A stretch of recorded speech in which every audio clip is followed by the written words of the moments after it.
I love when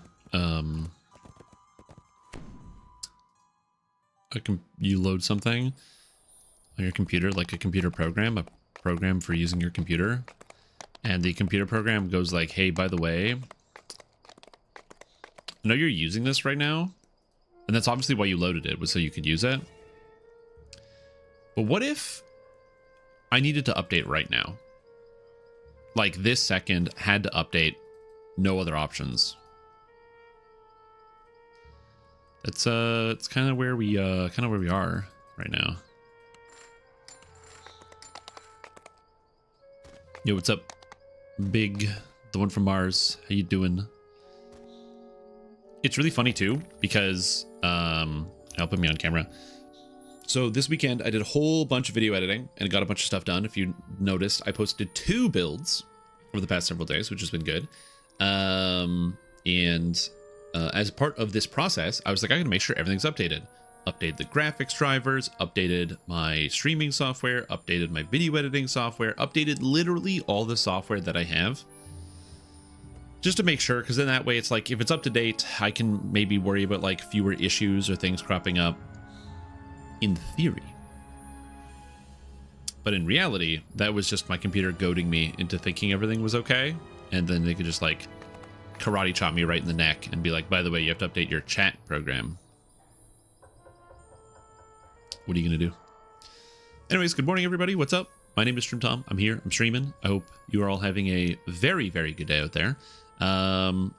I had an interesting weekend. It was Thanksgiving this weekend up here in Canada. So I went and spent some time with the family. Had a nice time. All of my family members own pets, and I am horribly, horribly allergic. So unfortunately for me, a lot of my... I'm still like reeling from all of the congestion and stuff. It takes me days to get over the allergies. So if I sound really stuffed up, it's because I'm not sick. My allergies linger and it is what it is.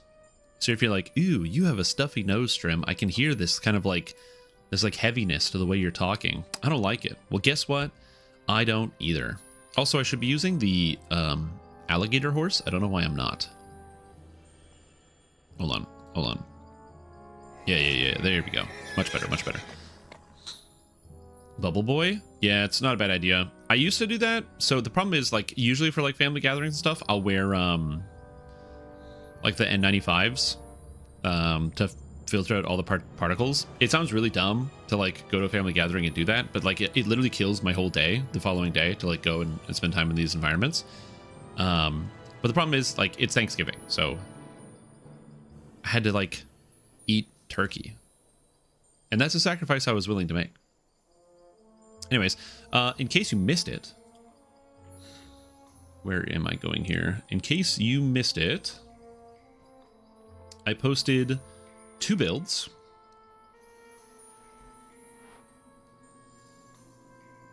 So in case you missed it, there's my build repository. I posted 2 new builds. We have Dragon Disciple and Dragon Lord Flameblade build.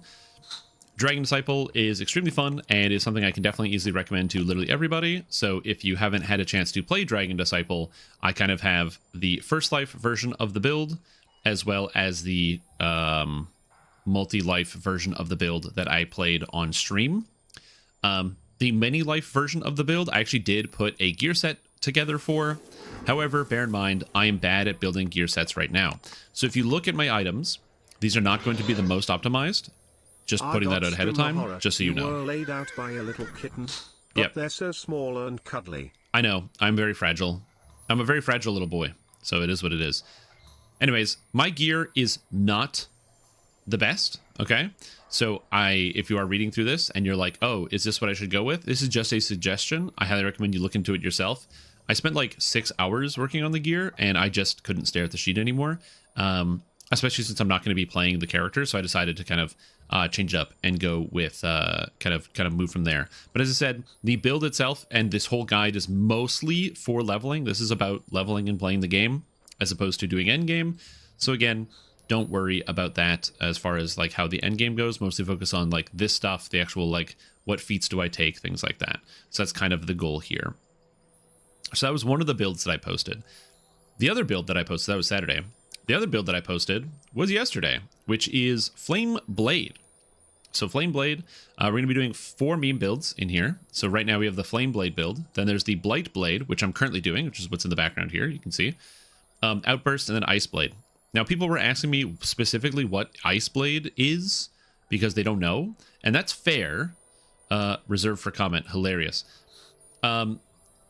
That's fair. I think it's totally fair for people to not know much about what these blades are and how they work, and specifically Ice Blade. I mentioned this yesterday, but basically, Ice Blade is based off of the 2 Shadow Blades, Raven of the Frost and Realia the Frost Blade. This is a dagger. It's a very cool looking dagger and sword. They actually look extremely good. Very cool looking visuals. These weapons are basically flame blades, so they deal pure cold. They are a frost blade, and you can use them without becoming uncentered as a monk, which is really neat. The problem is you have no way to conjure them. They are endgame only weapons, and as a result, it's really hard to justify using a cold weapon. So, especially since you'd have to like flip your whole plan. Now, granted, the Flame Blade build that I played, you could actually do that on the Frost. You could also maybe, I don't know if there's a way to bypass both Fire and Frost. I guess you could do like a Dragon Lord Eladrin Chaosmancer and dual wield the Fire and Frost Blade and do both damage types.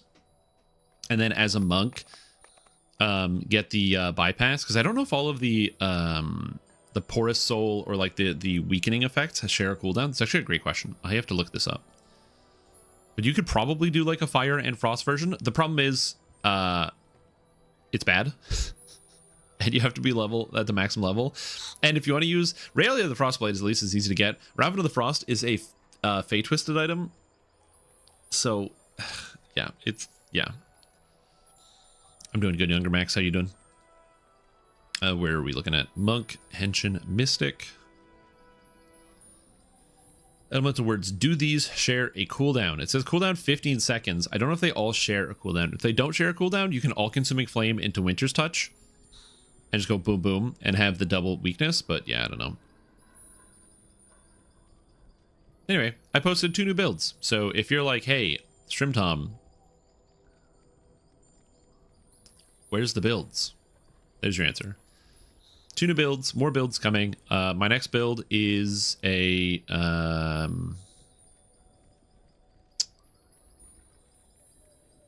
Paladin build.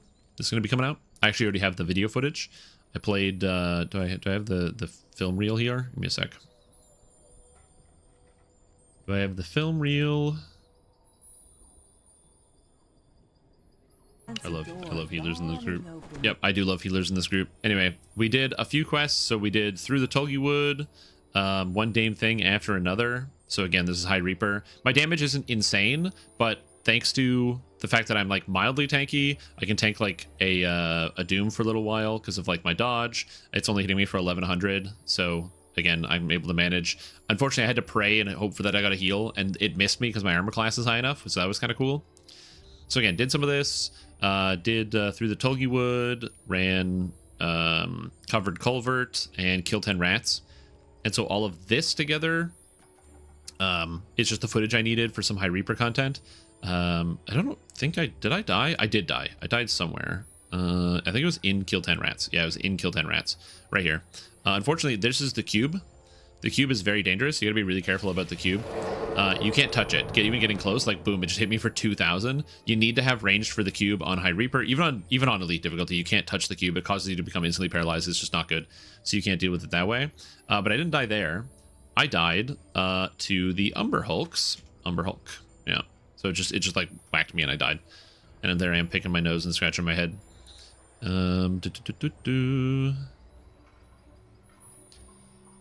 on, go in. Go, Stream Tom, go. So I go around the corner. So here's the problem. I didn't realize that there were 2 Umber Hulks. So my team went right, I went left, and we fought the 2 Umber Hulks at the same time.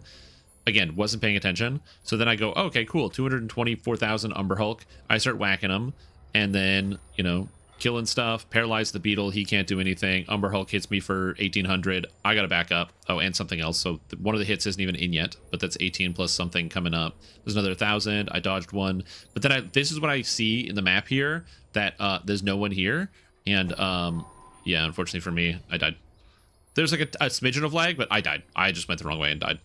Anyway, long story short, new Paladin video coming out as well. So that is exciting. Anyway, hope you guys are all doing good. Again, apologize that if my voice sounds weird, it's because I'm stuffy, because I have allergies. But if you want some good content and you're like, I can't listen to this stupid asshole, well, guess what? You don't have to. I posted some videos already. But anyways, I'm going to be continuing my journey of leveling up and having fun. So I'm going to go do that. Do some quests, get some XPs. We're also going to be testing out some lag. SSG had a patch today. DDO.com, loading the thing. Doop doop doop doop doop doop doop doop doop. Update 75.5 release notes. So this game update includes a change to the way some landscapes are loaded to make their handling more efficient. As a result of this change, objects created and left unattended fully out of sight in some landscape regions now expire after 2 minutes, such as guiding hands, dimension door entrances, and hirelings left guarding an area by themselves.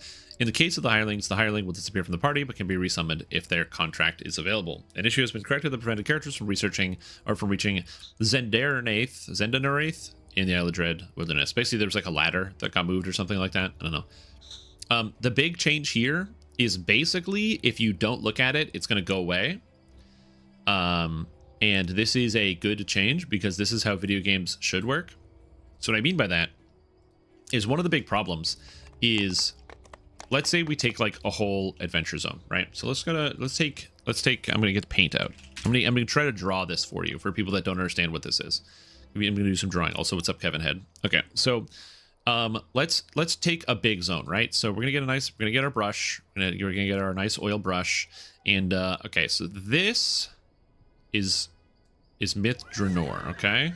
Oh, right. I can only do so much. This is Myth Draenor. Now, the thing is, when you ride through Myth Draenor, basically what you do is you kind of come up through Myth Draenor. You kind of come up from town. Actually, we'll get something smaller like this. You come up through town, and you kind of do one of these. And then you go to here, and you do some quests here, you do some quests here. You go over here to do a quest. You go to here to do a quest. You go to here to do a quest. You kind of come over here. You go over here, and you're done. And that's Myth Draenor in a nutshell. The problem is, if I've already moved over here, this whole section over here, I don't need anymore. I don't need to load this. So what should happen is when I go over here, this section over here unloads. It gets deleted from the universe. That monster didn't have that like white dot go above its head. Let's say it bugs out and it doesn't white dot. Then here's the problem. Here I am with my with this example here. I run past this section, okay?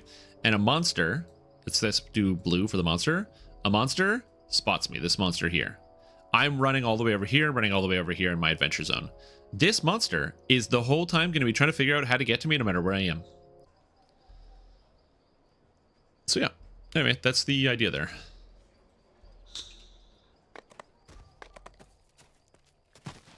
Jamal left a comment, a good YouTube algorithm fan. Yo, thanks, big, appreciate it.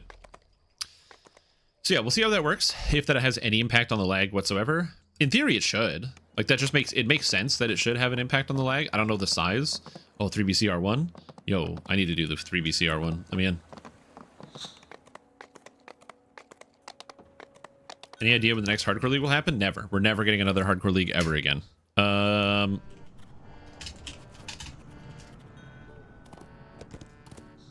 Now, granted, we might get a hardcore league at some point in the future, but in my personal opinion, we're never having another hardcore league at any point ever in DDO's history. We'll get a hardcore light style event, I think, in the future, where they're not going to open up a new hardcore server. I think what they're going to do is they're just going to have hardcore style events going on all the servers that you can opt into, like the Lantern event that was on Cormier shortly after Cormier's launch, or that was, well, I guess that wasn't shortly after Cormier's launch. That was kind of like one of the launch features of Cormier was the Lantern event. So I think that we'll probably have more things like that where you can like opt in to do the special event, but I don't think they're gonna have it on a separate server. They'll have like a hardcore light style thing.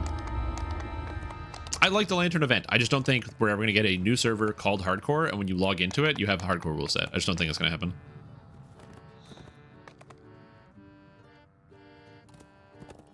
The VOD on YouTube, and you never swapping to the 30% haste from the 20% in my goblin where you couldn't let it go. Did I seriously do that the whole time I played? No, really? Of two-toed Tobias, an ancient three-barrel legend.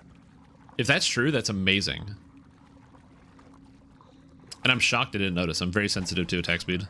The cacophony of wailing and moaning becomes clearer as you enter the cave. Also, Tuckering Hero, what's up? How you doing? Oh, right. I'm a thing. I have the thing. The enchantments. I forgot about the wild magic. Well, that's a problem. That's fantastic. Good for the health of the main servers? No, I think I think that they did the lantern event as a way to test people's excitement for that sort of thing. Oh, I'm a rogue. Here is to Again, another I could be wrong. I'm wrong about a lot of older those stuff. than me. Way to go, making me feel old. There we go. Also, Bookworm, welcome back to the stream team. Appreciate the support. Have a fantastic day. Glad to have you here. I hope you're doing very, very well. 64 months is a ridiculously long time, and I appreciate you tuning in time after time. Hope you're doing good. I hope you're ready for the worst character you've ever seen in your life. Are you guys ready for Blightcaster Wild Mage? Melee? Charisma? You guys like playing video games? I'm so stupid. Anyway. Where are my points? What am I doing? Oh yeah, Seasons Herald. Oh, something I forgot to mention. I forgot. I'll probably swap out Takedown, but fun fact, Shillelagh I forgot because my weapon is in fact made of wood, because the Blight Blade is made out of wood. These things right here, the Thorn Blades, they're technically made out of wood, so as a result, you can actually buff them with Shillelagh, which I completely forgot about. Gishtri with mixed magic effects? Yeah, maybe.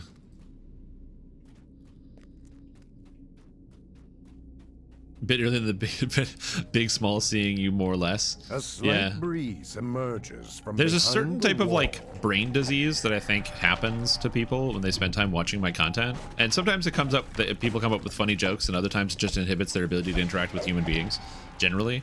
But it's kind of like a 50-50, you know. You gotta, sometimes for greatness you gotta accept some sacrifices. Oh my god, spooky ghost skeleton, get the heck out of here. Also, one of the things I love about this character is I just summon my blades, so I don't have to worry about, like, missing anything.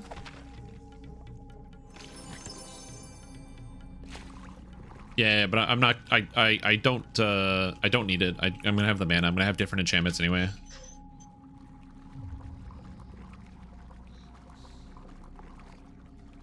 I think Zepton makes me feel super strong even though I'm made of paper. Yeah. I'll be honest with you, Spellslinger Bard is super duper fun. The next beginner basics is Bard, and Spellslinger Bard is very, very powerful, as some of you guys know, obviously. So it was a fun video to put together. The Bard one's a little bit longer, and that's mostly because I really went in depth into a lot of the Bard mechanics. The Warlock one is also quite long, but again, that's because I just wanted to go deep in the mechanics so nobody got confused. But it's, again, that's why it's segmented, so you can skip the stuff you already know. Stream of weird magical summoned blades for the next month, because I, Brian, am totally down for that. That is correct. Yes, we're doing only weird magical summoned blades for the rest of the month. Probably not the whole month, but god damn it, at least for a little bit of the month. Also, Matus, welcome back to the stream team. Appreciate the support. 43 months is a really long time, and I'm glad to have you back. Hope you're doing good. Yes, if you want materials because you're crafting, or you're buying the stuff like the cosmetics, you want to do it 5 levels under. So what that means is if you're level 14, you want to do it at 19, right? Doesn't matter what level you are, as long as it's with like a 5 level difference between you and the dungeon, where it's 5 levels higher than you are, you will get a bonus. Bear a bonus to your materials. Now keep in mind, this bonus is relative to the levels of the people in your dungeon. So you are level 14. You join a dungeon group with a bunch of people who are level 18. They are doing it at level 19. Because there's an 18 in your party, it only counts as 1 level under. You will get less stuff. So if you want to min-max it, 5 levels over, do it by yourself. If you're talking about that. If you're talking about specifically experience points, for experience points, you want to run it at level 39. Because 39 gives the most XP, so that's when you want to do it. Also, what's up, Okami? How you doing? It's not a spiral of self-hatred. The door before There's you some opens, as if you self-love were in here as well. expected. I don't know what, but yeah, we'll see. Yeah, Summon Blade Spooktober, exactly. Also, Jack Dragon, thank you for the bits. I appreciate it. I'm doing well. legend speaks to you. Look, my build is cool. The You see how much legend damage I of just did to this guy? Tobias was not I just wrecked an this urban idiot. myth, Okay? although it is doubtful that anyone will believe What's wrong with your joining the tale party of as a victory. Blightcaster, Sorcerer, melee build? Huh? Huh? Look at my saving throws. Do you deny my saves? Also, I have 73 physical resistance rating. What the fuck? Why do I have so much physical resistance rating? To be a resting place of That's interesting. Tobias, an ancient What is happening? three-barrel legend. Oh, yeah, you've got my back. Plus shield and night shield. Plus past lives. Huh. Anyway. I know, it's just a really big number. Ask Dez for a bigger variety of summoned weapons. I have done that for many, many, many years. Many years.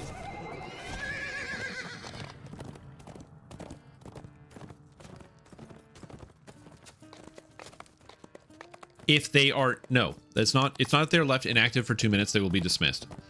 To my knowledge, it is if hirelings are in areas where they are A small incapable building of acting, stands they will be curiously alone dismissed. in the center of the So cove. again, the best way I can describe it is we're here now. So because we're here, this area should unload.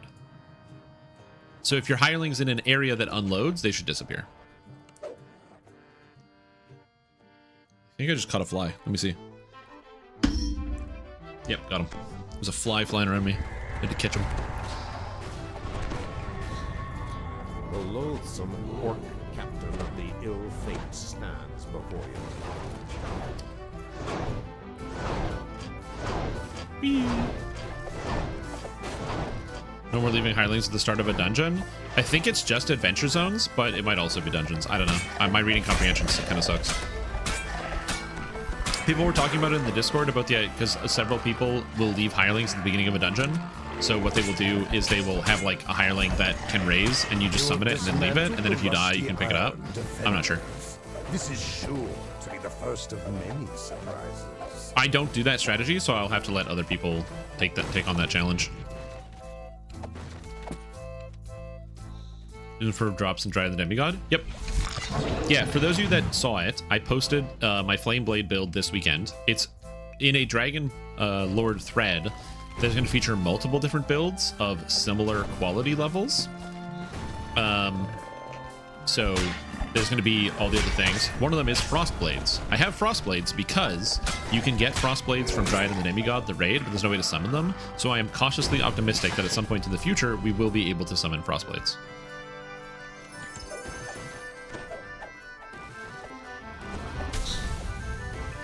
Yeah, it's one of those things also that like we'll figure it out instantaneously. Just summon a hireling and walk away from it and see what happens. It according to if the post is correct, it takes like 2 minutes to check. So I'm just not going to check because I don't summon hirelings that often, and I don't use hirelings like that. Like I'll usually just bring them with me, and then if they die, it is what it is. Well, here's the thing. I don't think every class should have a conjured weapon. I think conjured weapon is cool, and it should be like a limited thing. So I'm not out here advocating that everything be a conjured weapon, for sure. I think that it's cool that is an option for some characters, but again, I think I don't think it should be every single character gets a conjured weapon. Ah, perfect. I wanted movement speed because my movement speed was broken. I forgot to put expeditious. I just drank a haste pot. But that being said, I would like some amount of consistency. I think it would be kind of interesting, especially considering that the summoned weapons are basically just worse than the alternatives. Actually, finding weapons is generally better. So as long as the weapons are kind of like they are, like Flame Blade or Shadow Blades, where they are clearly outclassed by endgame options and they are useful while leveling, but again, outclassed by actual leveling options.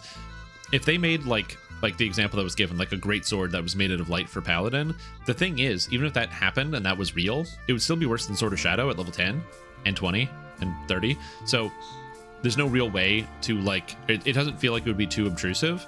but also loot chase is a big part of playing a video game like this, where you need to always have reasons for players to go out and find loot. So eliminating the need for weapons on a character that cares about weapons. So like as an example, druids aren't necessarily going to have powerful weapons, so it's okay that they can summon a flame blade because they aren't necessarily going to have them. Whereas a paladin is a weapon user. It's designed to have weapons. It's supposed to use weapons. So having the ability to summon weapons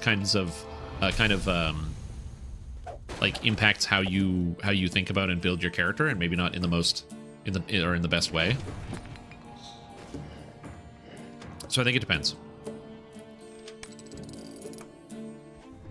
Pulling this lever fires. I kind of like, I can see the argument going both ways from like a design perspective. This appears to be a reset mechanism. The challenge Did I just was no stupefy match myself? for your sharp Awesome. wit. The portcullis rumbles open. Oh right, I have arcane spell failure because I'm wearing medium armor for some reason. Whatever. You hear a metallic clanking from behind. Oh, I triggered the DM text, but not the Closer. dog? What? It didn't spawn? Oh, I've never had this happen. Uh-oh. Where's my dog? Where's my dog? Huh? Where's dog? Where dog? Rut-row. And yes, I did type rut-row into chat. That's not good.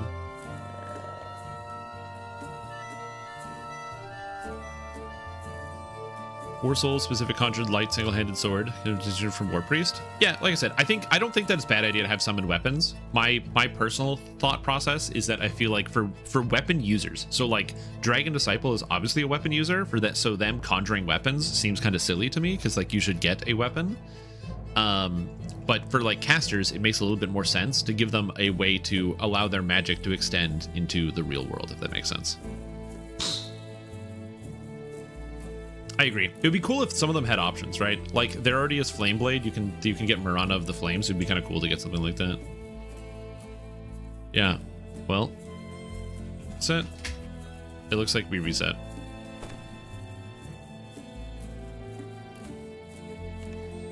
Because like, all come to the door.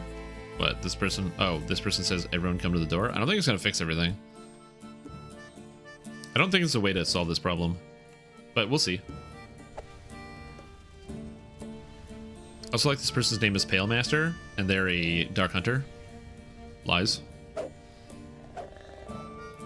Nope. Nope. I'm gonna reset.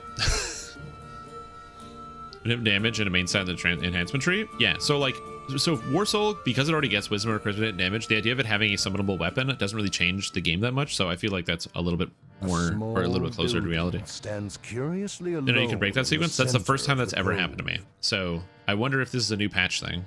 We'll see.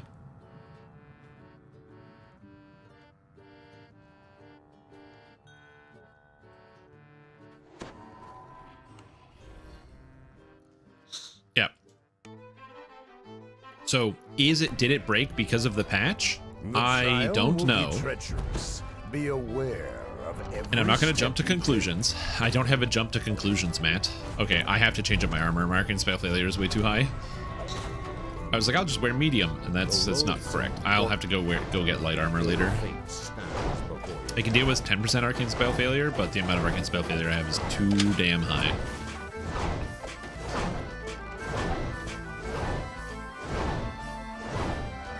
So we'll see.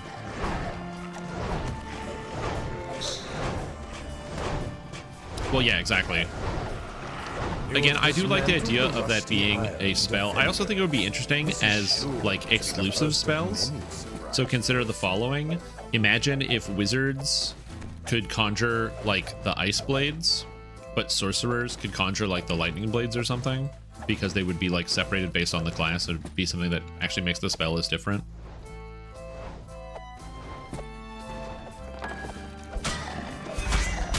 I don't know how long it takes to make a spell like that, just because I know that the art's already done for at least the ice spell, so they could just do that. Who would get the ice spell though? Probably Druid.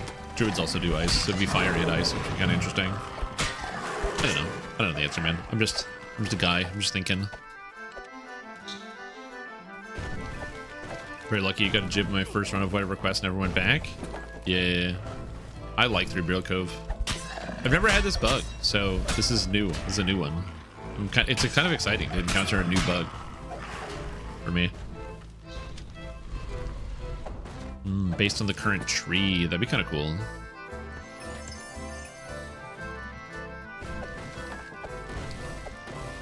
War Soul and War Priest become completely distinct trees. I don't want the double Vanguard Fighter Paladin that currently exists. I agree. I think those trees being more different would be kind of cool in the future. In overcoming this challenge. I entirely agree with that. Like, I actually like that both Paladins and Fighters get Vanguard.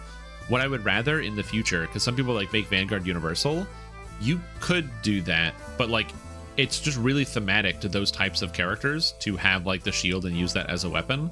What I would rather see is that both Fighters and Paladins as a baseline get a new tree each.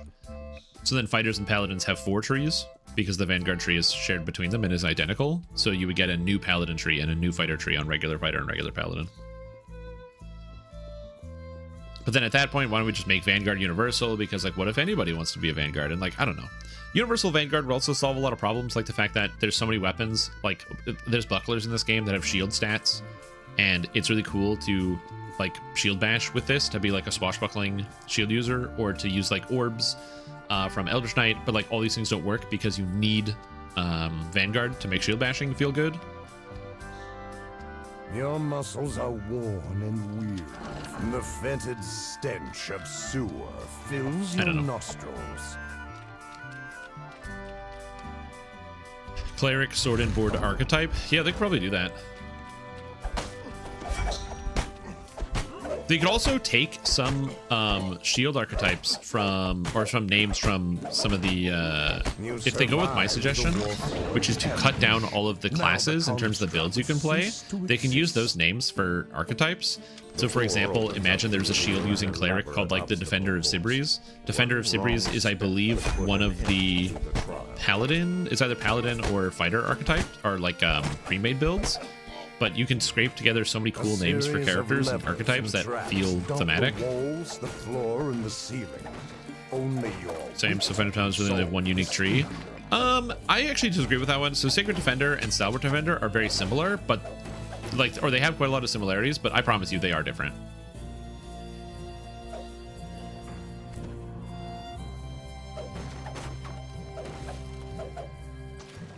Just keep that in mind. Like, there's a reason why people are playing Fighter Tank a lot more than Paladin Tank. Pulling this lever fires a... The other components in the room return to their initial state. Disappear. I'm not saying people don't play Paladin Tank, they do. Oh, yeah, look at these boxes break. Okay, round 2, Doggo Woggo. Who will win?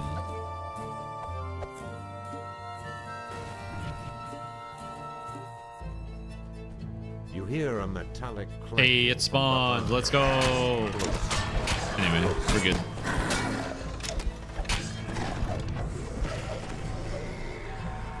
What tree would fit Fighter and Paladin at this point? Support tree for Paladin and Rally tree for Fighter. Yeah, there's in 3.5 there is a character class called the Marshal. And the Marshal is basically like a fighter, except they get you have basically like these aura command abilities, although that's just Dragon Lord now that I think about it. But basically you get these like command auras you can use, and you have 3 different types of auras. It's just Dragon Lord, and you can change them on command. So the whole idea is, as you're playing through, you can change your auras on your turn, and they apply stats to the entire group. But that's just Dragon Lord, so I guess that doesn't really work. Yeah, I don't know. Look, man, I don't know the answer. I just think that would be cool. Penzance, first mate of Elemental the 6 Samurai theme from the last 3. I don't know about that. You got to take a head count of your crew, and also you got to go to the prison, and also you get the captain gets the same. And no, I don't want to fight.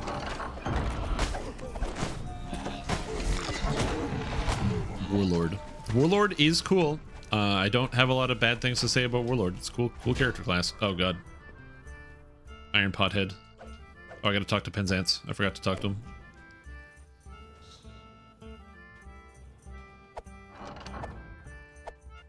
Yeah, there's a lot of options there. Again, when it comes to just like, that's one of the best parts about DDOs, when it comes to brainstorming ideas, as long as you like give a rationale for the reason why something is designed a certain way, you can kind of justify almost anything working a certain way, which is kind of cool.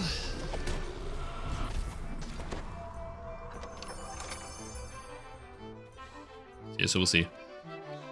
Anyway, I don't think it's going to happen anyway because they're already making archetypes. So instead of getting like a new archetype or like, you know, changing up a base class to add a tree, they're just going to give us a new archetype. Like, that's all it is. Enjoying the fun new builds and the variety games. Smile. Yo, welcome back to the stream team. Always appreciate it. Hope you're having a fantastic day. Thank you so much for the resub, but also glad to hear you've been having a good time. I've been having a good time as well. Playing a few other things, doing a little bit of Bazaar here and there, some Pathfinder, some Neverwinter Nights. It's been some good times in the evenings. And then also I'm happy I was able to also get out a lot of the actual DDO builds that I've been meaning to put together. Like, that's really been really cool for me. Because I really enjoy playing DDO and talking about DDO. And so having kind of this, being able to get back into it has been really, really, really good.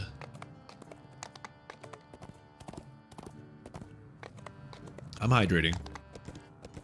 Me too. I also need more archetypes. But thing is, like, the 2 dragon archetypes gave me a lot of toys to play with, so I'm pretty happy. And your beginner builds have been basically what I've been using? Oh, nice. The current is hopefully they are working well for you, Turling. I hope they've been going good. A thick fog Because, rises like, up from the one water, con as of the voices beginner of basics builds is I wrote them, I didn't play them. light shines down Now, from I have a heaven. lot of experience with DDO. I played this game for 100 quadrillion years, so I know generally what's good, and I know generally what will improve your character. But, like, number one, there have been many mistakes in the builds, unfortunately. Almost exclusively, it's like weird enhancement quirks or things I took that I wasn't supposed to take, or I went a weird direction with something. So, like, there's been errors, but nothing like game breaking in terms of the types of errors that have been in there. But still, it's just been stuff I've had to fix. Especially when like recombing over some of the builds. Fortunately, a lot of people have been like pointing them out to me and helping me out with that, which has been very, very handy because it's like I can read it over and I pass the builds over to some other people to read, but like eventually you get to the point where unless you're actually like inputting it into the game, you're not going to notice a problem until it's too late. A slight breeze slips through a crack in the wall before you.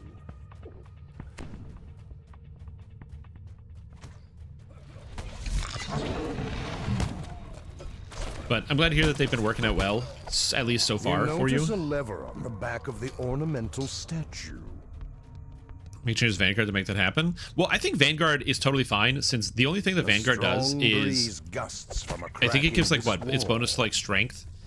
Actually, it doesn't even give bonus to strength in the capstone. It's just the ability to scale off of strength. If they just make the capstone instead of it scales off of strength, it just uses highest ability score. You can just make the rest of the abilities in Vanguard are highest ability score. You can just make it a universal tree instantaneously. They probably should. But again, they would need to replace something with a paladin and fighter. Warlock can you get an endgame now with Lamortia gear? Haven't tried it, but Warlock is never really bad. It's just slow. That's one of the important things, right? Like Warlock is perfectly fine. It's just slower. And so as long as you can get over that, fine. But you have to get past the slowness. Please come in. I would like to make your acquaintance. Combination, which gets very difficult to test and balance. Yeah, but my personal opinion is as long as everything is fun to play, I think at the upper level there doesn't need to be that much balance. What I mean by that is like, I think that the fact that right now it's like shurikens and inquisitives are just doing more damage, and repeating crossbows are doing more damage than bows at the end game, is like, you know, something that could be looked at. But more importantly, are they all leveling and are they all fun to play? And if they're all good at leveling and they're all fun to play, then at the end of the day, you know, I don't really see as big of an issue with these things being like a little bit out of balance. And I will also say this, DDO, given how much shit is in it, is remarkably well balanced. Farrier calls out to you. There are things that are obviously worse, like Sacred Fist Tree is pretty bad, Swashbuckler Tree is like pretty bad, so there's a lot of things in DDO that are like worse than the alternatives. But that being said, it's still surprising to me how much in this game is like surprisingly functional. Like all the character classes just generally feel good to level. Like there's good bard builds, there's good cleric builds, there's good kind of everything.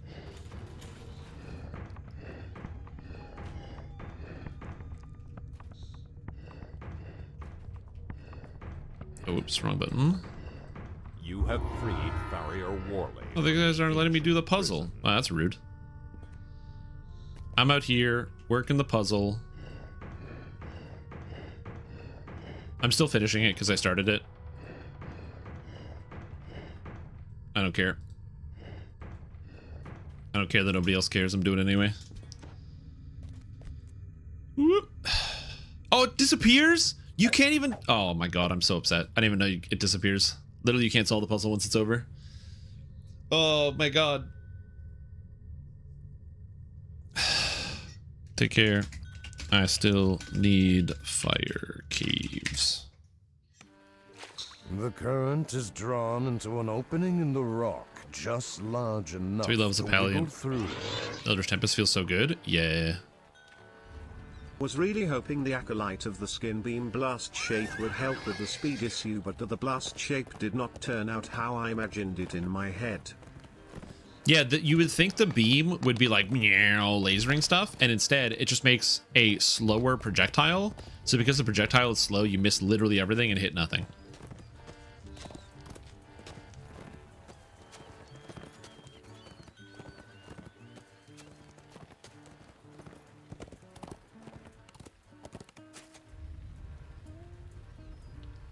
So yeah, that's good. Anyway, I missed some messages. But yeah, so is Warlock good at the end game? Like I said, it's just slower. But Warlock should be stronger because yes, they get the Pack Dice and Eldritch Dice, but it's still not going to be good enough.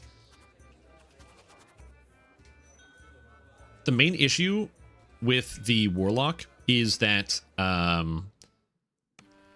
if the Eldritch Blast damage can get high enough so it feels good and powerful and comparable, then you have a damage nozzle that never needs to slow down or turn off, which is a problem.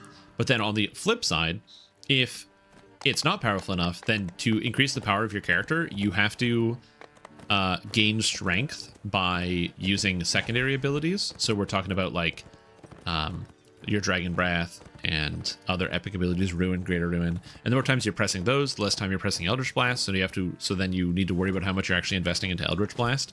And it gets kind of complicated. So you're kind of at just catch-22, where if the devs make Eldritch Blast good enough, then Warlocks are basically as good as regular casters, but they have no costs. And so they don't do that, because obviously that would be a problem. But then in so doing, it means that incentivizing into Eldritch Blast feels worse the higher level you get. So we're like investing into it. It's a really weird way to do the balance because there's no cost. I don't know how you fix it, but yeah, it's a weird problem. That being said, it's probably good. Like 6 more packed and base dice is a lot. Considering you were sitting around, I think it was like 13 before. So going up to like 19 is a lot. It's a really big increase in damage. I just don't know how big.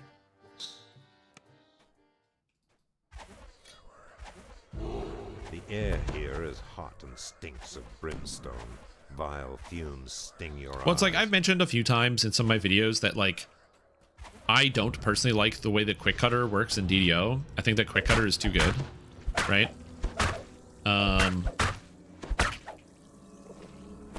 And so I think that the issue with Quick Cutter is that it kind of just gets rid of any decision making, because you don't have to make any decisions about what melee attack you're going to use. You just use Quick Cutter because it's too good. And to me, that is a problem.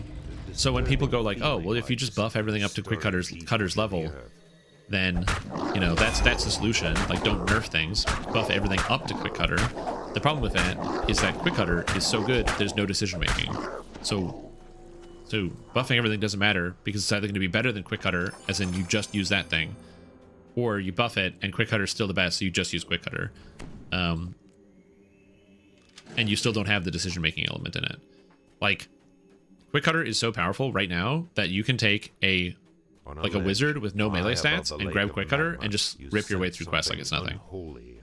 So I think it's a bit of a balance where, yes, buff the other at melee epic strikes. I actually don't disagree with this. I think it's a good idea. I think that's something that SSG should look into doing, because a lot of the melee epic strikes don't feel as good. But also, quick cutter is like a little too good. They could tone it down a little bit. I don't think that's that crazy.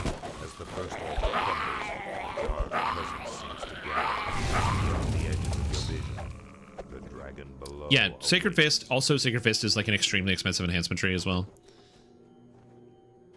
Doesn't feel good. It's fun to play. Yeah, as long as it's fun to play, that's kind of the most important thing. Oh, also, when it comes to Blightcaster being like overpowered for leveling, like yes, Blightcaster is really strong during the leveling process for sure, but like, I think that something being strong so it feels good during the leveling process is not necessarily a bad thing. And the reason why I say that is because Blightcaster still requires you to play a Blightcaster, and not everybody is playing a Blightcaster. Like, this is, I think, a big difference between the leveling process and the end game. If Blightcaster is too easy to level, that means that people that are doing Blightcaster will level quick, but only those people. Whereas if Quick Cutter is too good, then everybody at endgame, regardless of your class, picks Quick Cutter because it's too generic, right? It's sort of like, imagine if the Blightcaster tree was universal. It's very different than having it being locked specifically to a class. Slow Cutter, and then people won't use it? Sure, yeah.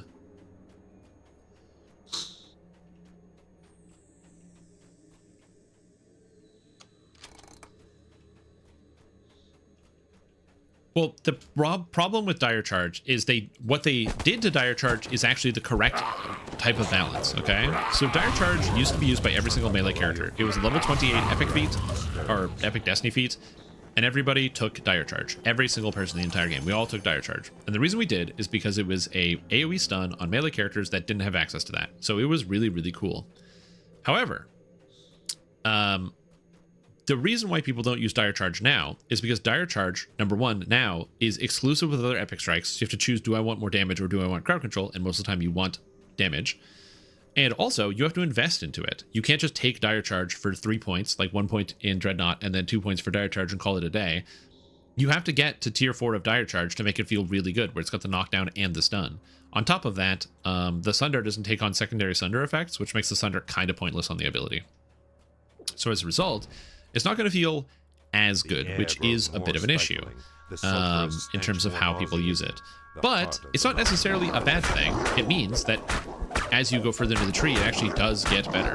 So they could probably stand to like juice up just the base damage on Dire Charge a little bit to make it feel a little bit better. But also, that's how they should balance abilities. I'm not saying kill Quick Cutter. I'm saying take some of Quick Cutter's power and move it into the tree. So like make Quick Cutter have like a 10-second cooldown and do 1d6 of damage instead.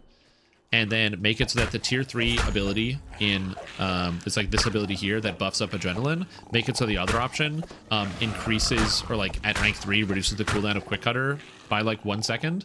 And then the tier 4 increases the bleed damage of Quick Cutter, so it goes from 1d6 up to 4d6s, which is actually better than it was before. It was only 3d6s, and also reduces the cooldown by 1 second again. So now, if at 24 points in the tree, you have an 8-second Quick Cutter that does 4d6s of damage, which does more damage per cast, less damage total, because it's technically a longer cooldown. So it's a slight nerf, but it's also a investment nerf where it's not just free like it used to be. And I think something like that is a much better solution to the problem, because it keeps it. If people want to use Quick Cutter, they still can, but it's not just a you put 1 point into the thing and you have a better attack than literally any other attack ever designed by the Dungeons & Dragons Online development team. And that's the issue. Is just that the best button ever designed, or like not ever designed, ever added to the game in terms of damage per second, is one of the lowest investment abilities in the game. It is generic, accessible to the entire melee character pool, and takes 3 points. That's the issue with Quick Cutter. It's not Quick Cutter is good, or I hate, or like too good and I hate fun. It's that there's no decision making, there's no thought process, and it's just too strong. But again, I'm not saying destroy it. I'm not saying delete it. I'm not saying kill it. Take it up behind the shed. Okay? I'm not saying any of that. All I'm saying is that when things give you too much for no investment, for me personally, and you can disagree with me about this, I personally don't like that style of design. And I think that just generally doesn't feel good. Because it feels like you as a player don't really have agency anymore over your character build.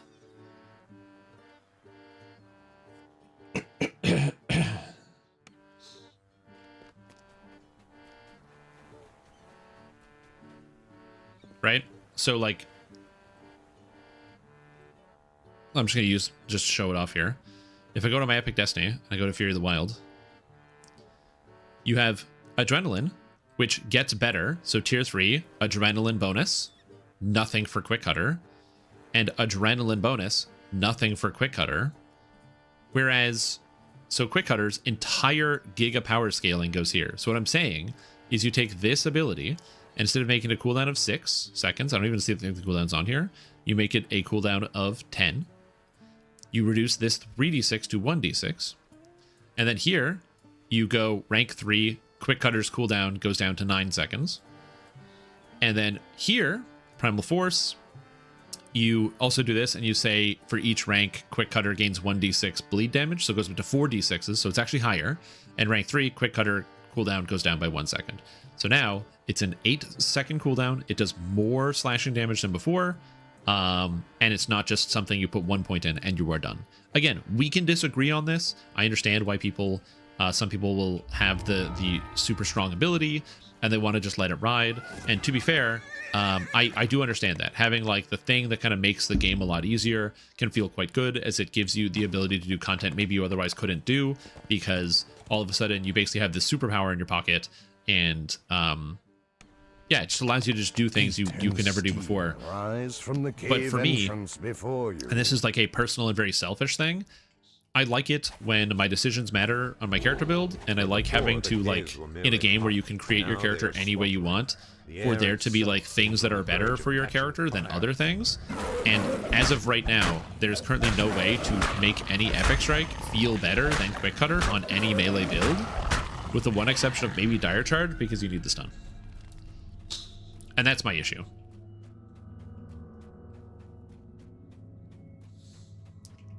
The voices of the ogres are silenced. I say, Now there is just something delete even Fury more of the ominous. Wild and replace it with Cool Hello and Kitty mighty Island anger Adventure. you can feel Objectively through the better door. game. Rip True. Good idea. I should boost haste on this character. I'm going to be a Dragon Lord. This is a Dragon Lord build. I'm just not Dragon Lord yet, because we're getting there. So we're not at Dragon Lord yet.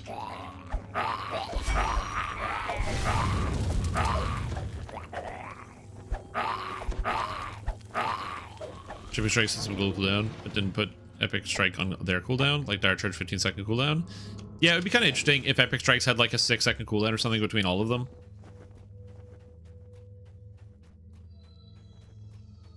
I think it's also a better way to do it, for sure. You have to understand, though, when the Epic Destinies were first being revamped, SSG's first idea was a builder-spender system, where every tree had different types of builders, and every tree had different types of spenders, and you would build charges, and you could use the charges as passives, or as you can spend the charges to, like, deal damage or do things.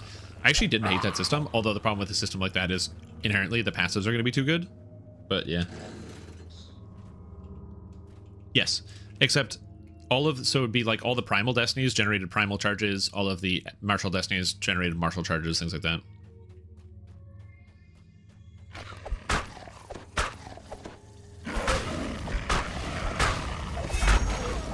Oh, I'm going to take it without all investments. Yeah, the main issue with Dire Charge, in my opinion, that it has is that it has a longer cooldown, which is a problem. But also, it is... Noir Reality. It has a longer cooldown, but also the targeting is kind of wonky. Okay, so are you talking about like inventory space? Like you want more inventory? If you want more inventory space, you have to go to the Lotro store. That is the only way to get more inventory space. But this is the wildest thing. When I tell you this, she's gonna blow your mind. The inventory space is account wide. Another elemental lurks ahead. So if you buy extra bags on one character, it's not on one character, it's on your whole account. Every character gets the bags. So like I bought the bags on one of my characters and I logged into another only to find out that I had them on all of them. And I was like,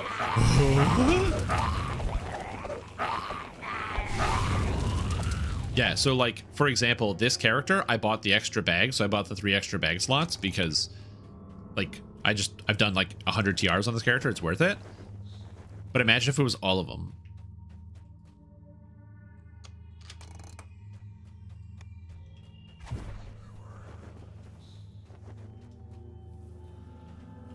What are we running this time? So this is a Blightcaster Wild Mage. Melee. Don't worry about it. We're doing some funny stuff. So I'm a level 3 Blightcaster, and of course, that means my Thornblade casts at level 7.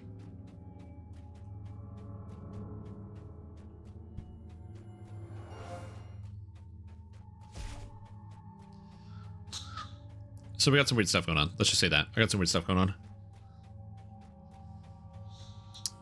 Cheating. Game Shark. You know.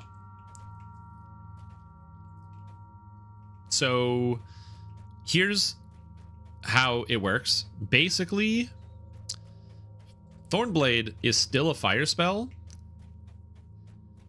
So Child of Summer boosts the cast level of fire spells by 1. Also, Force spells. Thorn spells are Force spells, so boost it by 1. Also, this boosts the spell levels of Thorn spells by 1. So I get 3 caster levels from Child of Summer. And then because I put 1 point into Fire Savant, well, it's Fire Spell because it's just Flameblade underneath. And so because it's Flameblade underneath, it gets an extra 1 there. How's the lag? Currently 0. We'll find out how it goes. Now, to be fair, this makes sense. If you're designing a new blade thing, right, you're going to copy and paste the code from the previous blade and then adjust it. You know, put the new texture over top, change the effect, blah, blah, blah. If there's no reason to reinvent the wheel, they literally function exactly the same. They just have different tooltips. So basically, in the translation, everything came out, like, working with Thornblade. The only thing that came out improper was the fact that Thornblade was still accidentally left as a fire spell. Do you wonder if the Shadow Blades are fire? It's a good question. I don't know. I'm not going to get too high on this character. I can't get to 41. How dodd WoW spoil you with storage space? I don't know. Out of time. I'm not sure. I don't know how to answer your question. All over the fire cave, Nephit's voices cry out in despair. The elementals are slain, one and all.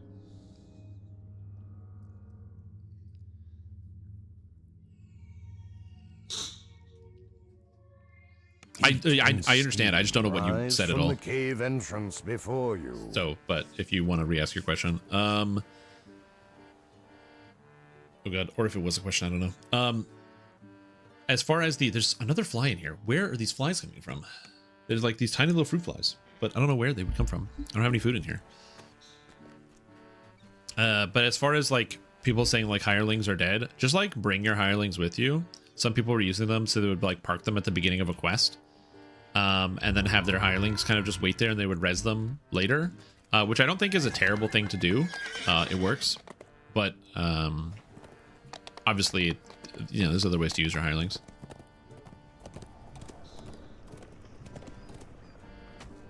Also, what's up, Gwen? How you doing? Yeah, I think it's. I also don't think it's quests. I think it's just landscape zones. It says landscape regions, not quests. That being said, that also could be like a bit of confusion there because we don't know this exact definition. But again, you know what? Fine, I'll do it. I'll do the science for you guys. We're just gonna figure it out here, because that way there's no confusion about what's actually happening. I don't have concentration. I don't need any of these skills. Oh, tumble, swim, sure, whatever. I'm level 6. Oh shit. Feats. Okay. So I need feats. What's my base attack bonus? 3. Okay. So I need power attack because I'm a melee.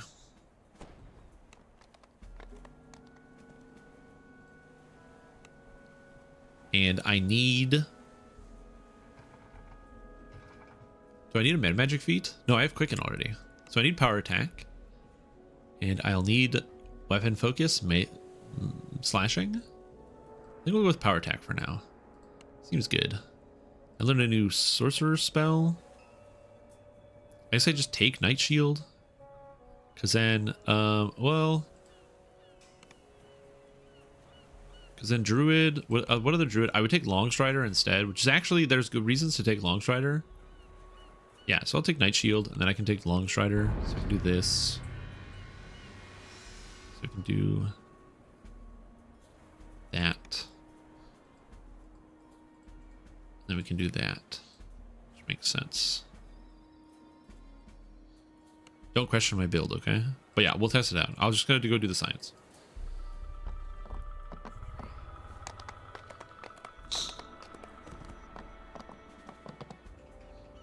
Hello, Mr. Meathands. Give me a Leary. Also, boom, color spray. Okay, so now I need to go at Wild Mage. What do you take in Wild Mage? I have to take this, so I have to get bad surges. And all the rest of this seems kind of bad. I don't want Chaos Bolt, so I guess we take the Student of Chaos effect and the Tides of Chaos. That seems just bad. I can't take the Elemental Control. Action Boost Wild Magic seems bad. Boldness plus cash level Chaos Spells, Universal Spell Power, whatever. Dodge while wearing no armor. I don't want to wear no armor, do I? No, I don't want to wear no armor. Scales through the Wild Mage level, that sucks. So we're going to go with Student of Chaos. Do I actually want Student of Chaos? Because, like, I don't want Wild Magic Surges. I actually don't want those. So let's just skip that. And I guess I'll have to find some other thing to take. I just don't want Wild Magic Surges at all. I think that's not good for me. Whatever, we're figuring it out. Anyway, what was I doing? I got distracted. What cool build are we going for today? It's an interesting build, let's just say that. We're doing science right here. So that way we can answer some questions. Oh, I forgot about that. Yes, I can toggle this on, cast the blades, and turn it off. This is a toggle, and then I can keep these on. Actually, that's really smart. Hold on, I'm going to reset this while I have the chance. That's smart. I forgot about this. Yep. Genius, genius. There we go. Solves my problem. Okay. All right. Let's go here.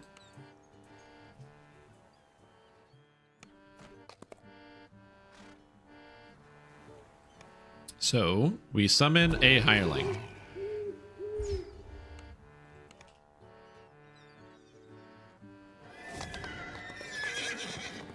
Get the magic at character level? No. It's unrelated. Unstable sorcery is unrelated.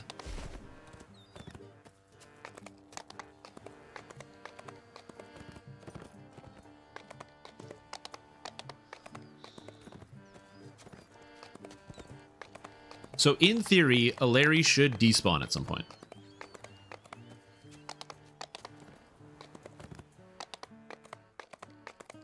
Because I'm like walking away. So I'm far away. So allegedly the area that she's in should deload and she should despawn. Assuming that this works the way I think it does. Or the way it's worded. Let's find out. And there... Unless it doesn't work in this zone, but we're gonna just chill for like a few minutes and test it out, and that way I can answer people's questions about this. I'm not actually doing Scoundrel's Run. I'm just walking over there, so I feel like that's far enough away that it should despawn. Like it's pretty far at this point, so this should give the answers that we need. This mine has not been worked. Okay, there we go. Now we're just gonna chill and wait. The but yeah, so this build is, if it's not obvious from my Blightcaster Wild Mage shenanigans, I'm gonna be trying to get a Blight Blade user that actually gets to cast a powerful Blight Blade. So we're gonna be trying our best to do that. Yes, I will be doing it in a quest as well for science. Don't worry, we'll be doing both. I'm not in another zone. I'm in the same zone. They said in the same zone it should deload. According to it. Or not deload. It should do something. Let me find the exact wording. DDO.com. That's why we're lag fishing.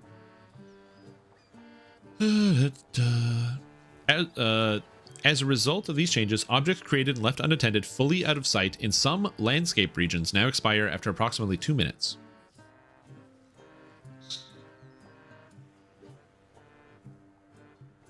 Exactly. So it might not even affect Three Barrel Cove. So we're going to see. If nothing happens in Three Barrel Cove, I'll have to go to like a bigger adventure zone. I guess I could do like Myth Draenor, maybe? Yeah. Yeah, Myth Draenor is probably the answer.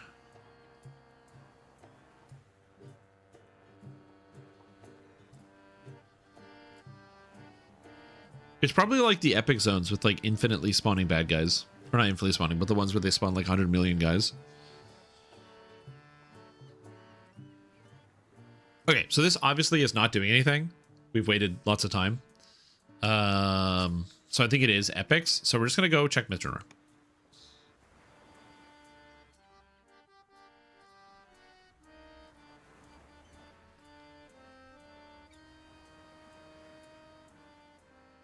Daily dice get your 1,000 platinum. Yeah, I could. All right. I would stream. What's happening? We're testing out the new patch. I think it's going to be useless now. Well, yeah, but I don't know. Wait, that's just people being hyperbolic. They'll figure it out eventually. Obviously, hirelings are still good. Also, it looks like quests or like most areas are unaffected, so we're going to go somewhere different. I need a hireling. Do I have a hireling in my inventory? Let's see. Nope. Gotta go buy one. For the hut quest where you enter different areas? No, that's... I'm gonna do what I'm gonna read the patch notes and follow the patch notes. The patch note says landscapes. The hut quest isn't a landscape, so I'm not gonna do the hut quest.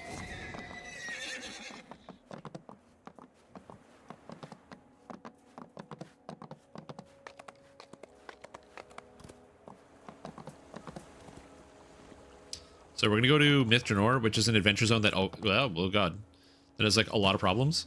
And so we're going to test it out there. See what happens. If I can despawn the hireling. It's because it says it despawns hirelings. So I want to see how to despawn it. We're going to force it to despawn. We're going to shove it out a window.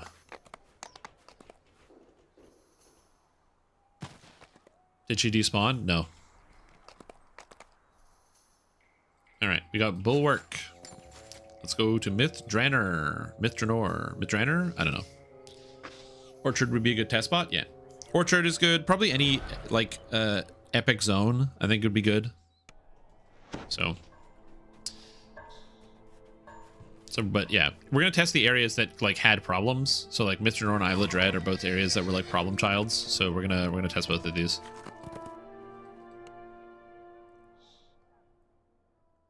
Then abandon them? Correct. Alright, we got Bulwark. Congratulations. Stay here, buddy. And I'm just gonna sail away and see if it ever despawns. Because again, it did not despawn in Three Barrel Cove. So, in theory, it should just be despawning in, like, the problematic areas where they, like, need more data, I guess. Where they gotta unload. Because Myth Draenor is so fucking stupidly absurdly big that you gotta unload a good chunk of it to load the other part.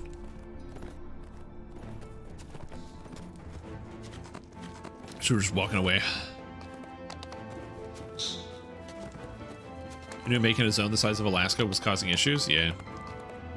Listen, I really hate the Myth Draenor Adventure Zone. Pretty much everything about it. And if this guy ends up despawning because they have to like do special tech to make Myth Draenor work, even though it's so bad, it makes me feel even more justified in how bad it is. The quests are great. Yeah, the actual quests are fantastic in Myth Draenor. It's just this place that is bad.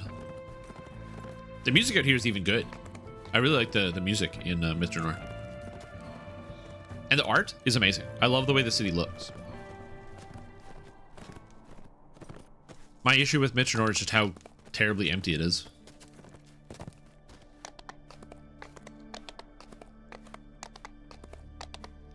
Again, super, super, super freaking cool. But like, look how sick this building is. It's like a building built out of trees. Isn't that cool? Look how cool this building is. But it's nothing.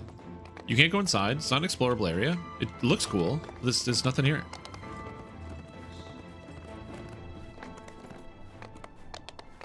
That's the disappointing part for me, is that there's so much cool stuff that obviously, like, somebody put a lot of heart into the design, but it's also just empty. And I know it's like, oh, it's a dead city. It can't be like full of everything. Like, yeah, I agree, but it's also a video game, so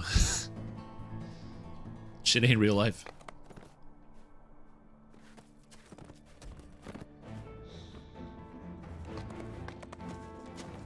I'm gonna be honest. I don't think Bulwark's despawning anytime soon.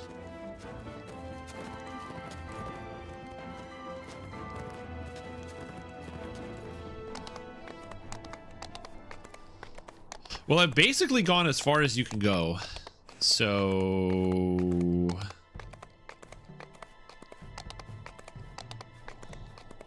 I don't know what's going on here.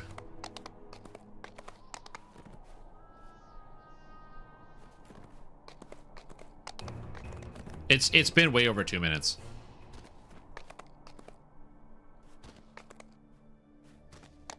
Yeah. Again, we're gonna wait. I'm just curious. But yeah, if it doesn't despawn, then I don't know.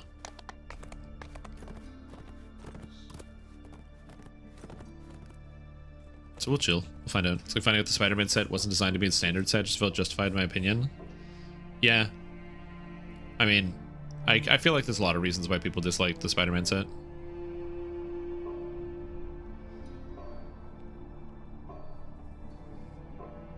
They just lied to us? I don't know. Dude, I don't know. We're doing the science. This is it. You gotta test.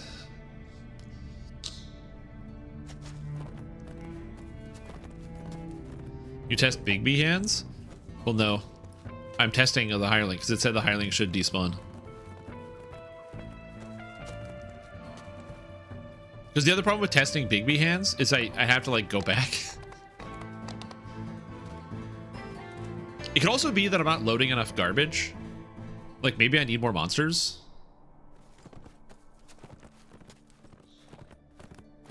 Which could also be my problem. I need like way more monsters to start unloading stuff.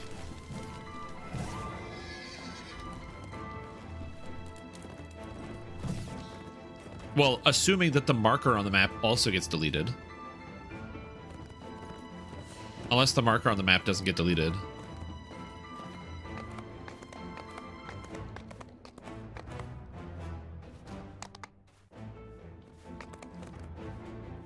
Well, guys, I'm gonna be honest with you. I don't know how to despawn this hireling.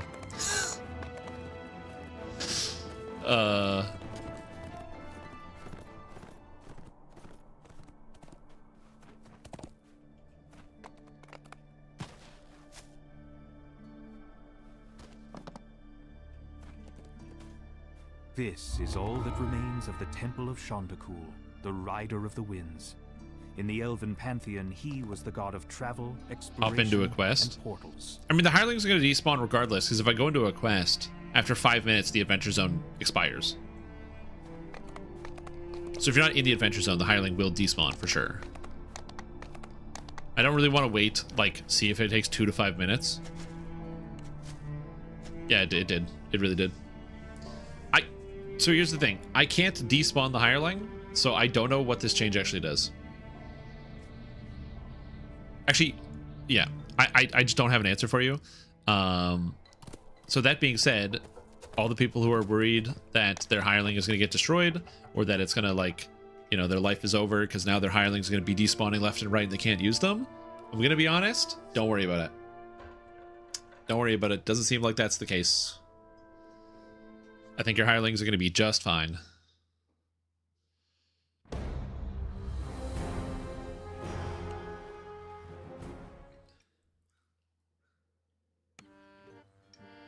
Well, I think it's just its specific circumstances, right? Like, I wasn't I didn't load a bunch of stuff, so maybe there wasn't enough stuff that they needed to unload something. Maybe you have to hit like a load cap before something changes. Again, I don't know. But from what I can tell, running by myself around, I couldn't despawn it. So if you have a hireling despawn, please let me know, so we can look into what happened and why those things are happening. But right now, I couldn't tell you a single thing. I have no idea.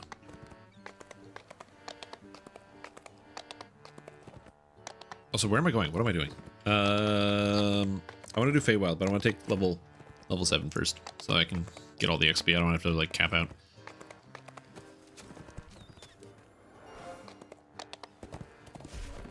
Oh yeah, I forgot about the streamer client. Yeah, but that wouldn't be related to the patch. It's probably just something else. A cave The patch made a specific mention that your hirelings can despawn, and then people are like losing their minds because they're worried about their hirelings despawning. And from what I can tell, that's not happening. The sound of dripping water surrounds you, and a faint, musky odor hangs. Cast Expeditious Retreat, you fucking idiot. Okay, we're good.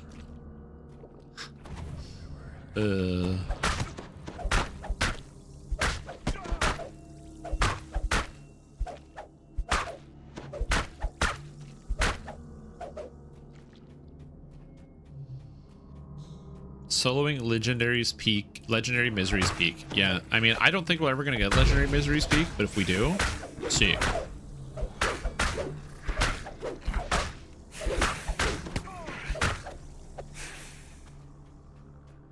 It'll only despawn when you actually want it to stay. I mean, maybe. I just honestly think that it's probably just specific circumstances.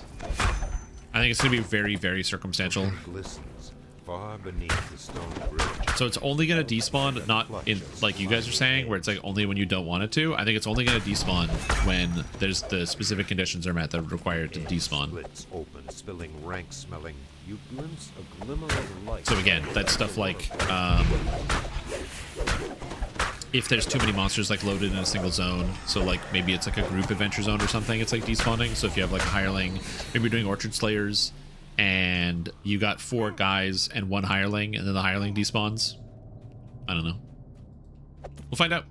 The other big question is whether that's actually going to affect performance or not, which I also do not know the answer to as of right now.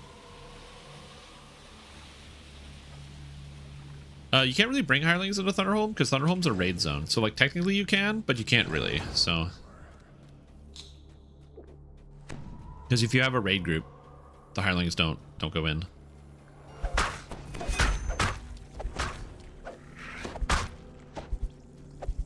I have to change my armor when I hit level 7.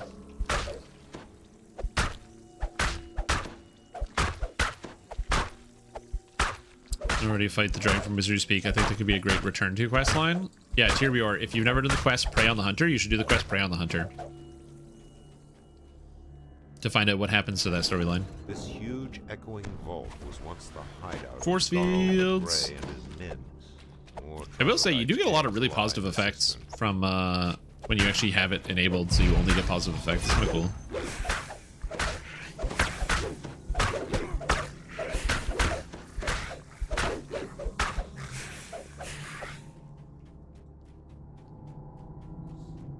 Monster manual has been reset? Yeah. On the plus side, though, you can now just see all the hit points of all the monsters all the time. You don't have to do anything to figure that out, which is nice.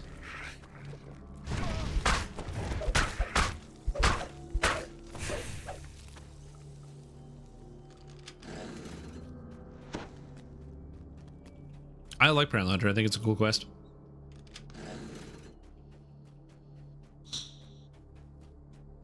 Just open quests on Elite and Reaper. If you reincarnate, you can also do that. So if you like DDO, just play the game doing all the quests on normal, then reincarnate, set your character to 1, and then you can open all the quests on hard and elite, or sorry, on hard, and then play again, but do all the quests on hard, reincarnate, and then boom, now you can open all the quests on elite difficulty. That being said, if you are somebody who likes to play a lot of characters and you like making alts, then yeah. Being able to open VIP or elite the first time you enter a quest is like one of the biggest benefits of VIP for many users. And I have a whole bunch of alts that just don't really have any past lives, and so for all those characters, I like having that feature personally. progenitor of the eggs, has been slain. They're really good. I like the Reaver's Root quests. Not all of them are as fun. Monastery of the Scorpion is a quest in the video game. And I'm not out here to tell you like, yeah, this Monastery of the Scorpion is actually very, very good, because that would be rude of me. But there are good elements to it.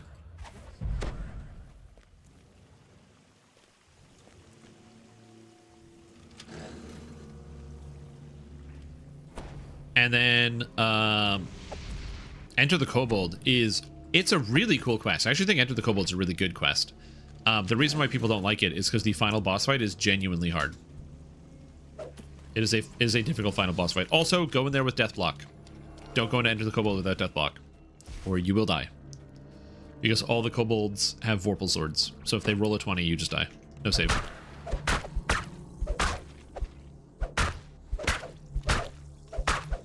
I just want to make sure that's super clear, so you don't go in and you're like, what killed me? Vorpal. You will die to Vorpal. All the kobolds have Vorpal swords. The way to Great Garl's resting place. Well, not all the kobolds. The kobold knights, the ones in like full plate, their swords are Vorpal. Here in this sea-flooded cave, but there's a lot of them, and it's enough of them that if you are not prepared, you will die.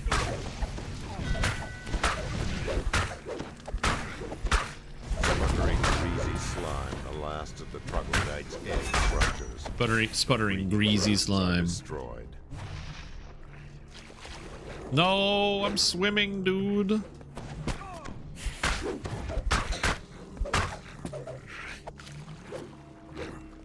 Yes, Dealer of Souls requires a little bit more investment. To pretend I'm 100% into this game, I'm not, and I like to solo. I do know that raids, dungeons have to be done with other people, but solos. What race build do you recommend?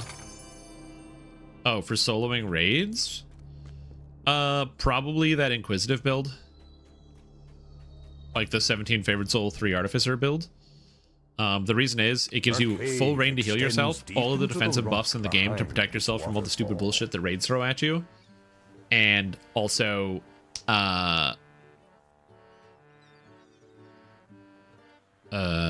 you'll have tons of damage, so you can deal with all of the DPS checks for all the raids.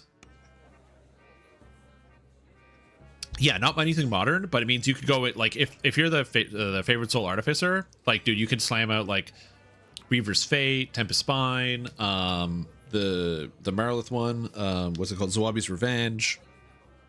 There's a whole bunch of raids you can do solo, as long as you have, like, again, the right defensive spells, so you can be immune to certain effects. Tower of Despair. So yeah.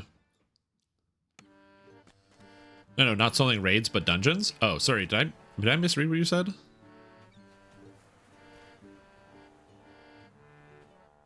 Oh, you're saying you just want a build that's good for solo, just generally solo. Okay, I understand. Sorry, I got confused. I would say, realistically, something you find fun is really important, because you're going to be playing by yourself. And then after that, if you are still like, yeah, I don't know what would be fun,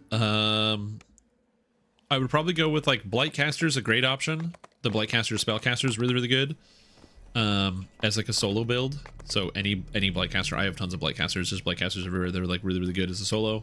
I still can recommend that 17-3 Favored Soul. I don't have a build for it, but it's out there. It's the Inquisitive, which is really, really powerful. Yeah, a lot of ranged spellcasters, honestly, are, like, on the list. Alchemist can be pretty good for that, although Alchemist starts out a little bit slower. So what are you gonna do? Here, 1 second.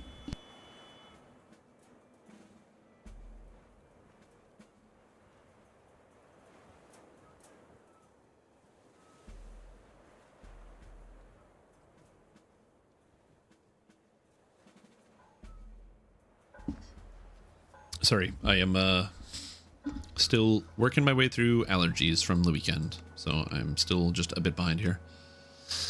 I get a second level spell. I kind of want to take Blur, but I also kind of like take Knock. Does Knock use your caster level? It's 10 plus caster level plus charisma, right? So yeah, I should be able to knock everything. Something strange has been sighted off the coast of Stonebridge. Because it should be caster level 4 plus, so it's plus 18 right now. So the gatekeeper in which sounds right. To learn more I think that's right. dinosaurs in danger. Also, Warlock's another good option, yeah. Also, Dragon Disciple's also really, really good. Should flag before I got the Bloodstone? Yeah.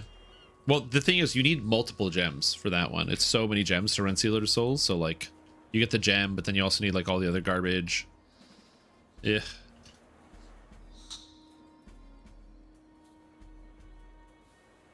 There's so many pieces of the puzzle. Okay, so I think I have birch lures that I can use, right? Green Pine's birch lures, which is good.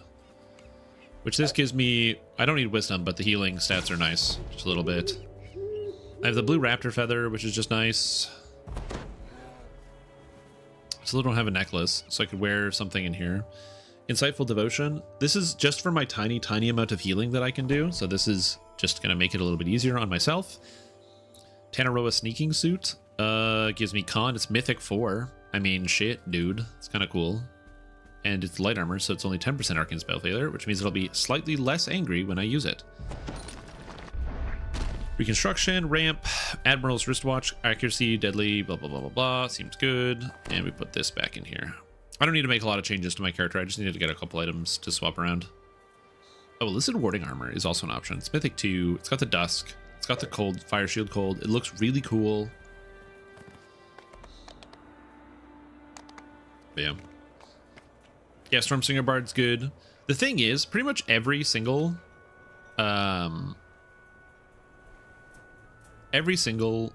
character class right now in DDO is really strong, which makes it a lot easier. Also, Braylor, thank you for the bits. Appreciate that. I hope you're doing very well. Thank you so much for the support. It's very kind of you. I still have 2 more racial points, which I'm banking just for the charisma here. But now I have improved Blood Hunt. Anyway, all right. So now we're cooking here. We got 4 sorcerer. We got 3 druid. I don't know what the heck is happening to my life, but it is. Also, Braylor, thank you so much for giving out 5 subs to the stream team. That's extremely kind of you. I really appreciate the support. That's very, very generous. You did not have to go out of your way to do that, but you did. So thank you. We're doing really good. Welcome to the stream team. Leoric21, Voodoo Spice, Migotech, Goblin Boy, and Ninth Pawn. And I apologize that I don't sound as excited as I normally am. Again, I'm still just kind of like... I'm a rogue. Feeling under the weather today because of my allergies. So my excitement is there. It just isn't coming through my voice. So I apologize for that one. But I hope you're doing well. And thank you again for the 5 gifted subs. It's a lot. So I appreciate it. It'd be a lot easier to list what not to play. Don't play Pure Rogue as your first character without Vestani or Shader Kai. That's a great piece of advice.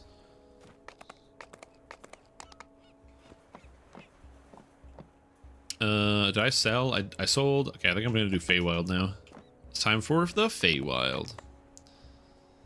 Feywild. For 1. Doop. Feywild. Wake me up inside. Yeah, your links are okay. My rule when it comes to posting links is links are okay until they're not. If somebody breaks the rules, then we have to turn off all links forever. But until then, we're good.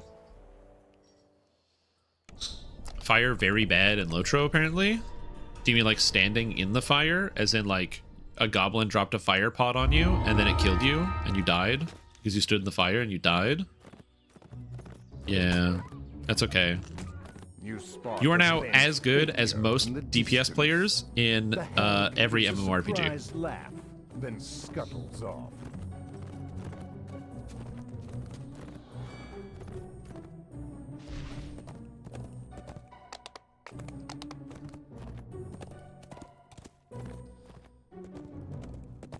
Level 10 no dying award. Yeah, if it's any consolation, there is only a no dying award for getting up to level 20. After that, there's no more awards. I broke the rules today. I went a couple miles above THR speed limit with an anhydrous ammonia tank. Are links turned off now? Yes. Sorry, dude. You think I'm gonna let you get away with your mishandling of anhydrous ammonia? Get out of here. Structure is Winwood Hall, the home of Lord Also, the title Arden sucks. and the local center of the summer court. It's like, I think it's literally like the Undying or something like that, or the Undefeatable, Infatigable or something like that. It's not a great title. The much cooler titles are the ones for playing on the landscape difficulty. There is a guy at the beginning of the game called the Hardened Traveler, and if you set your difficulty up to, I believe it's Deadly 1 at a minimum, which is basically Reaper 4, you get titles as you play the game, and those ones are cool. Yeah, it's just Reaper mode for the landscape. It just makes the game harder. And for me, I can't play on anything less than like the equivalent of Reaper 4 because Lord of the Rings Online is like one of the easiest landscape difficulties you can encounter in an MMORPG. And so I have to turn it up or like my brain's just sliding in my ears. Winwood Hall, and Melody is still standing beside the bed. Yes, you can craft your way to the level. You realize that Lord That is correct. Arden is missing, and so are the flower and the loot you need for the ritual. I did that when they added the new servers. They added like these extra legendary servers, and so I had multiple characters that I did crafting. So like when I was in class, I like would set them up to craft stuff, and I had them like making items to go all the way up. What is this? Oh, my offensive spells do more damage. Cool. Oh, sick. I alt tabbed out. I didn't know how I did that. She cackles as she teleports away. You see creatures milling around near the gate. Not having any AoE damage is going to make this a very, very long process. Or attack speed buffs. This isn't the Feywild. You are trapped inside a dream. Or improved two-weapon whip fighting. Or offhand attack chance. Reading a note. You know, it is what it is. The figure doesn't notice your presence. Oh, I'm floaty. The healing's good though. I don't know if I've left the party yet. Yeah, I think the hirelings are fine.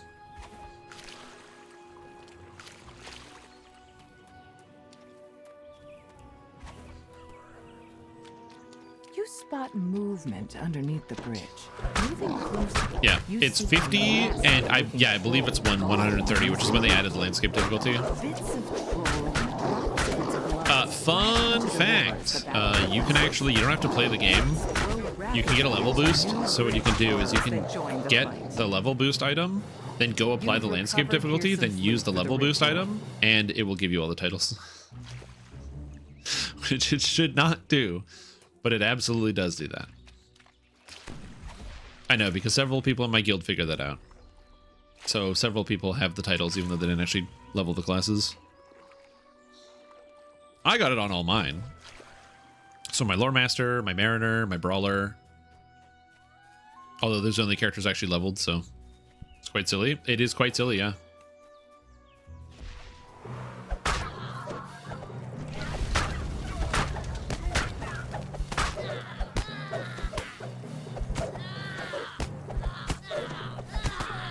Oh my god, the damage is so slow. It's mostly that the damage is slow, but also my I just take so much damage. I cannot recommend, like, the other character, I was like, oh yeah, I can't recommend it, ha ha ha ha ha, unless you hate yourself. Really, really don't play this unless you really hate yourself. Because for me, I have like, what, 80 physical resistance rating and 59 armor class because of past lives. Imagine doing this without all of this.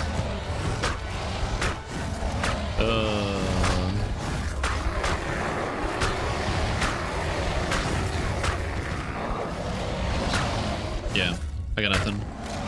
Oh, I'm stupid! Je suis stupide! Greater color spray! Let's go! I forgot I had this. You've recovered the frosted cerise for the ritual. Oh, greater color spray. That being said, it's not gonna help me against the illusions that are here because they're immune. Now, but like, where has Melody hidden Lord Arden? You notice a pillar of magical energy. at least these guys are blind, I guess. Distant portal. Perhaps that contains the secret.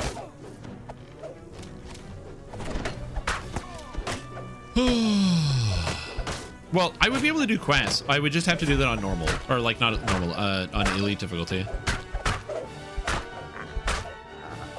Like if I'm on elite, all my problems go away immediately. So that's probably the play there. Oh, I got 10 HP.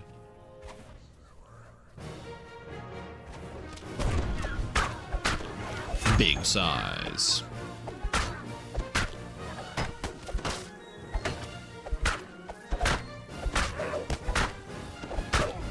Yeah, playing on normal and hard if you're like a beginner is not that big of a deal. Like I said, my girlfriend, she started playing recently and she's like level 10, I think. 9 or 10. No, I think she's still 9. And she's only been playing on normal mode, and she hasn't had to repeat or do any quests again.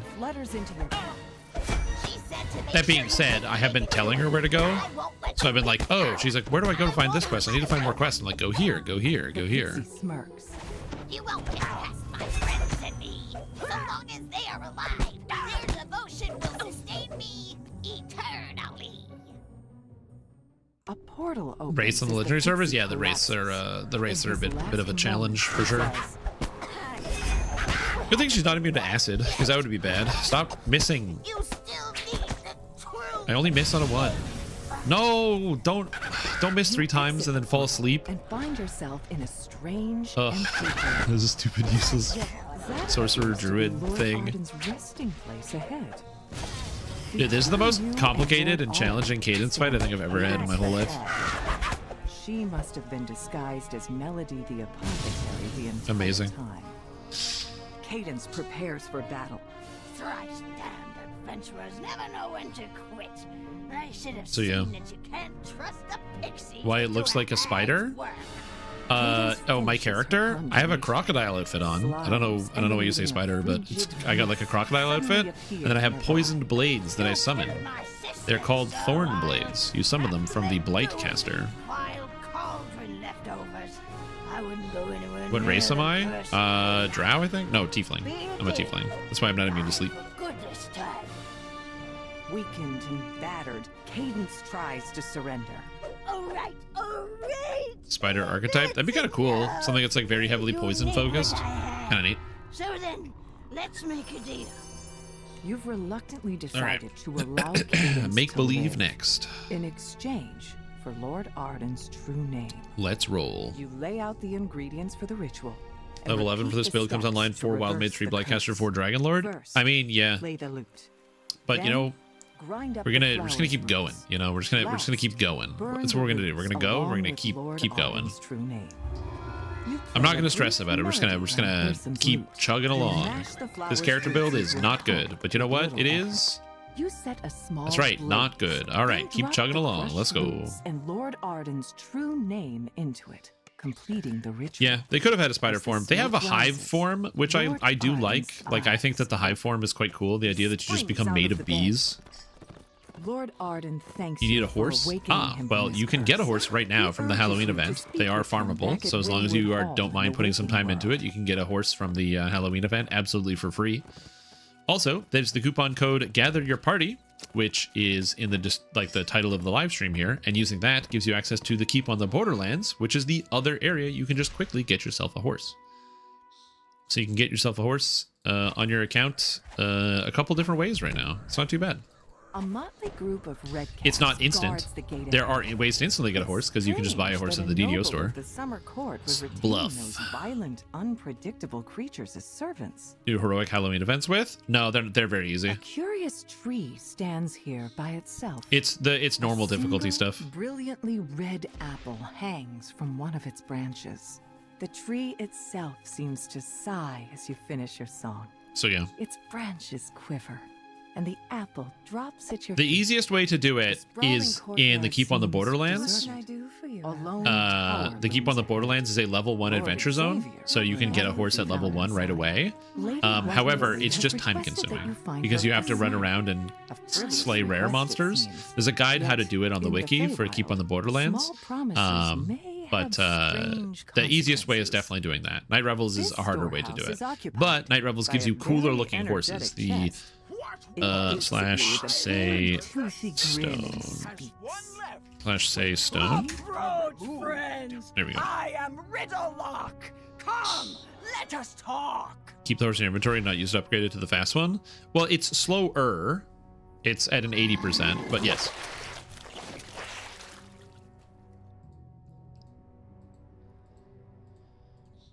Look, I'm just saying that There are easy ways to get a horse right now, which is more common than what there is normally in DDO, because you either have Night Revels, which again is a free event that anybody can do, so you can get yourself access to a horse, or there is Keep on the Borderlands, which until December 31st is also free.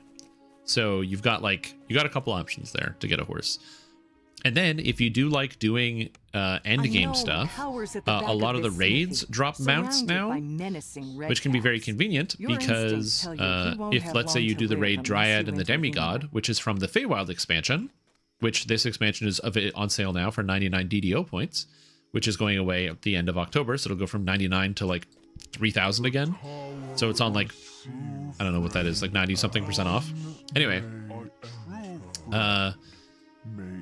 the Feywild raid at the end game drops unicorn mounts, and the unicorn mounts are surprisingly not rare, so everybody has them. So if you ever join a Dryad and the Demigod raid, you're pretty much guaranteed to get a mount if you don't have them, because at this point basically everybody has the mounts.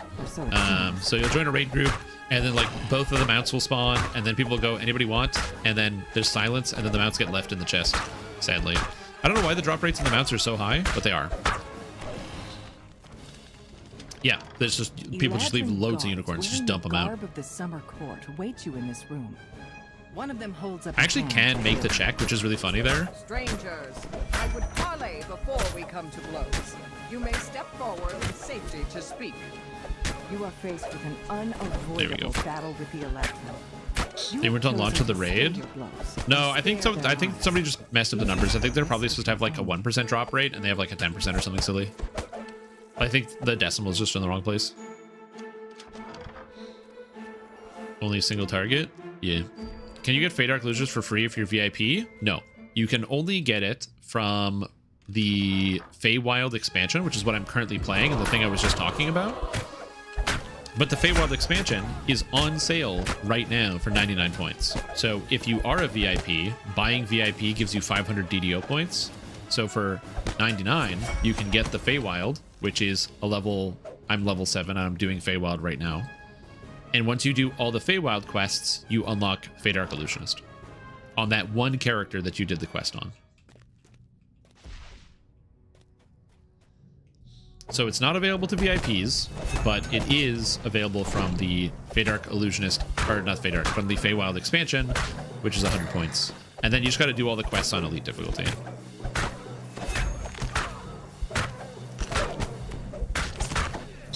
Yeah, it depends on the raid. So, like, for example, there's another raid where the drop rates are not so high, which would be the Skeletons in the Closet raid, where I still don't have that mount, and I have done that many, many, many times.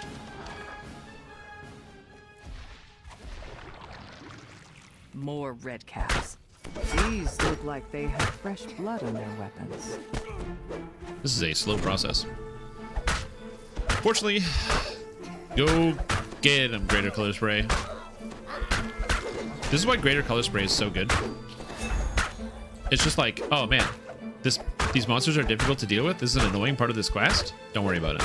Greater Color Spray, Greater Color Spray, Greater Color Spray. Most of these Eladrin appear to be victims of the red caps.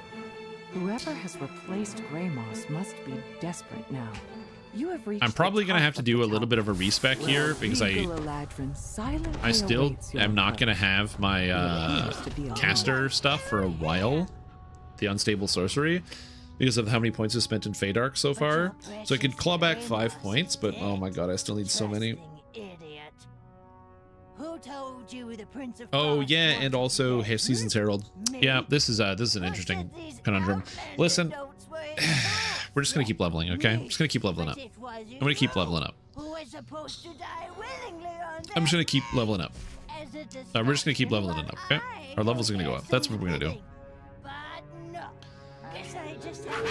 It's like Grease, exactly. Yo, Grease is so powerful. As you get higher levels, Grease loses a lot of value because all of a sudden you start to fight a lot of creatures that, okay, game. Okay, game. What? Okay. Can you not do that, please? Thanks. Oh, crap. Oh, I missed which one is talking. Is it this one? Nope. Oh, no. sick, dude. It's this one. Get him.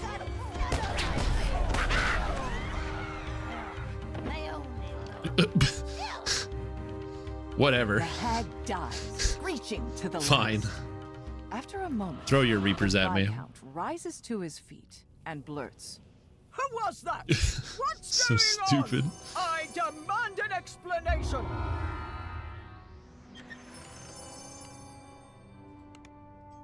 Anyway.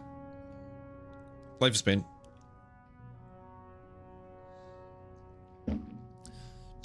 Speaking of color spray, I'm using your DK Dampier build. Yeah. And since you get improved mage armor, night shield, SLA, what spells do you suggest to replace them with?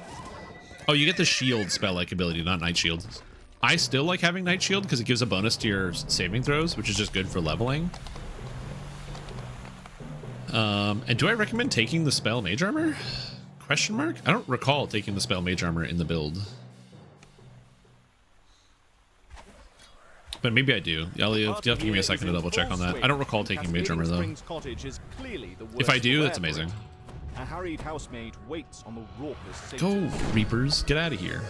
But yeah, let me do a quick investigation.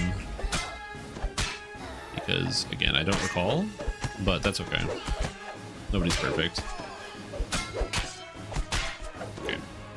I can't do this multitasking right here. Oh, yes.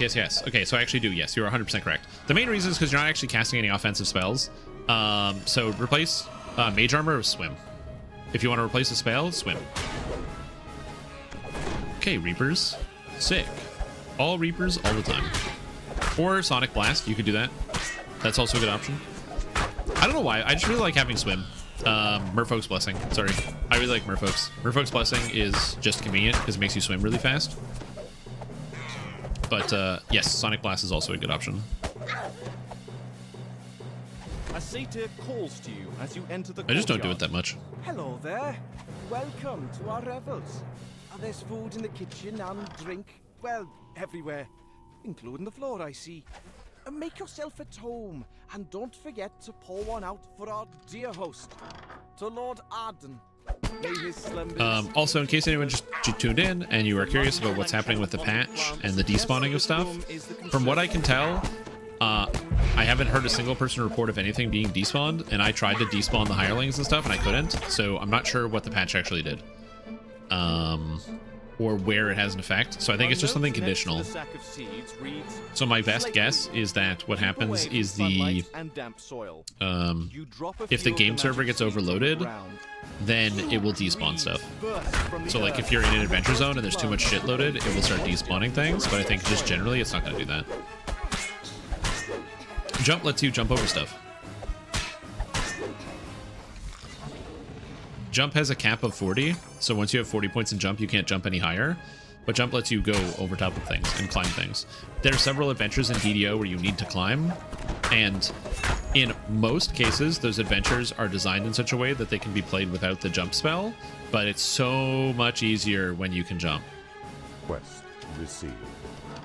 Like, being able to quickly climb on top of stuff is extremely useful. Also for just getting away from monsters. Let's say you're in a bad spot, or for putting yourself in a good spot. So, for example, you can jump into the middle of a monster pack, and now you can hit all the monsters at the same time versus starting at the front, right? Like, imagine this is a monster pack. I could AoE here, or I could jump, land, and then AoE here, right? And if you have jump, you can go over top of targets. Jump is really, really, really good in DDO. But again, it has a cap of 40.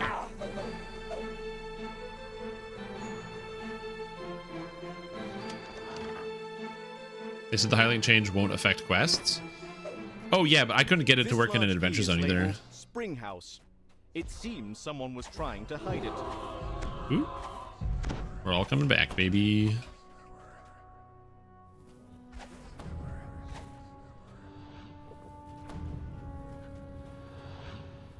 Wouldn't color spray be better? No, color spray actually kind of sucks. The problem with color spray is that it's not greater color spray. Greater color spray is really, really, really good, where what it does is it stuns everything.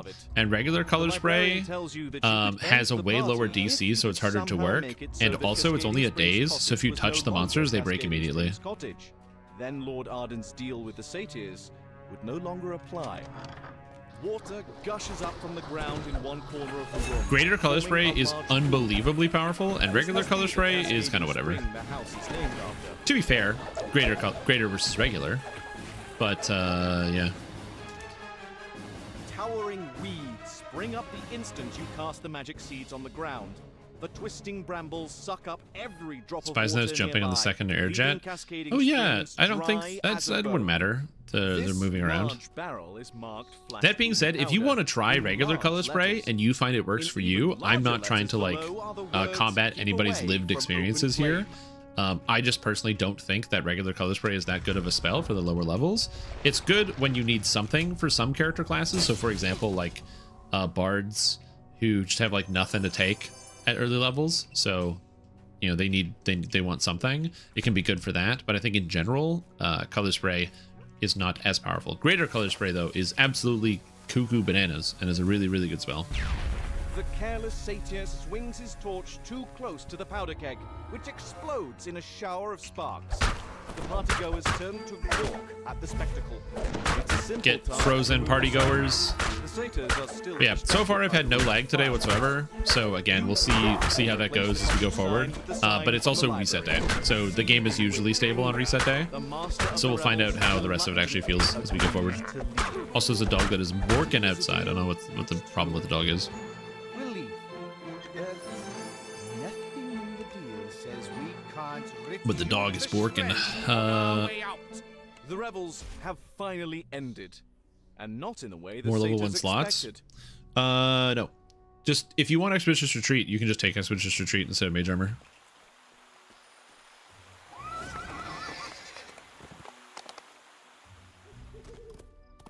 Again, the spells are just suggestions for the most part.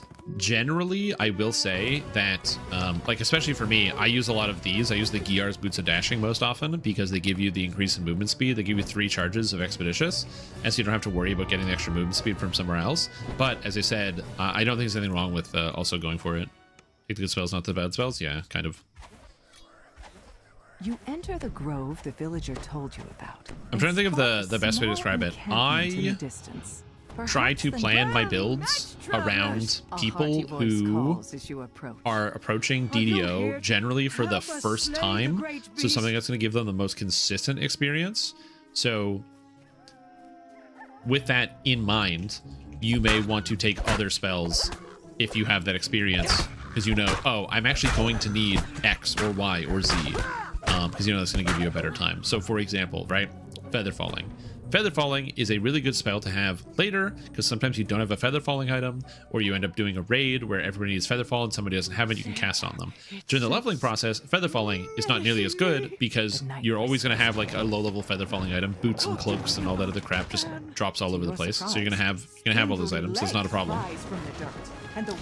But then, outside of the fact that it's just generally not an issue to have a Feather Falling item, trip.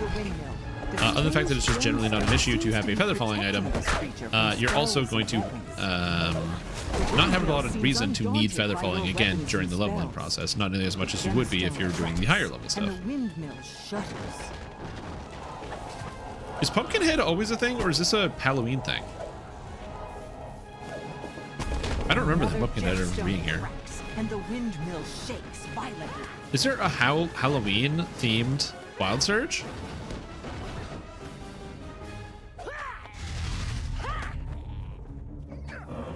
I didn't know we did that. Once more, the windmill rumbles deeply, then falls still. Is it just Wild Surge? Okay, if it's just Wild Surge, yeah. To have left it. I don't know. Yeah, the pumpkin beholders are a thing. I was wasn't sure.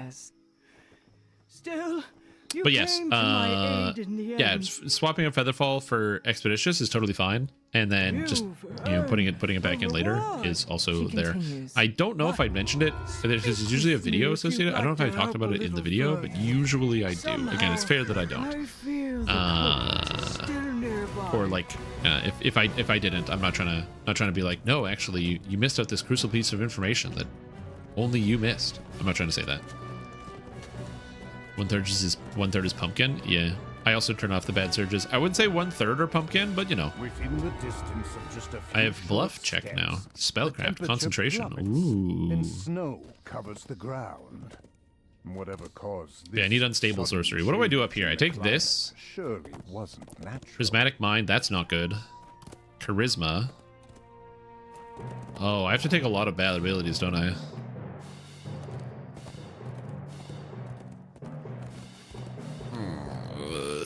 Anyway.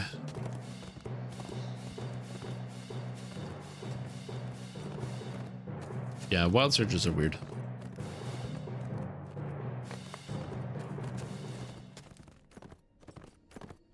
But we'll see. Again, I'm curious to see if there's any lag in the game. That's why the title of the stream is Fishing for Lag. We're trying to see what we can find. I did play a little bit over the weekend and a little bit on Monday. And I found that the game was like pretty rough on the weekend. For me personally, I do know other people that played all weekend and had no problems. So I think right now, one of the issues that the game has is that there's like intermittent issues that are hard to track down. So for again, I ran into problems constantly. Like literally, some of my friends were farming some stuff. I decided to join them and help them. I joined the group and the game breaks. Just stops working. I leave. They had no issues after that.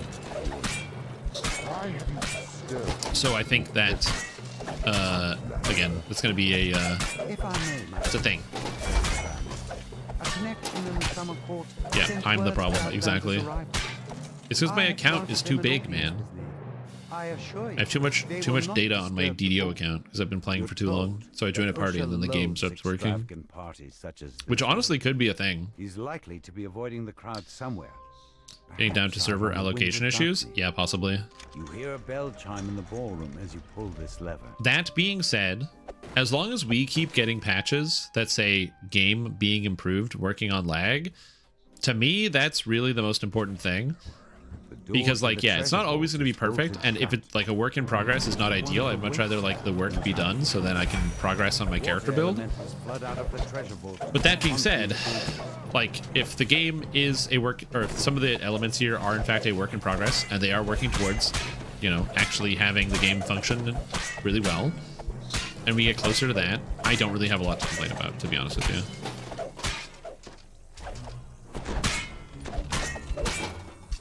Yeah, it's still a problem in Lotro. We still struggle to do like raids and stuff.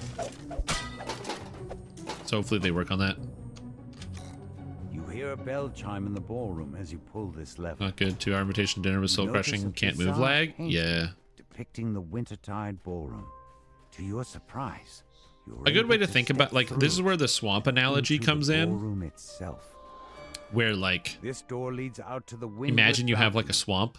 And it's because there's like a blockage that's preventing water from like flowing, so you get like the stagnant water. And it's like, okay, that's not good. So you know what you do? You drain out the swamp, and then once the swamp is drained, you can clean up some of the stuff that was causing the problem. No problem. Then you refill the swamp, and then then you put the water back in. And now the water is flowing a little bit, but oops, it starts to get another snag. And you find something else you didn't see the first time. And so it's basically kind of what's happening is that they are fixing a bug or some problem and then finding the next thing that is causing the next problem and finding the next thing that's causing the next problem. And the reason why this stuff happens is because DDO is a 20-year-old game that probably needed more maintenance than it got every year. And it didn't get the proper maintenance. It's like when you get like a car, right? If you buy an old car, if the person who maintained the car was maintaining it like every year, bringing it into like mechanics or shops, or maybe they were taking it upon themselves, and they were like actually like making sure everything is good and up to date, refreshing all the pieces. I don't know cars, so this is why it sounds really detached from reality what I'm saying, but like, you know, they're swapping out the brake pads and they're replacing the catalytic converter. I don't know, cars, they're doing things to the cars and they're maintaining the cars.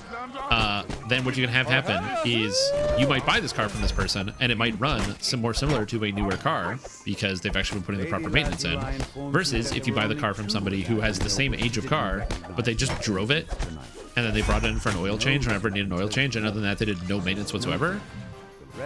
then you're gonna buy that car, and under the hood there's gonna be like nightmares waiting for you. Snowdrift tells you that Lord Beryl Also, was last emergencies, seen welcome back to the stream team. Previous word, fantastic day. Thank you so much for tuning in for 73 months. That's a really long time. Shit, dude, that's like, it's like 6 years. Wow, it's crazy. Victory by 1,000 patches, that's just it. So as long as we keep getting patches that say here's the next step in the lag journey, I can't be too upset, because it means that there are people who are working on it all the time. Again, also, I don't know if you guys are aware of this, some of you may or may not be, there are some times where the developers will post in the actual Discord, where they will post like, hey, here's the next like triumph against lag that we've had recently, yada yada yada. And those situations are actually kind of interesting, but they're good for two, well, not good, but they're, for me, they're inspiring. Inspiring is the wrong word, but they give me hope for two reasons. Reason number one is that, one, they're finding solutions and ways to solve like some of the lag issues, which is good. But also, a lot of these posts are like literally the middle of the night. It'll be like 11:30, and there's a dev posting, hey, found this, and we're looking at this right now. And you can tell that this is a serious problem, and they're trying to fix it. Because you're not working at like 11 at night on a Friday trying to fix lag because it's not important. So I can't imagine the stress that some of the people that work at SSG are under to try to fix these problems, because it is a major issue. That being said, the lag still sucks, so I don't begrudge anybody for being like, yeah, I don't want to play right now, and then deciding not to play. To me, that makes total sense, but I am happy to hear that they are continuing to look into it.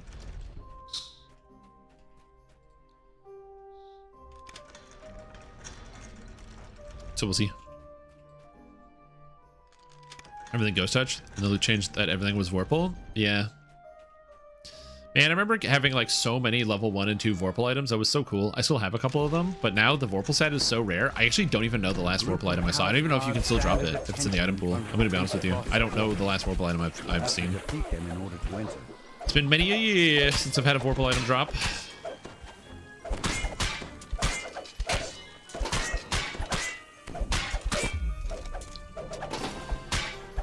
Last couple of weeks. Oh, okay. It's also like, I will admit, I don't scan through the weapons very often when I like go to do quest turn-ins, so that could be a big part of it. An Eladrin noble stands at the base of the stairs that lead to the Prince of Frost's quarters. This must be Dame Allegra, the mysterious newcomer you're looking for. Well, I'm glad to hear you've had mixed bag, obviously, because again, there's only so much you can do about the whole DDO community as a whole, but hopefully you've had at least a couple good experiences, Lurthane. Dame Allegra stands in the center of the garden. She lets out a low chuckle. Level 7? Ooh, Vorpal throwing daggers. Hell yeah. It was good fun, riling up that gloomy prince. I keep healing. Pumpkinhead. I guess I never noticed Pumpkinhead because I'm so used to getting all the bad surges that is like, this surge makes it so that you die instantly, and it's like, oh shit. Such trouble for the gatekeepers back in Stormreach. Oh god, shambling series. Good. It'll be for the last time. Half-orc favorite soul, because I like the idea of half-orc and favorite soul. Is that a thing that can work? Yeah, favorite souls can use either wisdom or charisma, and so since half-orc's got a minus to charisma, just play a wisdom-based favorite soul. And you can absolutely do that.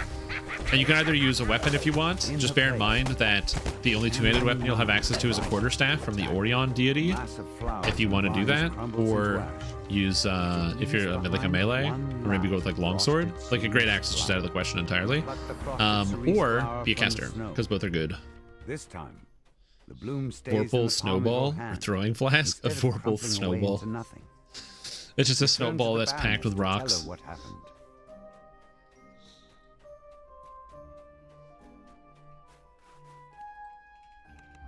Though the prince himself would never. Yeah, the testicular torsion's a pretty bad surge. Cannot recommend. Thwarting the Night Hag's scheme.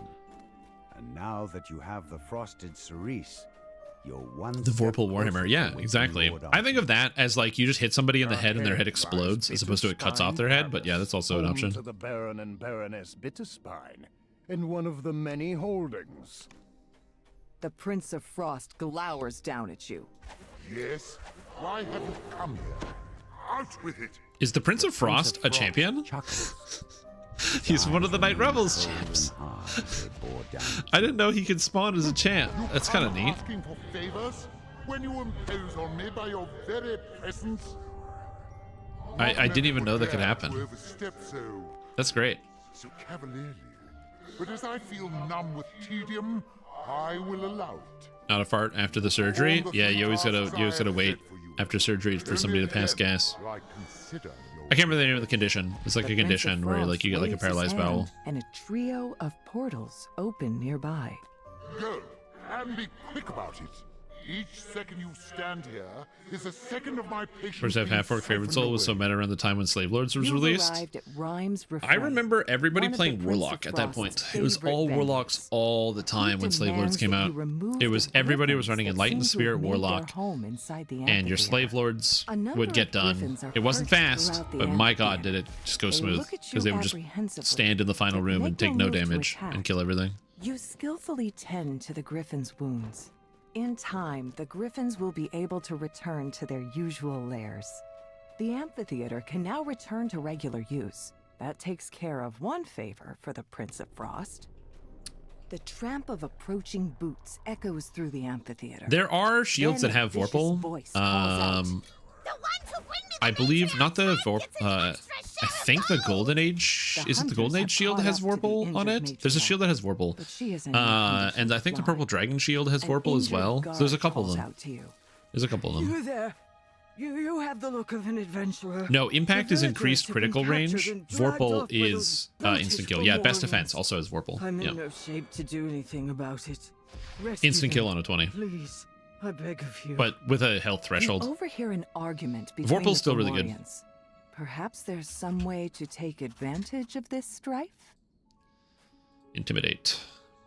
Lurtz considers your words, then gives a well, a Vorpal heavy pick makes sense, right? Because you just like, that means you just get him in the eyes. That's all it means. It just, you get him in the eyes. Good hit. Right in the eyes.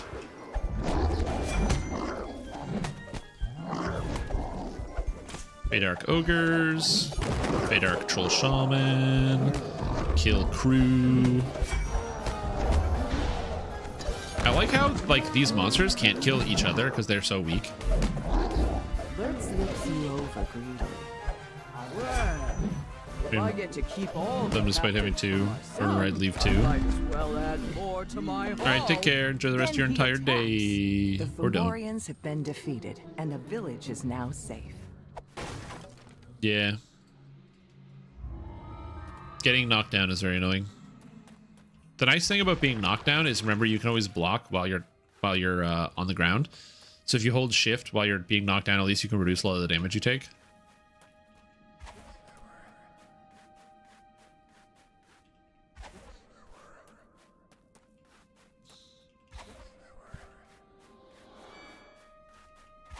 Well, isn't Vorpal...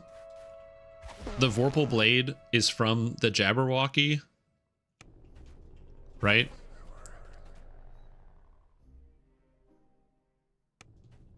You find yourself or it's the inside Vorpal claws that go base snicker held by the snack. rebel bandits. The Prince of Frost wants you to retrieve a wine chest. So I'm pretty sure it's just a word that, The bandits said you know, something about needing to get the patrol it's just a word. to wake everyone up. It may I don't think it really be has like a possible to meaning sneak per past the se. sentries and through the sleeping bandits without needing to fight.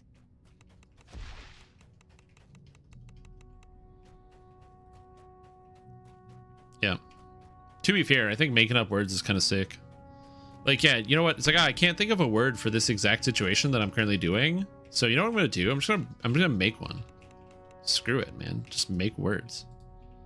Let's go. There it is. Okay, so it's here, and that's the other side. Snicker snack, baby. Off with their heads.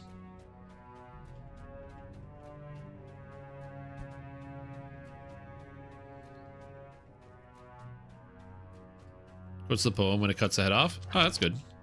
Hey, where's my thing? It's supposed to be here. Huh? Where's my thing? There it is.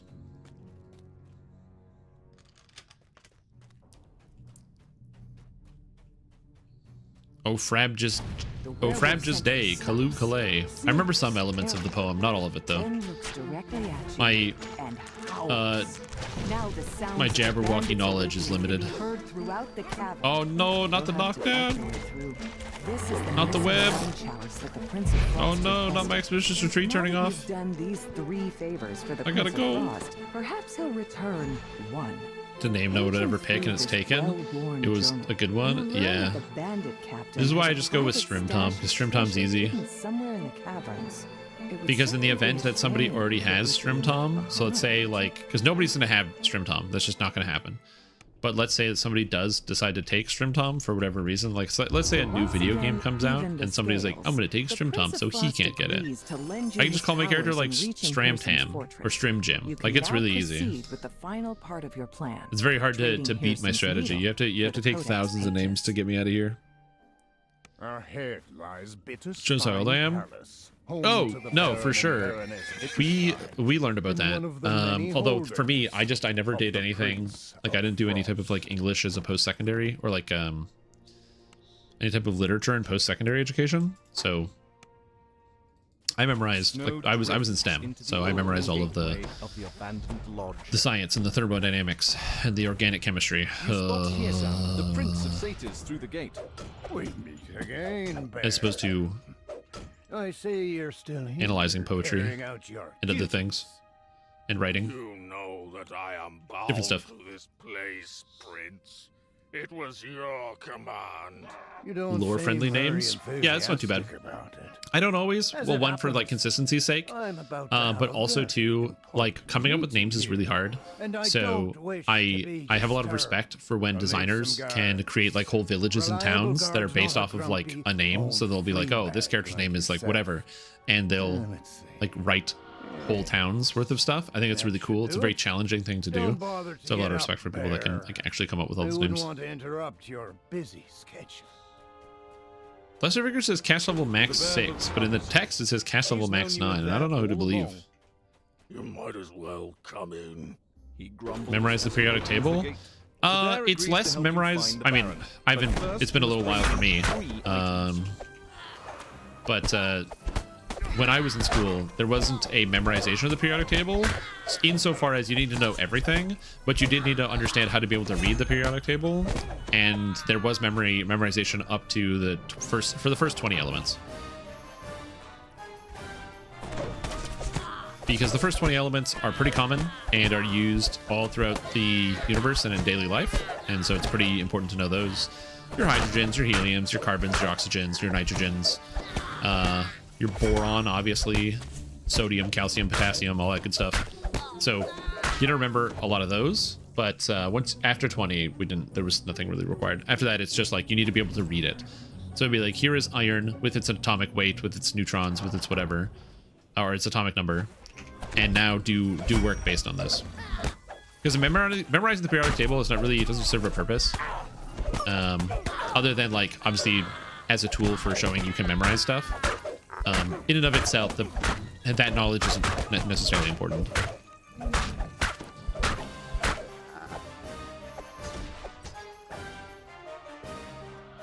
Radon is A, a metal, B, something, or C, a noble gas. It's a noble gas.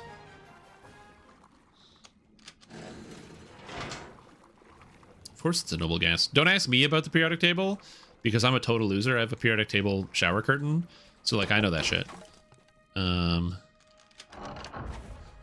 But we're extrapolating out to like other kids. Not quite the same. Got infected with mummy rot, time to slash death. Yeah, it's a curse and a disease. So you drink a curse or remove curse potion and then a remove disease potion.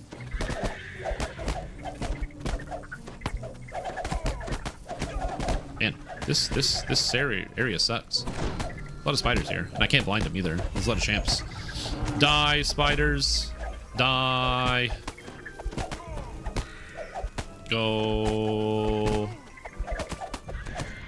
Panacea also works because Panacea removes curses when it's not supposed to. Oh my god. I would recommend showering near the entire periodic table, but it's good.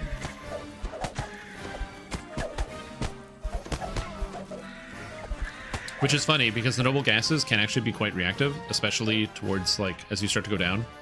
So like, because it turns out when you have too much material, things become more reactive, and so radon compounds, xenon compounds are actually like pretty common in the earth. So for example, underground you'll find crystals like xenon crystals, where xenon, which is a noble gas, is trapped because it is reacting with other things.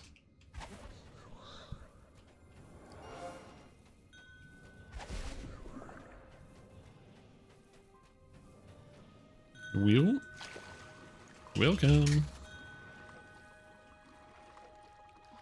Okay, what quest do I have left? So it's Ice Mount Curse, Immortality, Needle and a Fey,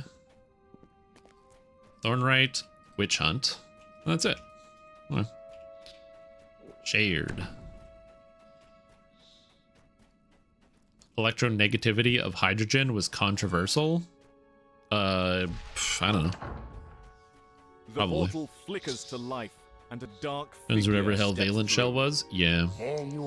I will say that the one thing I, as a student at the time, did not appreciate is the reteaching of things, where you learn about how electrons work and the valence shells and how these things function and how it's like, oh, well, it has this shell and it moves from this energy level to this energy level. And then the further you get into it, it's like, actually, that's not entirely true. You're missing this detail, and it feels like you have to relearn stuff. I think they do a pretty good job in the general curriculum of, wow, roll a 1, sick.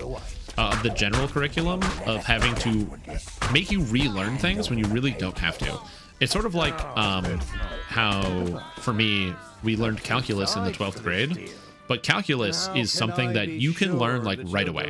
You don't have to wait for calculus. You can learn a lot of the fundamentals of calculus like immediately. Like it just comes right along with algebra. But for us, it was like we got algebra, and then we got graphing, so you can learn like all about like lines and how lines work and parabolas and all these equations. And it's like, okay, cool. And then you learn calculus later, and it's like, oh, this is now way easier to understand because now I understand where these formulas come from and how the graphs actually make sense and how this all functions. So I just feel like there's like a reordering that could have been done. Like the information's all good, so I'm not out here being like, oh, they taught bad info. They didn't teach bad info, but it's mostly like, I feel like there could have been a better organization of some of the info. But again, Giga Nerd over here. He's like, I really think that they could have taught calculus in a more streamlined way. Whereas like a lot of the people in my class were like, yeah, I don't want to do calculus. I'd rather be dead right now. Which, like, fair. God, I'm so useless. What is that? Electrons changed drastically since I was in school? Yep. Dude, there's pictures. You can look up at pictures of atoms now that they've taken with very, very specialized microscopes. That shit's so cool.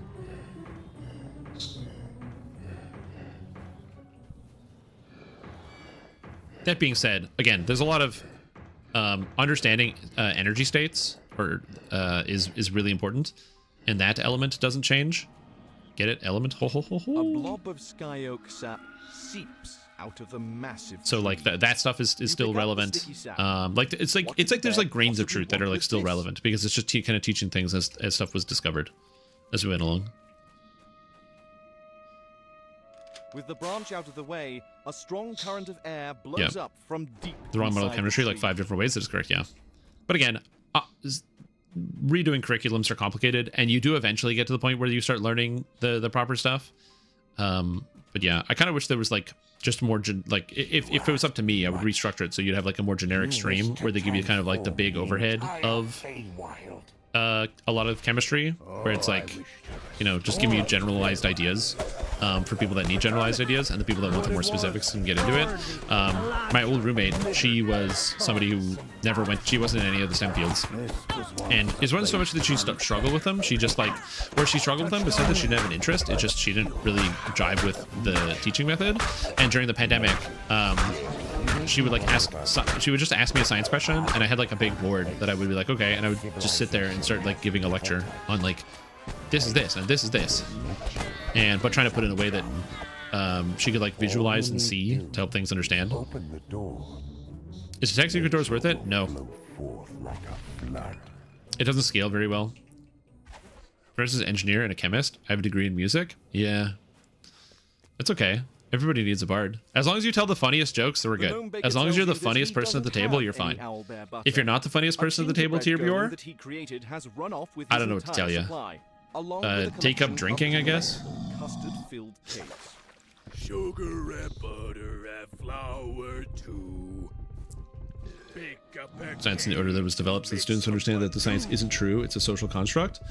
Yeah, science is our current understanding of the world, and the goal of any scientist is to create, you know, have an idea and then find evidence of, then run experiments to try to find any amount of validity in their idea.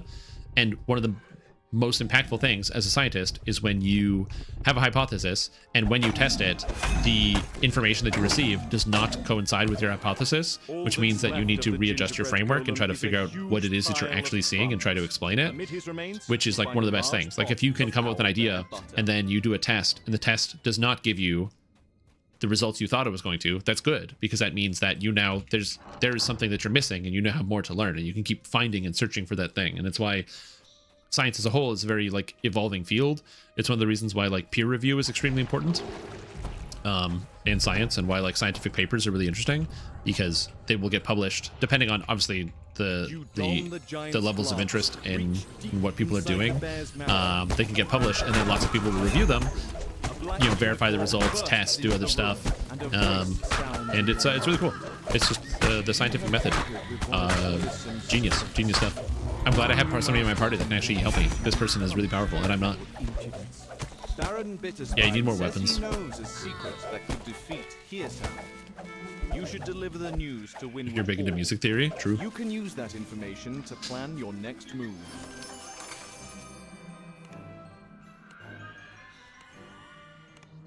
What was it? This is unrelated, but it was not all the time, but a lot of composers for video games will make it so that boss music doesn't use your standard 4/4 time signature, so that way it's harder to keep track of as a human being, and it adds a little edge to a fight. Combating corruption. So for example, if you're playing against a boss fight and it feels like the pace, because you can feel the beat in the song that's playing as you're doing something, but if you can't keep track of it, it's very subtly throwing your brain off a little bit. And one of the best examples is there's Marx's theme from Kirby Superstar, and the final boss. So Marx, his song is the time signature is 15/8. It's really hard to keep track of. It feels like it's constantly tripping over itself, and it's resetting all the time. It's pretty wild. Because you're yeah, I'm listening to this music, and then all of a sudden it's oh no, we're doing this now. Okay, we're doing this now. It's good. It's good shit. A vast tree reaches. Because again, it's really subtle. It's not like everybody's always paying attention to music or always in tune with it, but it's just something where your brain is expecting, when you hear a song, you can feel the tempo, and then when the tempo is just a little off, and you can't find it because it's obscured, and it's an extra layer of a boss fight. And I think stuff like that's really cool. Art, man.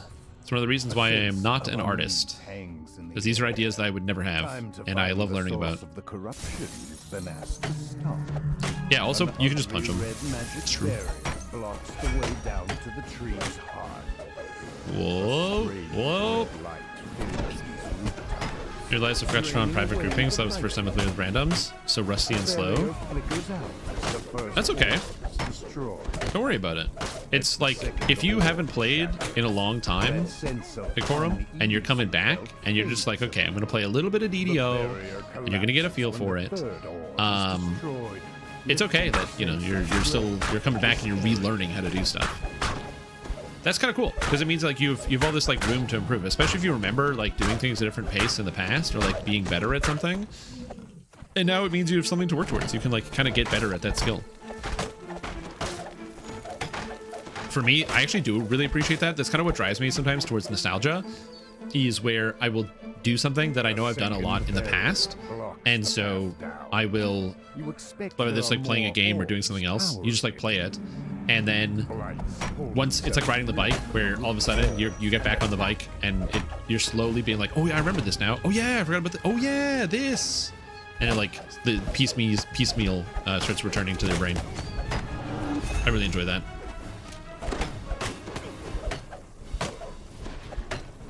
Get to flex the old neurons, man. Yeah, the Flightfoot Greaves. One of them guided you to the chest? I'm glad that they guided you, at least. Yeah, you just gotta get back into it. You gotta get back on that horse. You know, you gotta get back on the bicycle. Oh my lord. Everything will die eventually. That's the thing you have to remember with this character build that I'm playing is that, oh my god, I can't even talk right now. Sorry guys, I'm just getting over something. But I will beat this quest eventually. It's gonna happen. I don't think I'll get any AoE attacks at all until I get Quick Cutter. So like we're just gonna keep going. Monsters that I can't critically strike.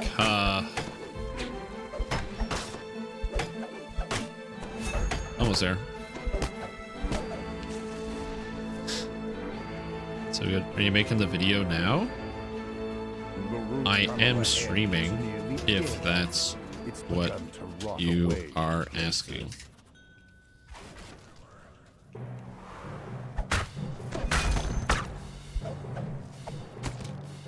Oh, the fact that I don't have an imbue either really hurts. I do wish I had an imbue right now. I guess I technically do have one. It's the fire imbue from Tiefling. So that does work. Under half, take damage. Yeah, I need more. I need more things. Displacer beast dies with one final pain ground. That I'm certain uses one of your builds from like 2018 or some hellish amalgamation. Well, if you're interested, Ikorum, I will be posting a brand new Paladin Vanguard build guide very, very soon because I have a Paladin Vanguard and I did some recording over the weekend to get the footage and High Reaper content, so I actually have something for the video. And the build is actually already posted in my Discord. I just haven't actually like fully published it on like the forums and made the video yet. That's coming out this week, by the way. So you're gonna get that this week. Wait, what day is it? It's Wednesday? Tomorrow is Beginner Basics. Yeah, either Friday or Saturday the video will come out. Yeah, Sword and Shield. I use it for endgame content.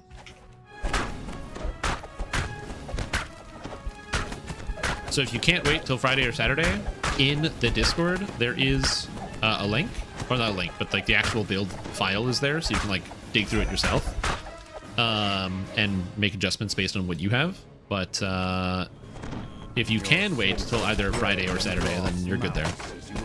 I say Friday or Saturday because I don't know what my motivation for making stuff will be. That, and also I have another video I have to work on. I asked people to vote on what they wanted for Beginner Basics in terms of like an intermission episode. Not intermission, but like a basics thing. And overwhelmingly, the vote was for item evaluation, so a guide on how to look at gear and say, is this good for me or is this not good for me? So that's going to be the next kind of like non-character build guide sort of thing.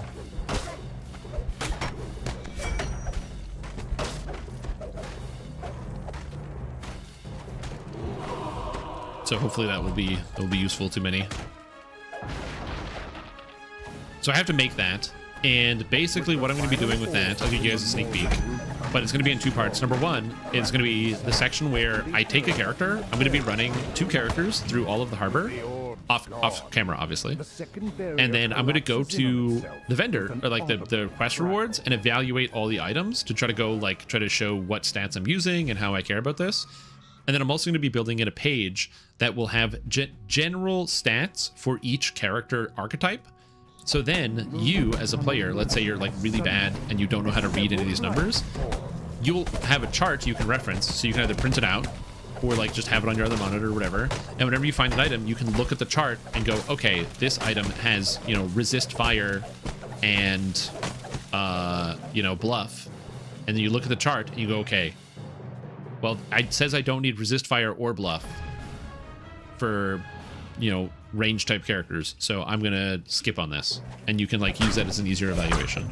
So I'll be putting together like some charts of just like, here's lists of stats that you can use as a reference to get you started with evaluating items. If you're shrewd, you might have already noticed that in the beginner basics sections.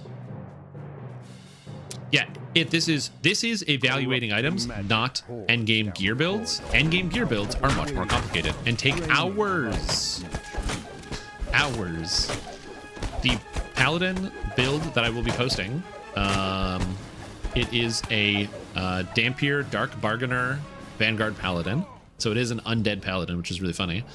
But that build, the actual item build, took me like, I don't know, 7 or so hours to put together.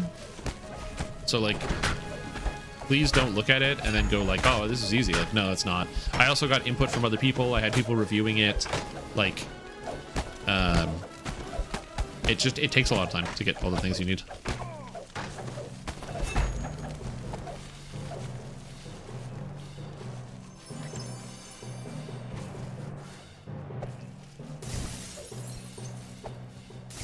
This is also one of the reasons why a lot of my build guides don't feature endgame item builds, and the main reason for that is that it's so much extra work to make an endgame item build, so I don't always do it.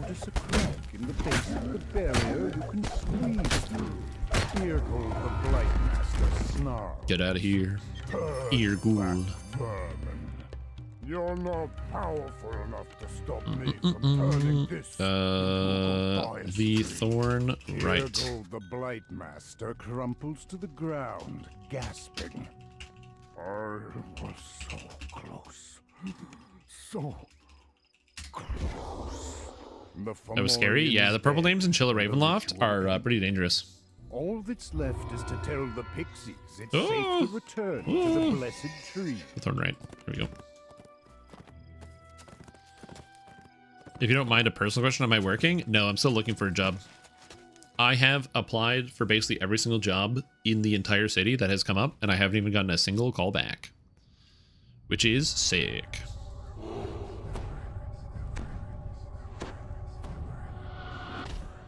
So I'm still unemployed, currently looking for a job. I don't want to be streaming full time. I just want to make sure that's super duper clear, that everybody knows that. That's the reason why I have the ads set to the lowest possible that I can on Twitch. And why there's no ads on like the YouTube stream is because I am only streaming full time like I'm doing now as a interim until I can get like a real job with a real pension and real insurance. All that's going to be real cool. For now, I am just streaming because I need something to do during the day so I don't go completely insane.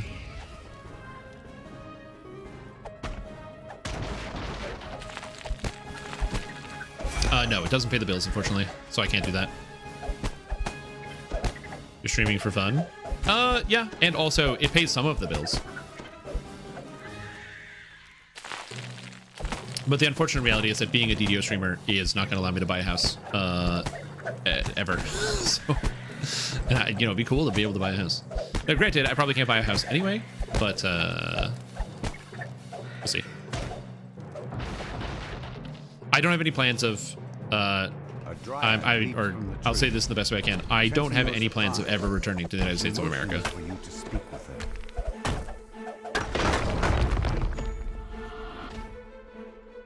The Dryad calls for the test to begin, and creatures instantly Let's see, spring to the earth. Suddenly exploded in popularity. Even still, it probably wouldn't. Pays for the fuel in the car? Absolutely. But yeah, that's the reason why, like, I tell everybody, like, don't feel like you have to subscribe to my channel. I am producing content, and I'm trying to be as entertaining as possible and make as much as I can. But, like, the long-term goal for me, I'm not going to stop streaming, but I want streaming to just, like, be a hobby instead of, like, be the full-time job. And I also want to, you know, get to the point where I can pay for all my things. You know, be able to save for the future, get a pension, things like that. You know, the important stuff. So that's why, like, if there are other content creators that you want to support, and you would rather do that instead of, like, subscribing to me because they might need it more, absolutely go ahead and do that. I encourage people to, like, spread it around. Spread the love in the DDO community or with other content creators you know. Again, for me, this is just a temporary stop along the train. This is why I'm not too worried about the future, because I'm not worried about when I'm going to get a job. I will eventually, because I'm lucky. I have the luxury to just keep applying. Like I have several friends of mine where like they, after finishing similar programs to me, it took them almost a year to actually be able to get a job, just because of, you know, that's what happens, like turnover, circumstances. Sometimes it can just take a while, especially because I don't really want to move. Like I could move to like somewhere else in the country. 3 of the people that actually graduated from my same program that I took did get jobs by moving cross country, but like I just don't want to do that. So I'm in a position where I'm fortunate I can wait. So I'm going to.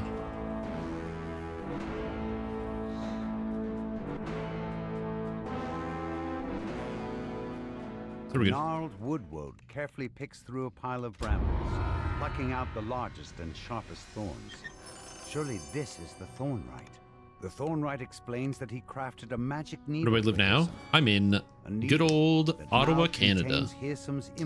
Ottawa is the capital city of Canada, and Canada is this big country where there's beaver and hockey. There's probably other stuff, you know, can't remember. Witch hunt. That's where I currently live anyway. Then where you are and it sucks. But again, that's like that's the reason why I'm like streaming, is because it gives me, it's sanity, which is nice. Sanity is really good. Gives me something to do during the day. But yeah. Is Ottawa the French part? As it's the city's capital, everything is in French and English, and everything is required to be bilingual signage everywhere. And Canada, or not Canada, Ottawa borders another city called Gatineau, which is literally like they share a river. So there's a bridge between downtown Ottawa and downtown Gatineau.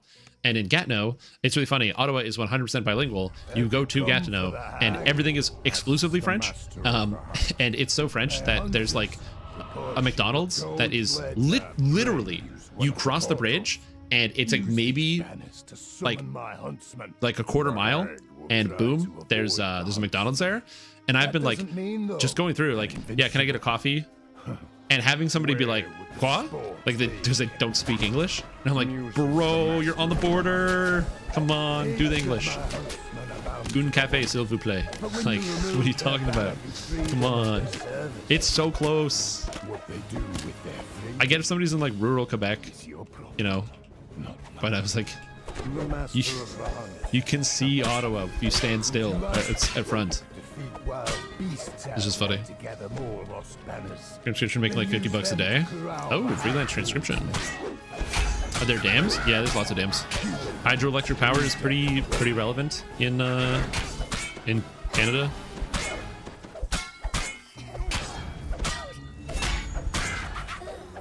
In America, jazz. You know, why you've been rejected? Yeah. Started DDO from scratch at the beginner, already build from your docs. Move level 7, no damage is still okay, but not as early levels. Does it ramp up? Does the build have AoE? Any tips? So if you're playing the Artificer build, the build should have AoE. So if you don't have it yet, you should get an ability in the Artificer called, I believe it's Shattering Strikes or Shattering Shot, and that should be area of effect. So if you don't have it, you should have it now. So if you don't have it, I don't know why you wouldn't have it. Shatter Defenses, that's it. You definitely should have it by level 7. So I'll take a look to make sure I didn't screw up and not recommend you take it, but you definitely should have it. 50 on the shock. I'm using electric resist. So lightning bolt can hit twice. So whenever you get hit by lightning bolt, it has a chance to hit you 2 times instead of 1 time. You just got to be mindful about that. Yeah, electric resist can help in those situations, but so can reflex saves. So can dodging. You can actually physically dodge a lightning bolt. Not in real life, but in the video game. I must find it. Yeah, I can't complain too much about the Ottawa-Gatineau border, because there's also, right across the border is Saint-Hubert, and yo man, I ain't talking shit, okay? That's delicious, the delicious chicken, so I'm very, very happy to struggle to speak French. This is baffling. We're just played games on European server. Well, there's a main reason for that. It's all just about like protection of like identity and culture. If all the people who are like speaking French stop speaking French, then it's basically like an element of like the French culture that just it goes away. So they just it's like preservation. They just want to make sure they're preserving the culture, and I think, which I think is totally fair.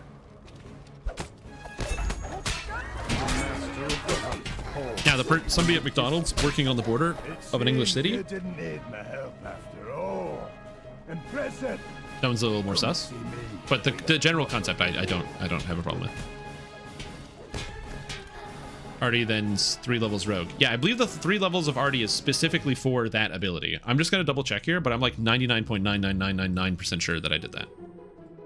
This specifically that way, shatter defenses. But I'm just gonna double check, because if I'm wrong, I'm wrong. Yeah, 3 Artie, and then enhancements. Yeah, it's called Crossbow 2, which is amazing. Caustic, Infused Weapons, Crossbow 1, Thundershock, Imbue. Yeah, like literally right here, level 3. It's this ability right here. Like literally, that's like one of the first things you're supposed to take. It's level 3, you get it. It's this ability right here. I don't know why it's called Crossbow 2, so I can maybe try to find a different way to write that. It's just the computer program I was using.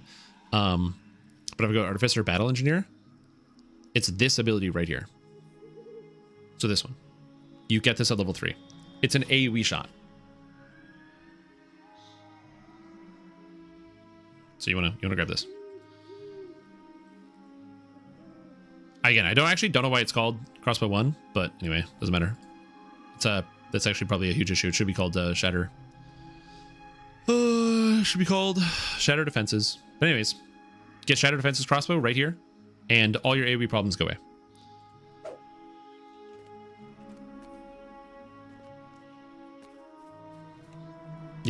Yeah, you get fused a lot later. Yeah, sorry about that. That's a to make the process faster, I use the individual programs, and I didn't realize that was named wrong. I will edit that in the future. So I apologize that you ran into that issue. Where's the note? Oh, the air nearby tingles with magic. Oh, the air nearby tingles with magic. From up above. If you got to higher ground, you could look for the source of this disturbance. Now, like, I'm like pretty sure in the video. Oh, in the video. Stuff's so stupid. So yeah, in the video, I go over it. I'm like 99% sure I explain like where this comes from in the video. But then I remembered the video's not out yet. You guys can't see it yet. Oh yeah, right. Duh. You can't see the video. I don't know, guys. I don't understand why you guys don't just time travel into the future when the video is out and then watch it. That would like make so much more sense to me. Oh well. Yeah, guys, just get in your time machine. Come on.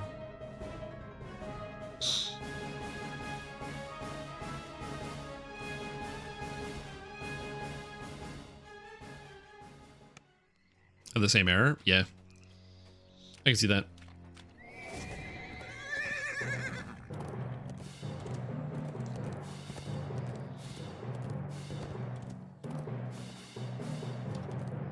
Yeah, I'll just manually retype it. Like retype the name. Needle in a phase stack. This quest is gonna take 100 fucking million years. In the midst of the swamp stands a curious hedge. Though you search for some sort of because I have no stun. Oh no, wait! I have greater color spray. I'm stupid. El Stupido over here. Let's go. Okay, I can actually do this no problem. Never mind. It's not gonna take a million years. Easy. Okay, so this says crossbow 1. So this is shattering shot is what it's called. No, it's not. It's called shatter defenses crossbow.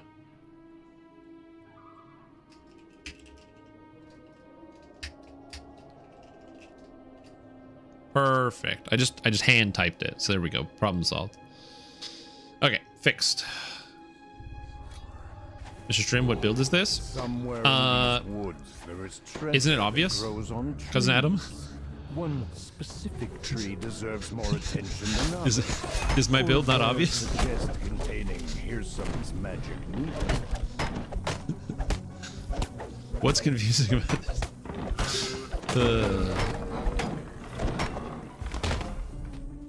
Yes. Yeah, basically. I'm trying to make it... I wanted to play a build with Thornblade, but the problem with playing a build with Thornblade is that Thornblade, you would need to be mostly Druid, but how else am I going to get immunity bypass without multiclassing? So I needed a way to like multiclass, but then I wanted all of the melee stats. So then I was like, okay, so I got to get the melee stats, but I got a multiclass, but how do I do this? So then you got to go with the Wild Mage to fix it. But then the problem is Wild Mage doesn't entirely fix it because you need to be able to get a level 30 Thornblade for the highest level. But how do I get a level 30 Thornblade if I cap out at 20 and then I only get 27 from my cash levels? And the answer is I gotta get more cash levels. So I can get 2 cash levels from Wild Mage. It technically counts as a fire spell, so I can get 2 cash levels here. And Season's Herald, Child of Summer, gives 3 cash levels for a total of 7 additional cash levels, which means if I have all of that, then my character, my level 10 character, who will have access to all of this stuff, will have a level 17 Shadow Blade, which means I get an epic Shadow Blade in Heroics, which is kind of cool. And then also, if I'm a even higher level, so if I'm like level 20, I think it's 22, when I'm level 22, I will have a level 30 Shadow Blade, which is kind of neat. What if I went Ranger and Tempest? If I went Ranger and Tempest, I can't strip immunity from acid. So they're just monsters I cannot kill in the game.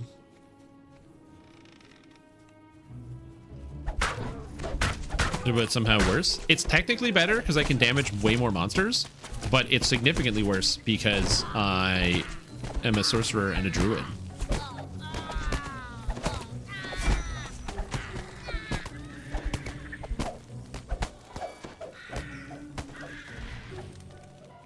And I don't have a solution to that problem, but, you know.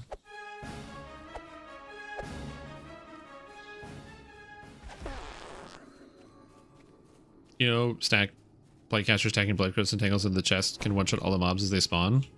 Yeah, but I don't have the ability to do that. It's not a bad idea.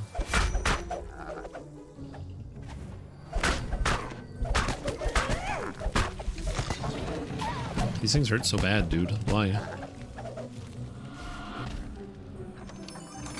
Alright. That is a high cash level on that spell. Goddamn. Alright. Take this chest down. As you open the chest, a unicorn. Oh my god, I don't care about this message. Oh my god, I missed the unicorn because I couldn't get that thing off my screen.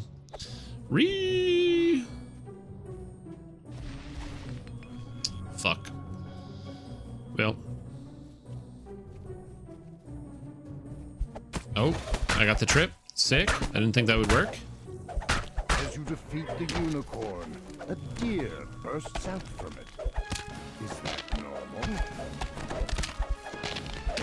The deer falls. Hey, it's turned to gold. Cool. And then a blink Nope. No. Oh, I didn't have the thing. Is that a bat?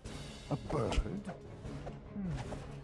Okay, got him. Whew! That's all I cared about. It was like holding my breath. I'm like, please don't fly away. Please don't fly away. Please don't fly away. An egg rolls out. Thankfully, the egg doesn't move. Yet, among the shell fragments, you see the glint of something that looks like a small winged shadow. Perfect. Sweeps All right, down we're good. From the sky and plucks the needle out. Just as There's only clay golems and arcane oozes. Yeah, but they still exist. The tiny dragon-like creature darts And shot away Joy as he with spawned its in. eyes. Yeah. You can use the clip from Invader Zim. You made them worse. Yep. True. I could use that. I'm not going to do that, but I could.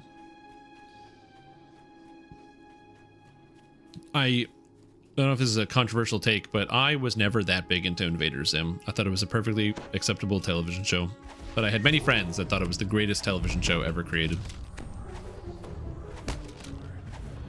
I thought it was fun.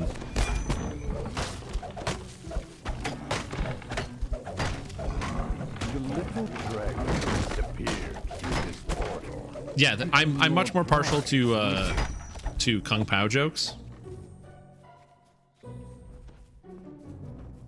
Hold up, it's hammer time. Well, we gotta crack the egg, and so you threaten the egg, which is then the dragon, the pseudo dragon who was playing games with you was like, oh no, I don't want to get cracked by an egg. Oh, he just wants to play games.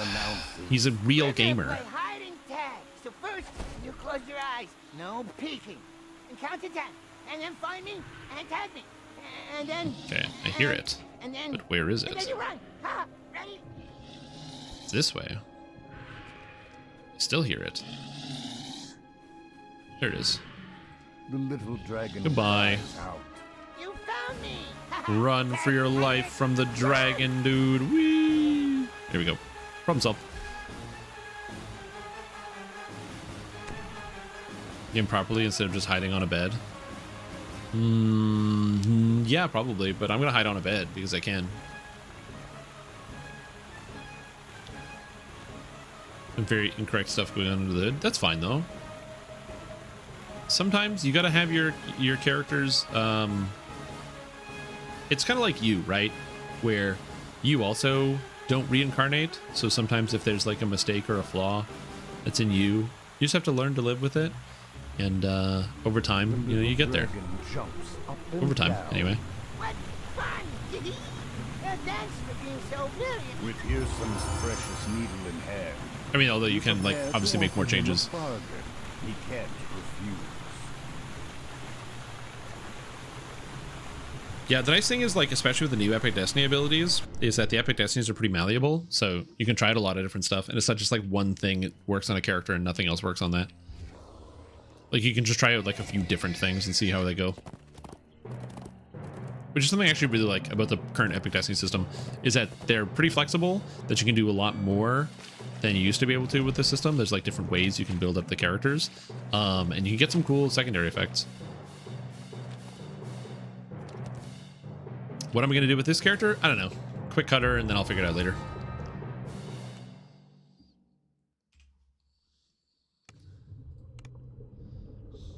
Legend of the Lost Locket. God, this quest is a good one. This is a good quest.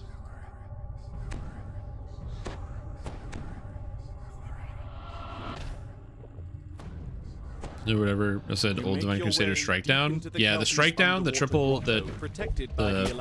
hit frontal cleave. Strike down is now in the game, but instead of being on strike down, which also had the issue of, I believe, having like a 1 second cooldown or something, so you could just spam it, which is another reason as to why they had to fix it. Because you could empty out all of your turn undeads in like, or it had no cooldown, so you could just like spam the button and do like 1,000,000 damage in 1 second. But also, this guy has so many hit points. Oh my god. Oh, is this guy healing? Oh, he's Artificer 1. Oh, I didn't know what this guy was doing. That's cool. He's a Blight Caster. Wait, what?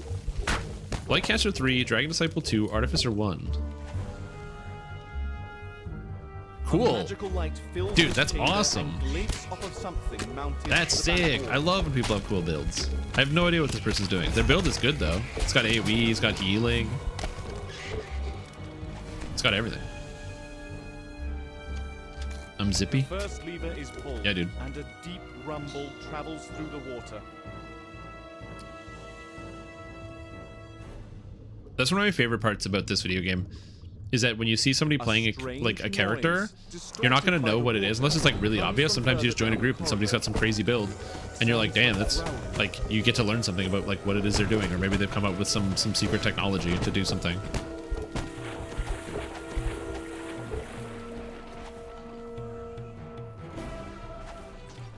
I'm slowly healing, slowly.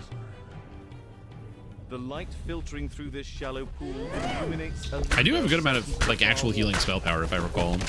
I'm at 200 positive spell power. The problem is my healing spell is very bad. But if I had a single better healing spell, I don't though. There's an audible pop as the second lever is pulled and the barrier A in bit, the and main then just wall dissipates. rips through the quest. Yeah. But here's the thing, like, I don't know, my build's going just fine. Like, it's been slow, but it hasn't, like, it's not like it doesn't function. To me, that's the most important part. If I can still beat the quest, I don't really care that it's, like, you know, maybe a little bit slower than another character build. As long as I'm still able to complete the quest, I don't really care that much. You have buff with Chalet Lag? Yes. I do cast Shoodly Doodly on my weapon, because the Thorn Blades are made of wood, which is fun. I don't take the effect of Season's Herald to double the effect of Shalalagi, but you can do that as well.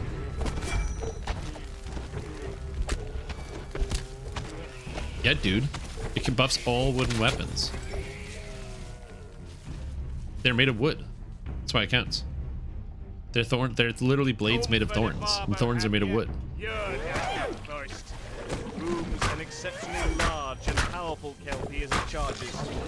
Every time you take it, your admin sends someone to fetch it back. It's an endless supply of fresh air for us.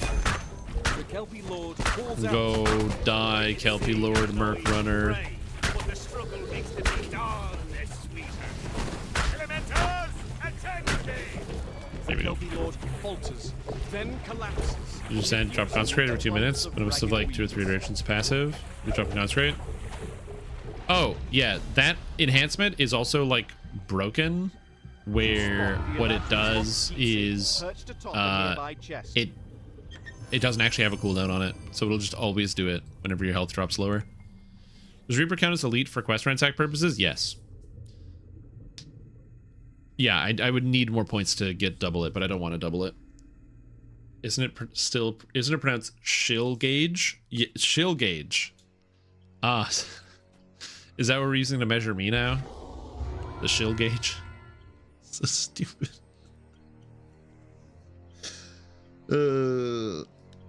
Yeah, exactly. Correct. All right. Immortality lessons.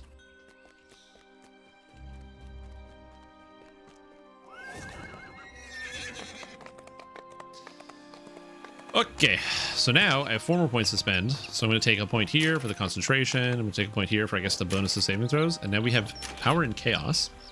So Power and Chaos, I can turn on.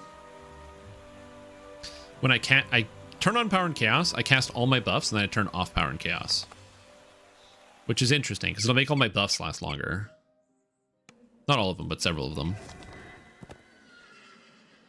And then I turn them off. Something. I don't know. Trying to figure out how this character is actually supposed to work is confusing to my very small brain. Immortality lessons.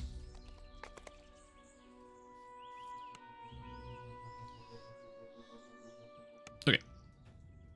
So come in here. Arrive at Hearsom's stronghold after a long climb up the ice staircase. And they're here, we're chatting. So we turn on Power and Chaos. So now this is level 9. So it's almost 10. So we're almost there. Here at last. I trust you. And I can turn it off. So now my spells last longer. Shield lasts 8 minutes. Why is Shield cash level 6? Is Shield also a sun spell? Wait. Why is Shield affected by Child of Summer? And why does he get 2 cash levels? Because it's a force spell?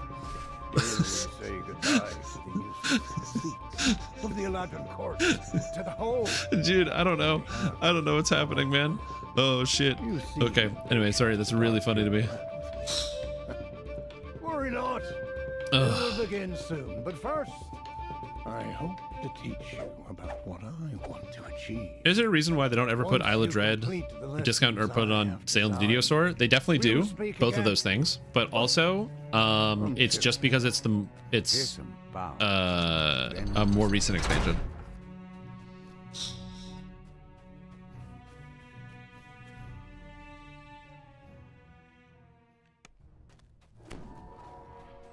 But yeah, it's definitely on the DDO store, but they also do put it on sale. Choke the corners of this corridor. Hearsom's voice floats in the air. coming from everywhere. Oh, man. And nowhere. Oh, wrong button. Wrong one. Wrong one. I'm an idiot. Ah, fuck. I've actually never done that before. Okay, I've actually never clicked the wrong thing. I did that by accident. I have no idea what happens now. But be aware. You'll be shut in. How do we get out of this? You've learned your lesson. What the fuck? Dude, I've literally never had this happen. Where are we going? What is this? You put down the object you chose. Now your head starts. It's just a sewer system? The room spins. Suddenly, you find yourself transported to a cramped and dingy chamber. Yeah, but it should only get +1, not +2, so I don't know what the second thing is for. A red cap, sharpening a large knife, cackles beyond. Okay, where am I? You go up, for sure. You hear a whisper beside you. Your fellow I just need to find something I'm familiar with. I just need to find a single area that I recognize. Hirsum's revelers have been rounding up Eladrin from neighboring lands. Reveler Rowdies. I don't recognize this room. Oh, acid room. We go through the acid room. Okay. Mysterious baker, known as panel in the cell wall slides open, revealing the entrance to a sewer. Child of Summer doesn't grant +1 to caster level though. Climb out of the sewer pipe on its own. Find yourself Oh on the god, that other hurts. side of the locked prison door. You can either run Okay, ahead so and we go find this your way way for out, sure, and then we go this way. It's not this way. Fuck. Okay. Oh, I'm lost. It's okay. We'll figure it out eventually.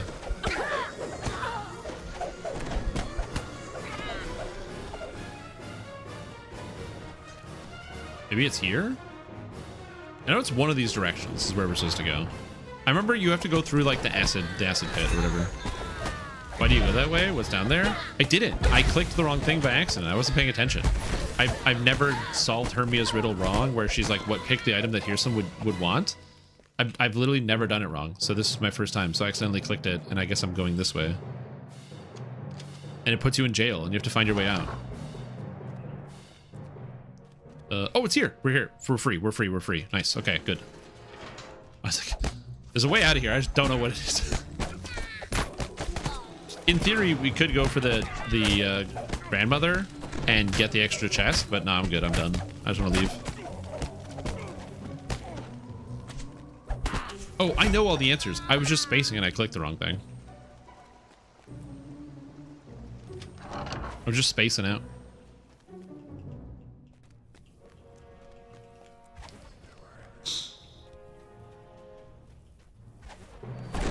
Anyway. Haven't they had like 4 expansions since Isla Dread? Yes. Like I said, SSG does put Isla Dread on sale in the DDO market. In fact, if you are attentive to the dates, you will know that Black Friday is approaching. And many people... okay, don't fuck this up. Pay attention, pay attention. The fiddle is what I was supposed to click. I don't know why I clicked the Eladrin sheet music. I just did. That a watchword has been hidden within. But yeah, with Black Friday coming up, you're gonna be able to buy all the stuff on sale. So if you're like, oh man, I want to buy every expansion in DDO. Well, first of all, you should buy the ones that are 99 points in the store right now until the end of October. So that's Sharn, Feywild, Mists of Ravenloft, Shadowfell Conspiracy, and Menace in the Underdark. 500 points for 5 expansions is a pretty good deal. Oh my god. Oh lordy. Please stop. Whatever, I don't need to fight this thing.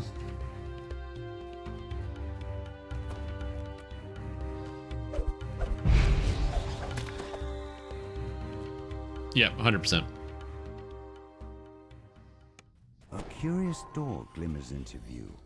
Even curiouser. You were the one who added the details of the granny chest to the wiki? Nice. That's sick. Decide to keep your Love eye that. out for Big it fan. as you complete Hirsum's lessons. Alright, back to rebuffing because it took too long of walking around. A satyr and a small band of musicians stand in a crumbling amphitheater. Oh, my shield, my jump expired. Hermia reminds you. Again, when farming for stuff, I will have to actually do it because I need to get the Greater Heroism augment. I'm still missing it on my Paladin. Everything else is done, but I just need the Greater Heroism aug. Hirsam's voice drifts into your ears, like a far-off strain of music. Now it's time for Oh, you. I had to test it. I'm like, does that work? No, it doesn't. See this band of revelers So you can't just- before you. Best You band, have to actually play then the you will song. be given You can't just the cheat it. gift of my song. Use it wisely. As you step into the amphitheater, Where do you get creators and augment? Immortality lessons. It's just one of the named item drops out of this quest. revealed another section of this room. So you can either get it from the final chest, or the granny in the basement also drops all the named items, so you can kill her as well. The phage fiddles match. And it can come from either. God. It's legendary, not heroic immortality. Heroic immortality drops a heroism augment, whereas legendary drops the greater heroism augment. Bear in mind, it's greater heroism the stats. It does not come along with the fear immunity as well. That greater heroism also gives you the spell. It's just the +4 on saving throws and skill checks and ability checks and hit attack rolls.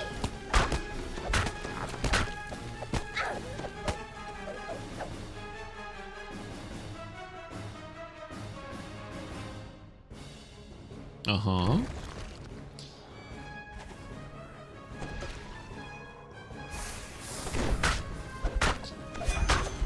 You know, this might seem slow, but it's because it is.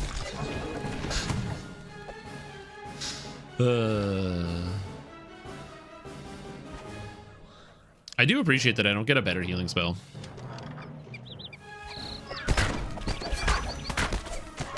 For like a long time. Again, a curious door appears before you. Oh, great. It teleported away. Fuck. Okay, well, now I'm stuck in the basement again. You tumble out of breath to a shaded grove. Where Hirsam's Well, you know what? herd I'm of looting the corrupted chest. If I'm unicorns going to be stuck in the stands basement, I'm ground. looting the chest. Scar regards your Oh, presence God. in the grove with obvious I'll have to catch up. disdain. But she tells you about the deals she made with Hirsam. That So the she and door her rotates herd between may 3 roam different free in areas. the remade Feywild, And it goes from the basement pillaging and ruling to land the as front Hirsam grants lobby. them as they see fit. So where am I? Oh, good. It's actually just right here. Okay, perfect. There we go. It's not that stuck. Already cleared. Oh, I'm just having one of those play sessions, you know, where things are just going swimmingly. I might honestly, all things considered, this character's going just fine. Taking the scenery, true. Yeah, we're not just sniffing the flowers, we're tasting the flowers. We're really getting our hands in the flowers. We're investigating the flowers. We're making bouquets, okay, over here. We're learning. Taking in the art. Look at the wall texture. Look at this deer. Instant venison. Game wants you to get the granny chest. I mean, you're not wrong.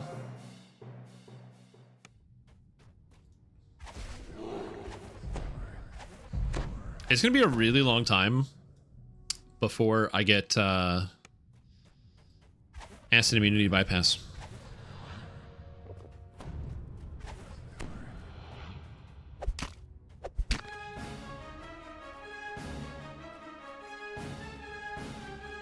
Like, it's gonna be a really long time before I get acid immunity bypass. Because I still need 10 more points, which is 3 levels, so level 10. And then I need 22 points after that. So in 7 levels, Tourmaline shudders as even more of his stone body 8 chips off. levels. One So by more level strong 15, I'll have grasp acid should immunity do the job. bypass. Yep. Arcane oozes. Clay golems.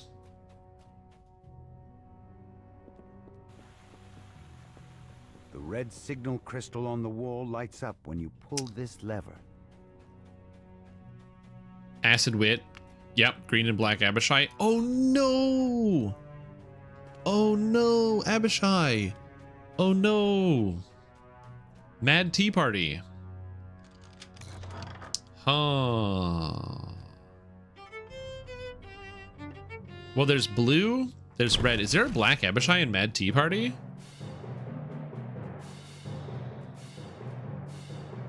A solitary gargoyle statue rests in this chamber. Now Yeah, that so you it's have fine. collected Yeah, both yeah. It's gotta be fine. You can unlock the door to the roof. Easy. Root barrier disappears. Behind it, you notice a strange. Yeah, no, honestly, no problem. No problem. The soil. The second you said Abishai, I was like freezing in place. I know I thought about this, but like my brain is kind of a little foggy today because my allergies are bothering me still. Yeah, that's okay. I don't have to go to Amrath.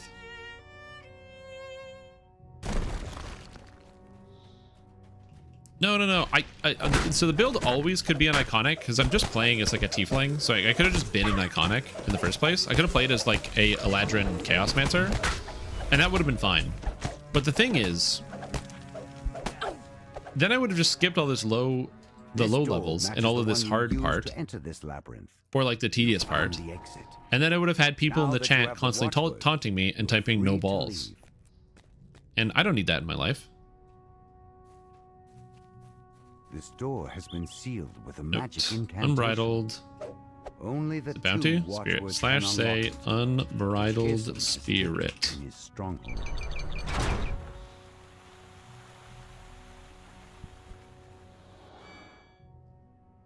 Yeah, I'm not going to give up. You I don't step mind out onto the roof of Dusk putting my Overlook. time on the line Arena appeared. and playing stupidly. Oh my god, stop failing spells. Oh my lord. Oh, 4 spells, 5.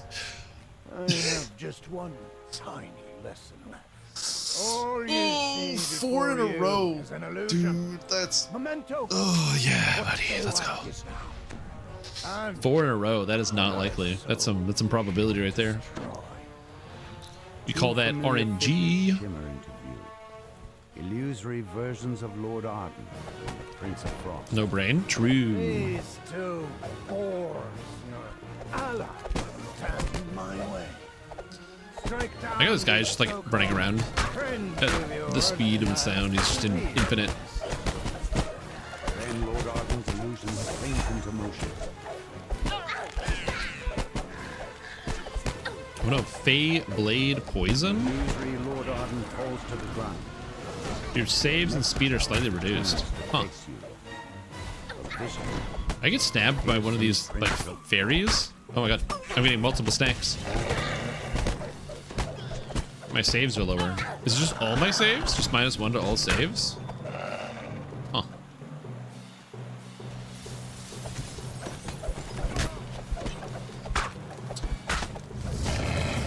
Dice rolling all those 1s and 2s. That's true. I should put up the opportunity for you guys to gamble on the daily dice. I have forgotten about this. Give me 1 moment, and I'll get that sorted for you guys. I should probably do this later, but whatever. Whoop. Gold roll time. Get your gold rolls. Do you have points you want to throw away into the abyss? Guess what? Now is your chance to throw every point you wish you ever had into an abyss and lose it all on game. Throughout the entire game? Yeah, for the most part, yeah.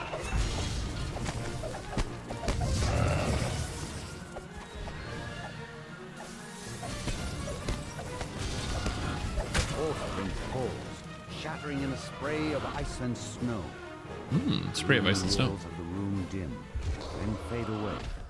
Here's some Since I really messed with grouping in this game, do I need to make an elephant and say, I'm new, be nice, ransacking for life of grooves and mantle of fury? I don't really know the culture of the game despite having 700 hours in it. Yeah, you can.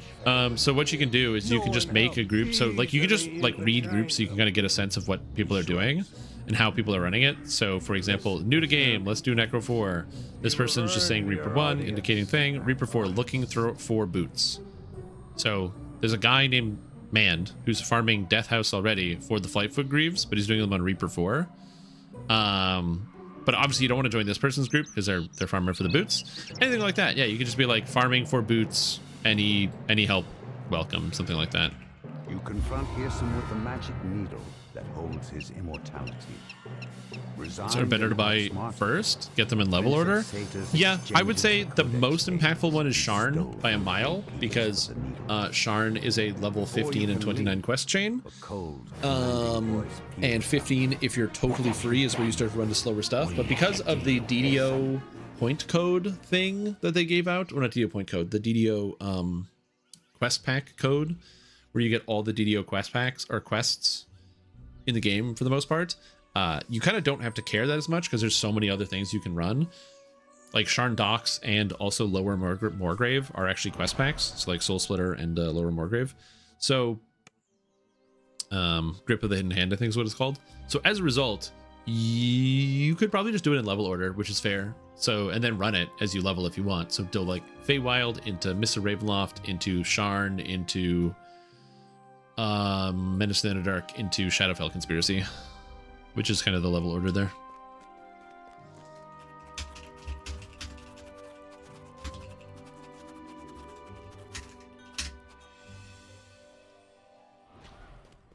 Ooh.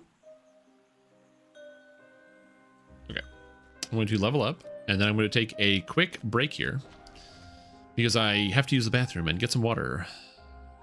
So I'm going to do that. I'm a fighter. UMD, tumble, jump? I don't know. No, I'm going to get the jump spell. I need swim. I need so I can swim fast. People always ask why I take swim. It's because it's funny. We need tactical DCs. Therexata's Instinct. Yeah, let's go. Woo. Charisma. Prismatic Mind. Color Spray and Greater Color Spray now deal damage. That sucks.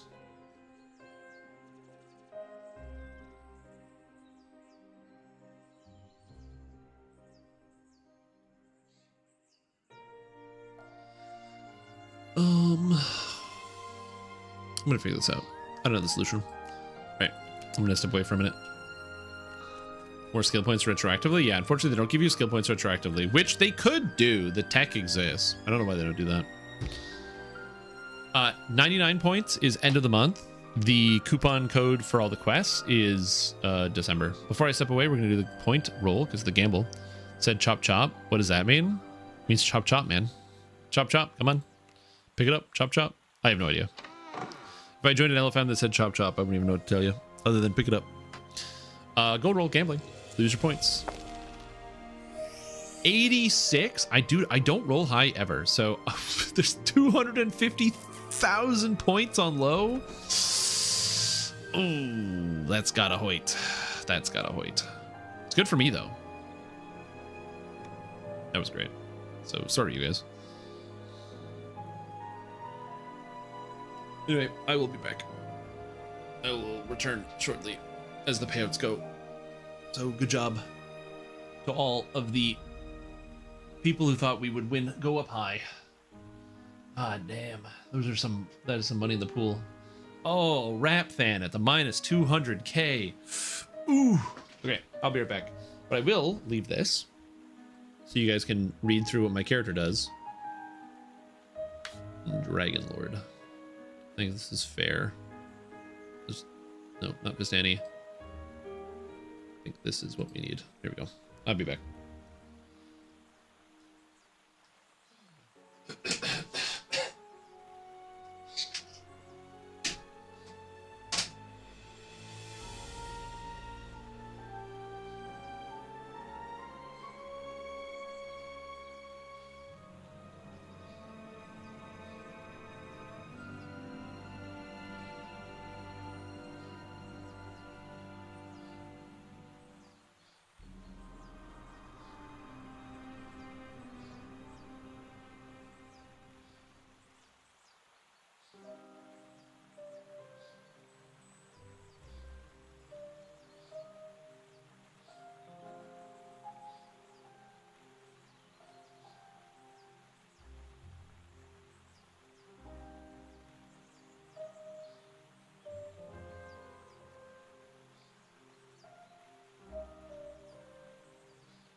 I came back.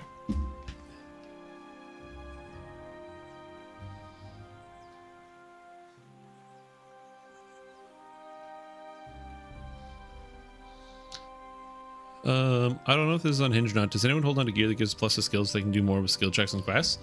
I used to do that all the time. The problem with is with like gajillions of past lives, I mostly get through them. So like, I don't have to worry about it as much.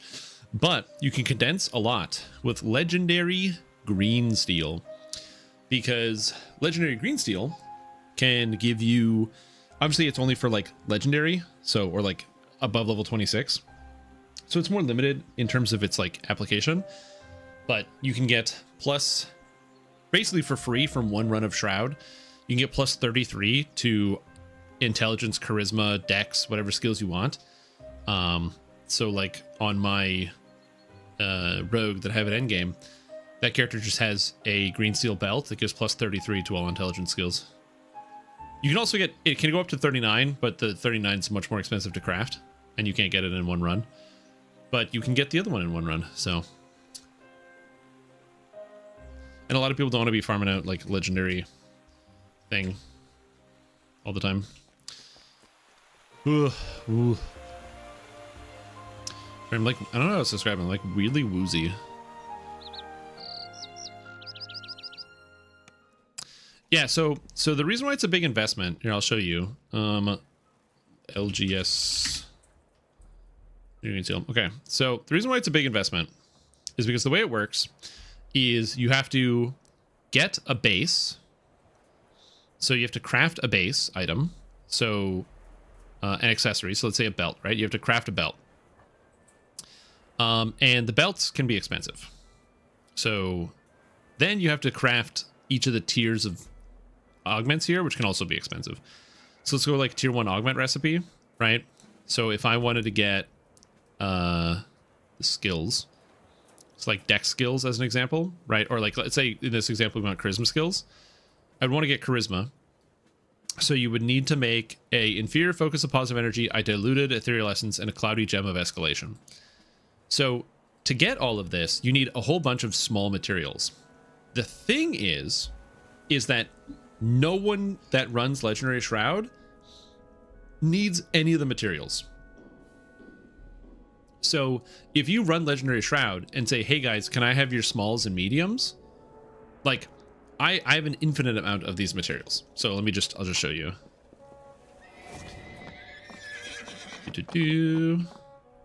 As Wrath is saying, you can also pre-farm it yourself. But if I go here and I type in small, right? I've got like 50 plus of all the materials. I just don't care. I can craft 20 items. Right? So like, I don't care. I can craft 20 things at this point.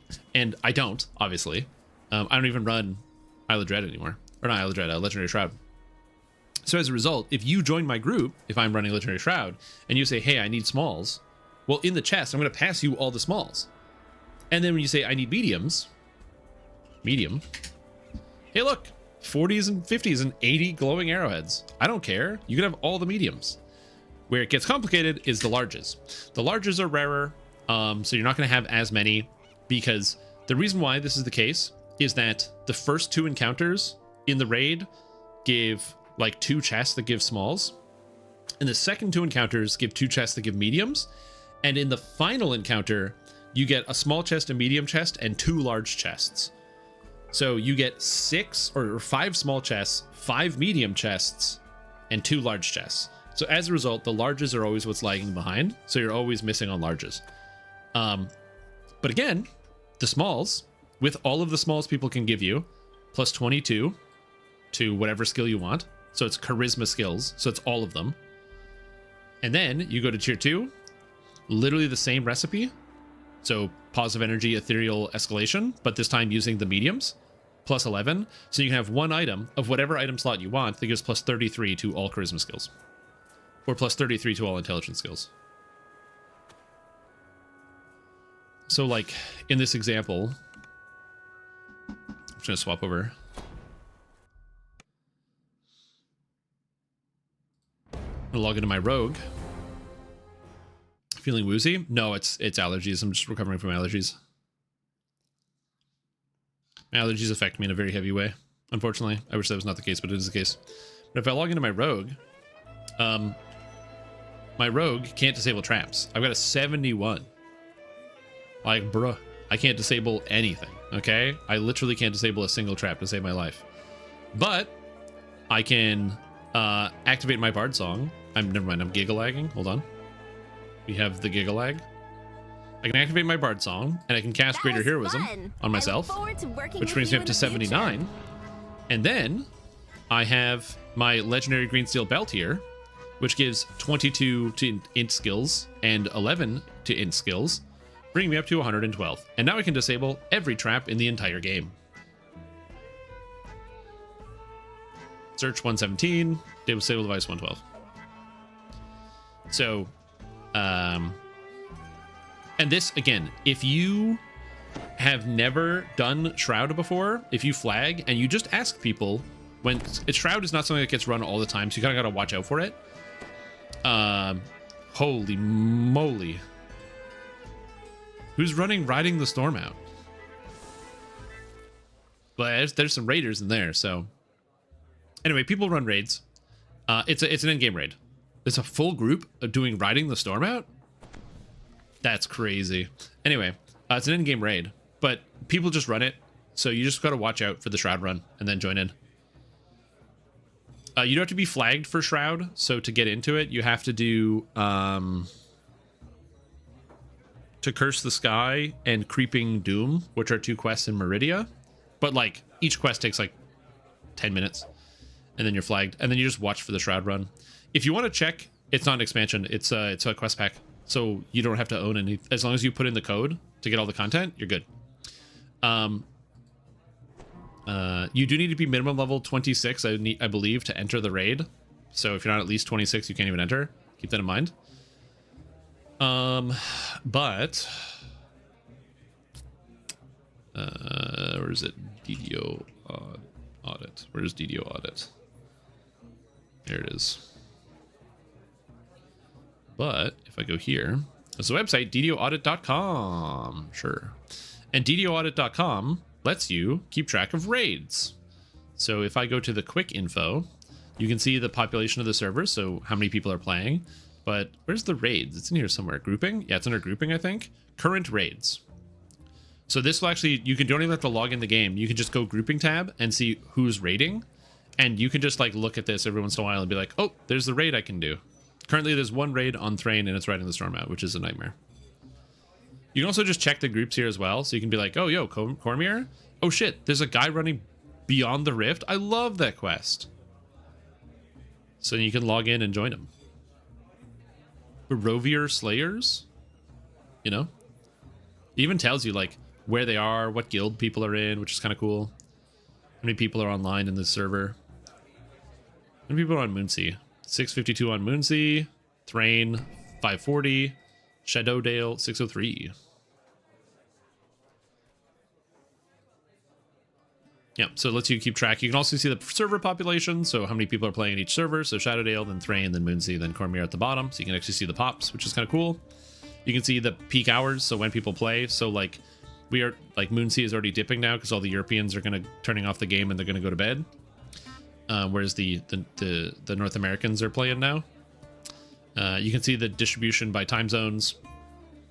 And again, when peak hours are in each server, which is cool. So you can kind of plan your playtime accordingly, although again, it's all kind of the same. So there's that. And then you can also see level distributions. So what levels people are on in average. So like, you know, kind of where people's characters are for the most part. The popularity of the different races. Again, humans, the most popular race. It is what it is. And then we have Drow as well. Again, Bladeforge, a BDO Shaderkai is always interesting to me. And then, of course, at the bottom, you have Shifter, Razorclaw Shifter, Eladrin Chaosmancer, Tabaxi Trailblazer, Eladrin, Scourge. A lot of good races, so they're just down here. Yeah, and then the class distribution you can see as well. Paladin being number 2 is really interesting. What's the bottom? Alchemist. I always find it funny that Alchemist is like easily one of the most powerful character classes in DDO, and it's always at the bottom. Good old alchemist. Anyway, there's neat stuff you can look into, which by the way is kind of cool. True. Yeah, DDOaudit.com. Is that Paladin or Sacred Fist? I think it combines them both. I think it combines the archetypes. I believe.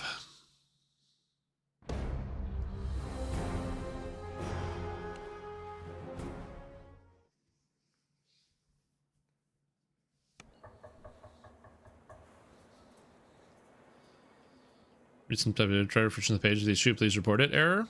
Damn, unlucky. I wouldn't get that error if I were you. I just like wouldn't have that error happen to me. I would just use the computer and have no errors. When that way you can like have less problems when you use the computer.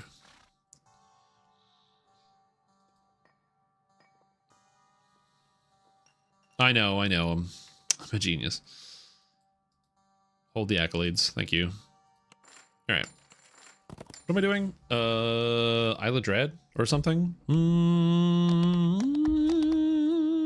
I do Isla Dread every time. It's pretty good. I do like Isla Dread. Gwyland Stand. You know. All right. I could do Gwyland Stand. I feel like you know why not? I want to at least get to level 9 before I start Isla Dread.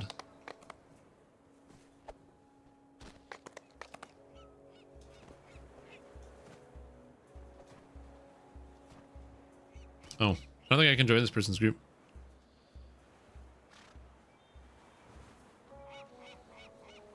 Yeah, I don't know anything about computer programming or websites or web development or anything like that, so I don't know. If you're having an issue using the website, I couldn't tell you. Was level breakdown going to end up as?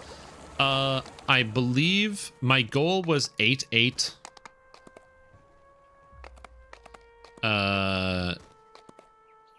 8-8-12. Yeah, 8-8-12. Or sorry, 8-8-12. 4-4-12. 4 Wild Mage, 4 Blightcaster, Dragon Lord. I'm probably going to take Blightcaster as my next level, actually. So, anyway, it looks like I can't join this person's group. Tier. Let's do Tier of Decan. I gotta get ship buffs.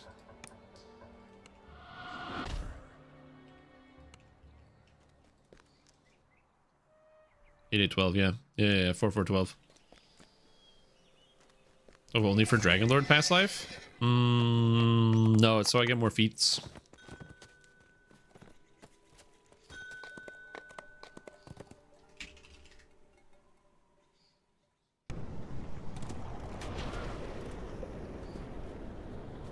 Does you get more feats for 12 Dragon Lord? And I don't think I would get anything from any of the other classes. Like, I guess I could get like an extra spell level, but I don't really care. I don't need any second level spells.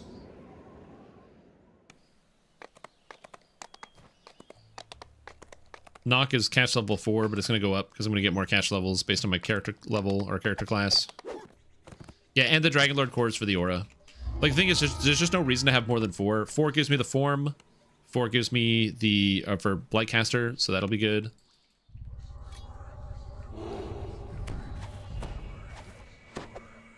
I just don't need anything else. Dank water drips on you from the moss hanging above.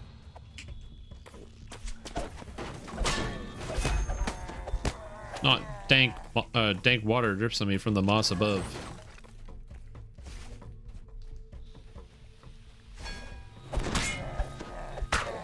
Dragon Lord's uses a kind of magic. It's like sword magic, you know?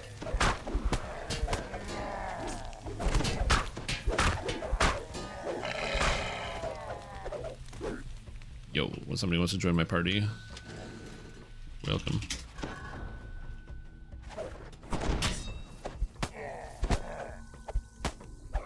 For better multi-class splits? Yeah. There's probably some stuff you can do with that. Yo, my group, it is full. The people they wish to do Tier of Decan. I like me some Tier of Decan. It's a good time. Just steps ahead of you, an open shaft Welcome. descends into water. Paths continue further to the north and west. Yeah, I don't really do all the tiers anymore.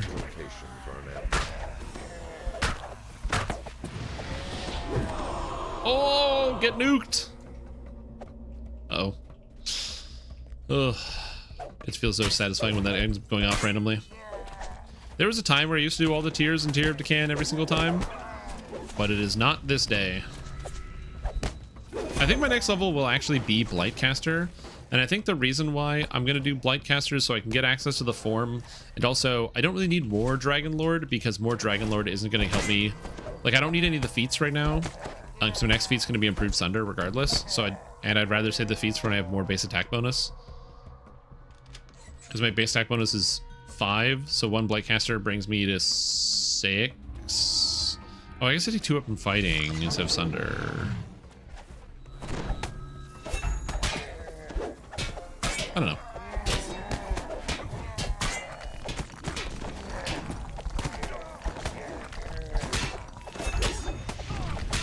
Oh my god, this guy hurts.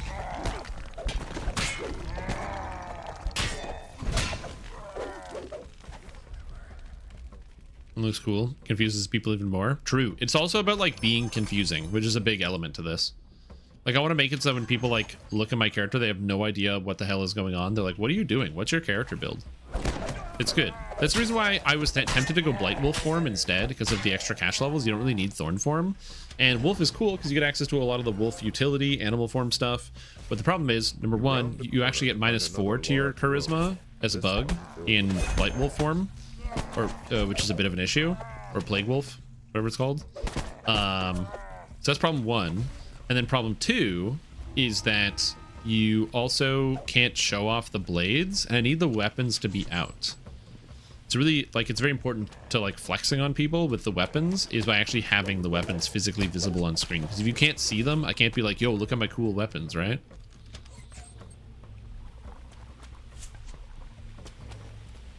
So yeah, that's a big part of it. You got to be able to flex on them. Nice.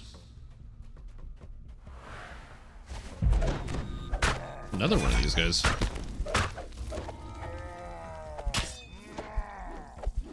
Yeah, like the only part of the meme build I can actually like really enjoy is the fact that my character looks kind of dumb, so I need to be able to visibly see it.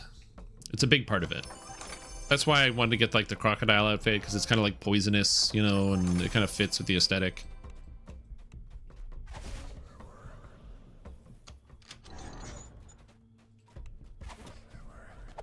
Yeah, man. Yeah, man.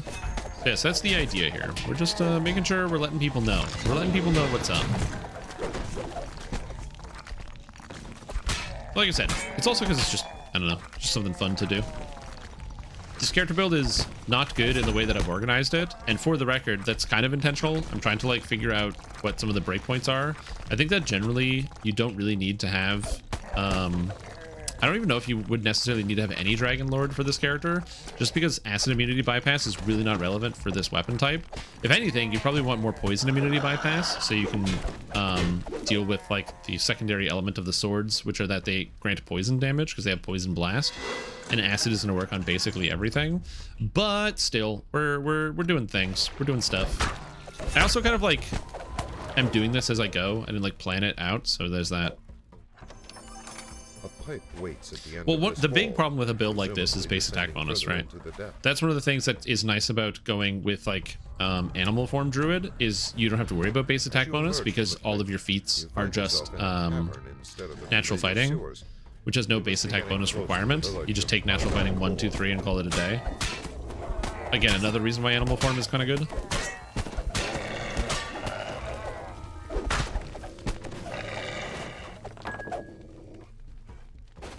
Well, Alex got like the poison spray as well. You go and you spray him. The caves continue. Has anyone come up with a clever use for mixed magics? This is clever. Thank you very much. Other than this, not really. Mixed magic is definitely something that's more for like making flavorful builds. I can't think of any reason as to why mixed magic would actually make something that is numerically superior. But you can make stuff that is fun and interesting.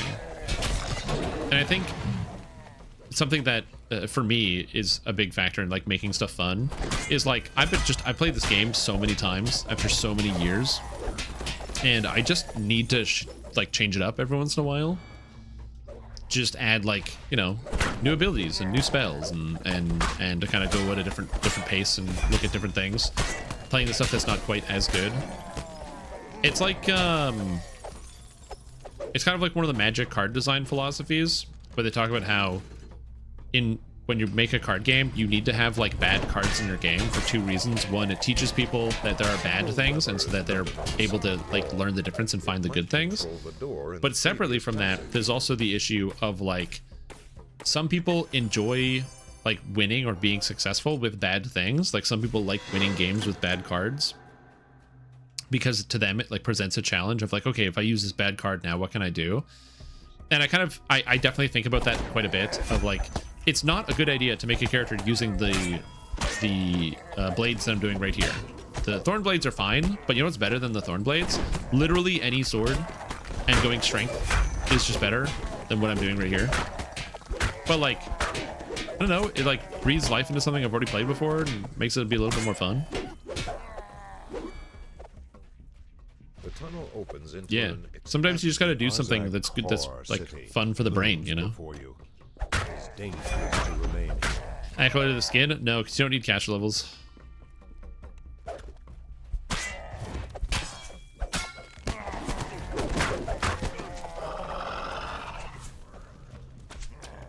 Die. Die. Oh, I'm a rogue. Hello streamer man. Yo. It's that time of the month again.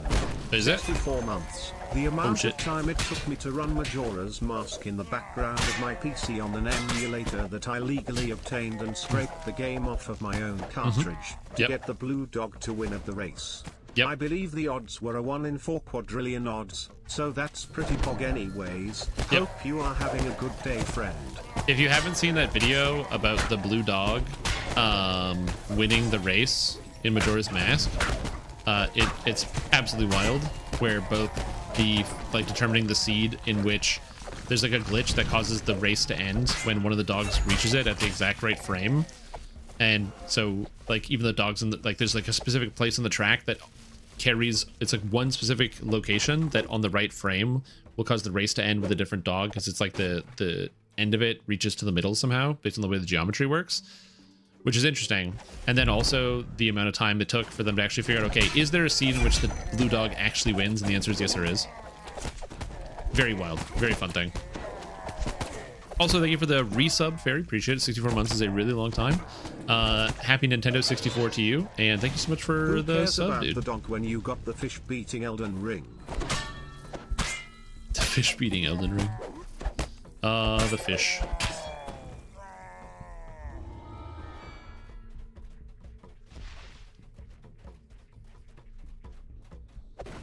All three chaos. Cast a chaos hammer to deal damage to all creatures regardless of alignment. So, question, does that work? Because I tried it with Order's Wrath, and it didn't work. Yeah, thorn blades are made of wood, so they do make clanking sounds when you hit enemies. They're not made of fire. As weird as it sounds, the sound file is pulled from the material type of the item.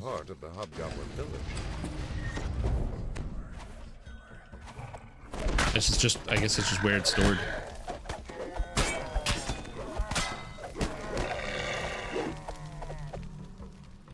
Okay.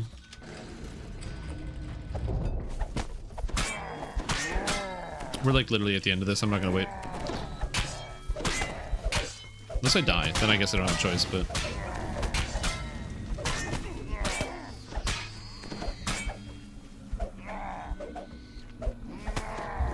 Oh god, the lag right at the end too. 2 Gwylens stand. Gwylens stand.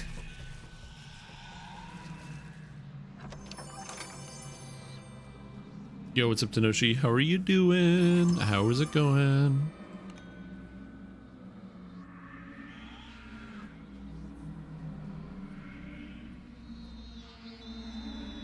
Again, or what we're discussing not happening, not what did happen. Oh, I don't think it's gonna happen again.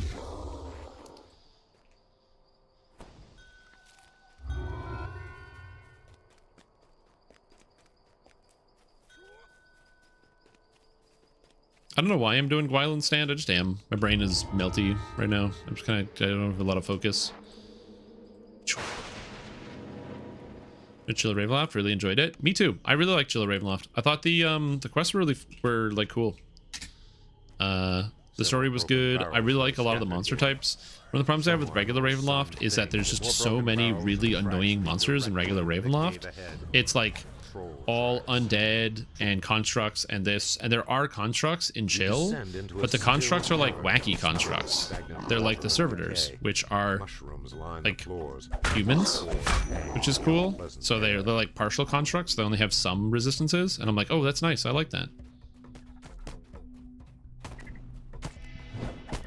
Rust monsters consume iron bands and seals from the wooden cylinders scattered on the floor.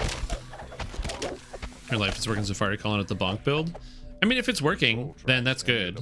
I always just want to double check on that because, again, I know when I cast Order's Wrath, I couldn't get that effect to work.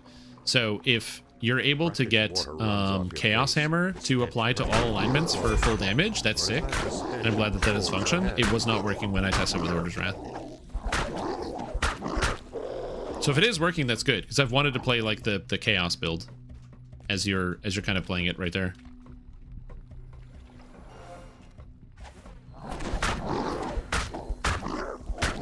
There's a bizarre hotfix today? Wait, what do they need a hotfix? Was there something that was like super unbalanced that I missed? You have collected 8 cylinders hidden by House Fjarlan. You must now use... Really come online, another negative burst and greater color spray? Yeah, dude. Like Pale Master, but on a sorcerer is such a neat idea. Rust monsters. Oh, not giving current health? Oh, is max health supposed to give current health? Mushrooms have grown large and thick enough. So if you get like max health increases from like the earrings, it's going to give you current health as well? They work regardless of alignment? Well, the only difference is that if you hit the proper alignment, they get a secondary effect, right?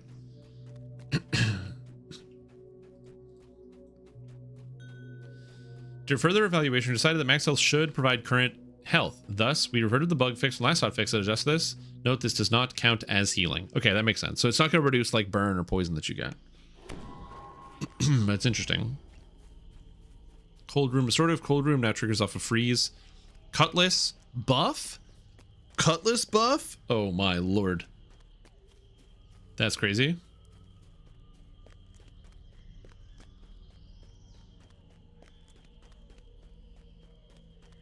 Narwhal buff?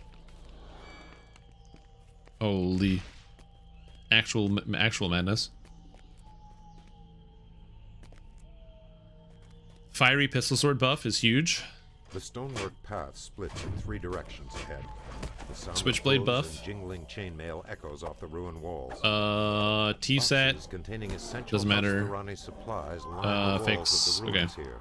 A squad of guards watches over the supplies. Interesting.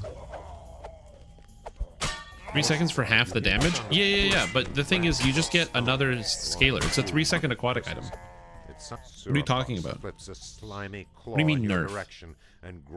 Give me a shipwreck and a pearl and a narwhal, and I'll show you what I can do with a 3-second narwhal. Before turning sharply and passing out of sight. Seems as the trolls are evident everywhere as you descend. Ooh. I think we split up and went different ways. Sneak in and steal 2 scotcheroos that haven't fixed the computer. Oh, hell yeah. I don't have any liquor in the house. I just don't really drink a lot anymore. Partially that's because I don't really have a lot of money to spend on alcohol because it's a luxury. So, but also, yeah, I just don't really do that a lot. Scotch would be nice though. Well, I mean, I don't really like scotch that much, but I did drink a whole bottle of it because I had a whole bottle of it. Your eyes sting as you pour the gray powder into the Thorani supply. Just make gin in the bathtub. All right. Your eyes sting as you pour the gray powder into the Thorani supply case. Oh, I got the Bard Heal Overtime song. Scotcheroos is a dessert. Oh, it's not scotch. I thought you were just saying scotch in a funny way. I thought you were just being like, yeah, it's scotch.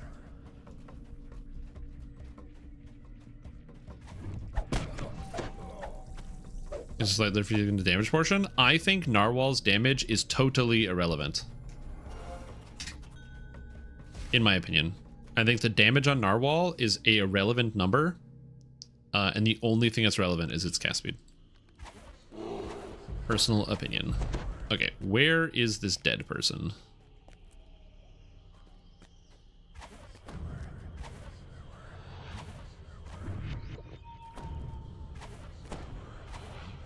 Here. Oh, yoink.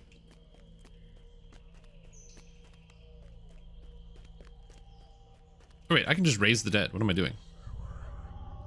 I'm a druid, dude. What the hell? I forgot I could just do that.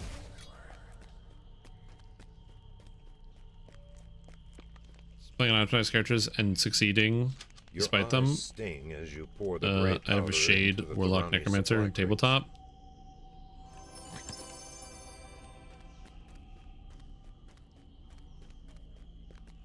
Or poorly. Yep.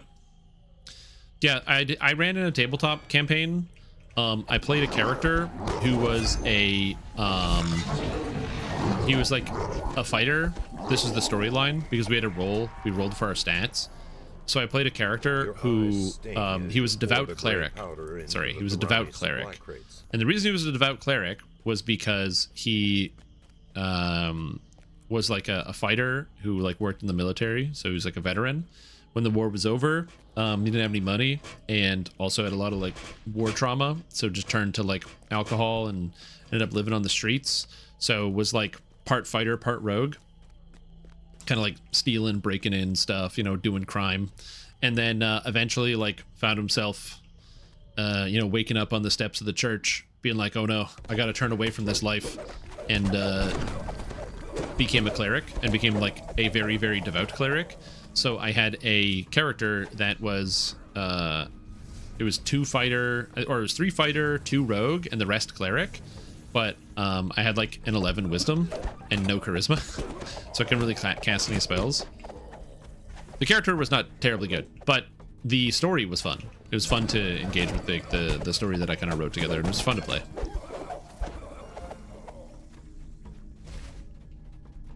Zared Mightyhoof glares down at you and prepares to charge. I agree. It's, for me, it's all about like just being able to have fun, and that's why the storytelling element is like really impactful. This is why like the part for me that I kind of I always struggle with when I do pen and paper is I actually don't mind when people multi-class. I think multi-classing is a really cool part about D&D. I mind when people multi-class without a reason as to why they're multi-classing.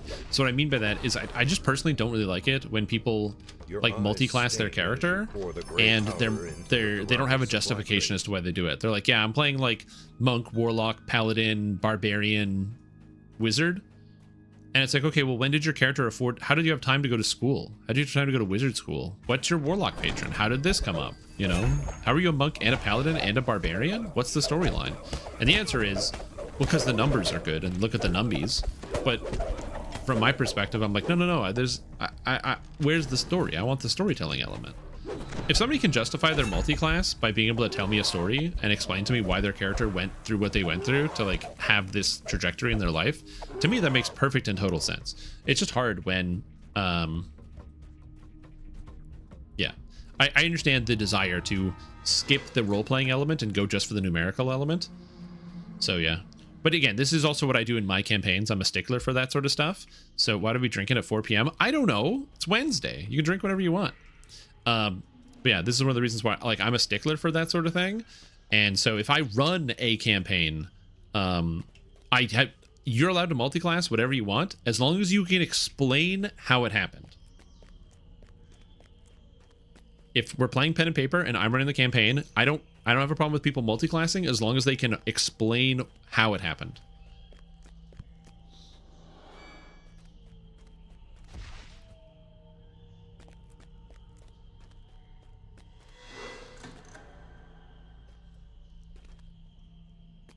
In DDO, obviously DDO is a video game, but I'm talking about like the pen and paper, like the tabletop. I'm a functioning adult. True. Got drunk and visited the wizard trainer. Also true. 3-second narwhal. I don't know what to think about this. Oh, Thalxon. We're talking about there's a patch to the game Bazaar today. Bazaar is like a kind of like a card-based auto battler sort of thing. Try to describe it. It's really, really fun. I got isekai'd into this guy's body. Yeah, I'm a guy, and I got isekai'd into another guy. So yeah, I lived my life as a wizard, and then I got isekai'd into a barbarian's body, and then I knew how to fight, and then I died and got isekai'd into a paladin's body. So you're just through the reincarnation train. Oh shit. Yeah. The pit. It's so stupid. So it's just the whole story, the anime story of like, you know, you die and you go into like the video game or the book or whatever. But that's just happened multiple times where you died and then went into a book that exists in that universe, and then you died and went into a video game in that universe. And as a result, you just have all the collected memories, and that's why you have all the different class levels. He's so fucking dumb. We're doing the pit. Oh, this person wants to join. Welcome. We're doing the pit. Holy, that'd be funny.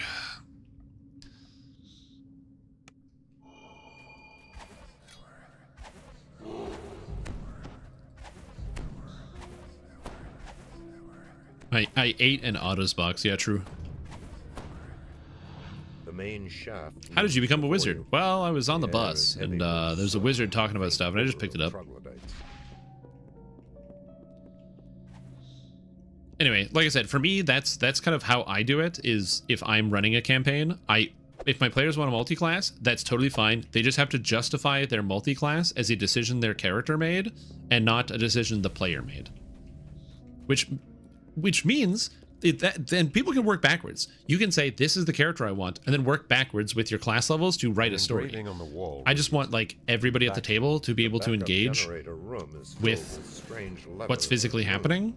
And by forcing people to actually like write stories about their characters, it means that the roleplay elements can be more exciting for everybody.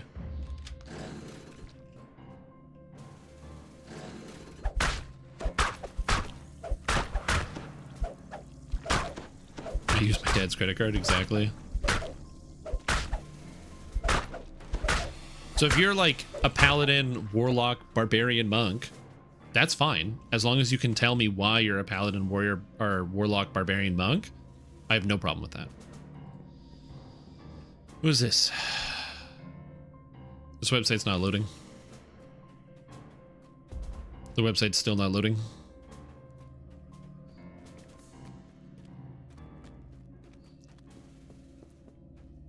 I'm gonna be honest, this website's not loading.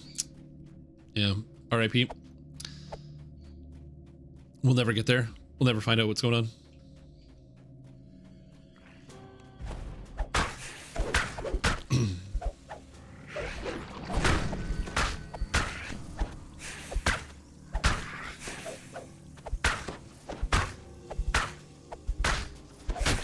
And we got it loaded. Custom background. Was a goat for 10 years. You've spent the last decade or so living as a goat on an otherwise abandoned island. A number of years ago, you might have had a dispute with of some nature with a powerful wizard who transformed you into a goat. Perhaps there was a mishap involving a magic jar, or he cast true polymorph on you, as well as Nystel's magic aura. Due to magic imparted on you to turn you into a goat, coupled with the extended amount of time you have been unable to speak with any human company, you have lost much of your previous identity.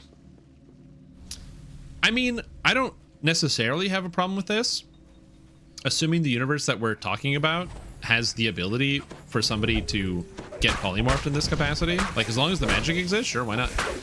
Why can't somebody be a goat for the past 10 years?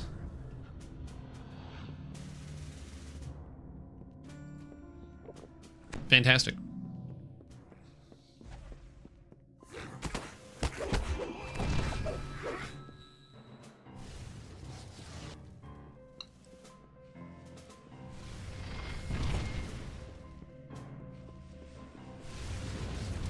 See, that sort of stuff I don't personally have a problem with. Oh god. Whoop, whoop, whoop.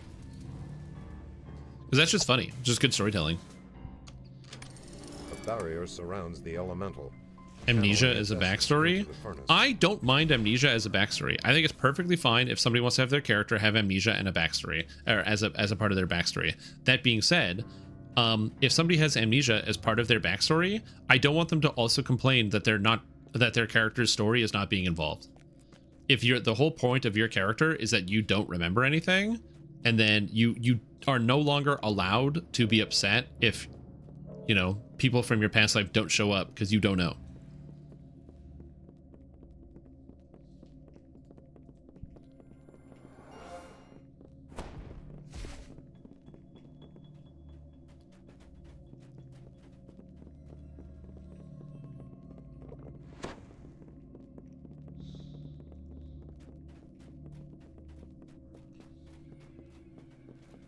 Yeah, exactly.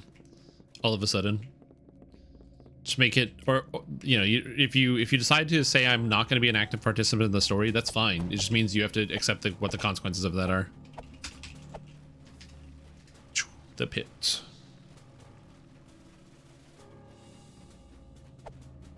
Oh, I love that YouTube video. How to do the pit in 20 minutes or your pizza's free.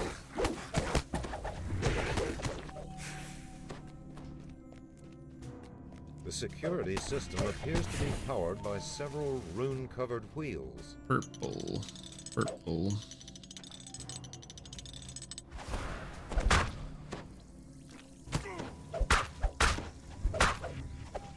Hmm? Mention that amnesia in your backstory will be a story beat? Is there an expectation? No.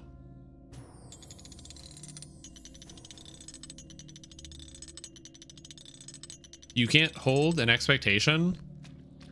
So I'll say this. If you show up to a D&D campaign and you expect everyone else to conform to the thing that you decided to write for yourself, that's not going to make you a very good contributor of the D&D campaign.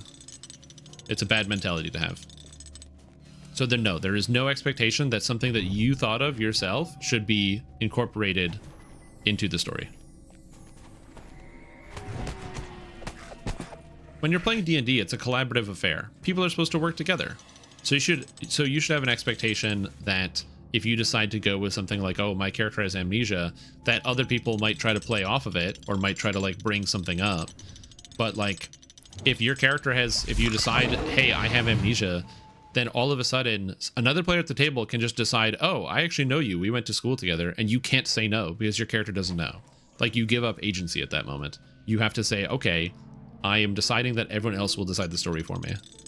Because you can't have any of that information because you just said, I don't know. As the wheel slides into place, a loud pop comes from the center of the room. As the kids say, you cannot have your cake and eat it too. Or something like that. I don't know.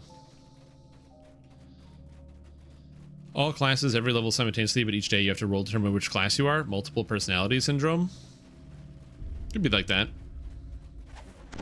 I don't know if that would actually work, though. Also, it'd be too hard to write, because the issue with, like, a lot of cases in which people have, like, a condition like that, there's, like, a memory issue where you don't remember, like, you have a memory of one thing, but you might not remember what one of the other, like, personalities or alters in your head has as, like, an element to it.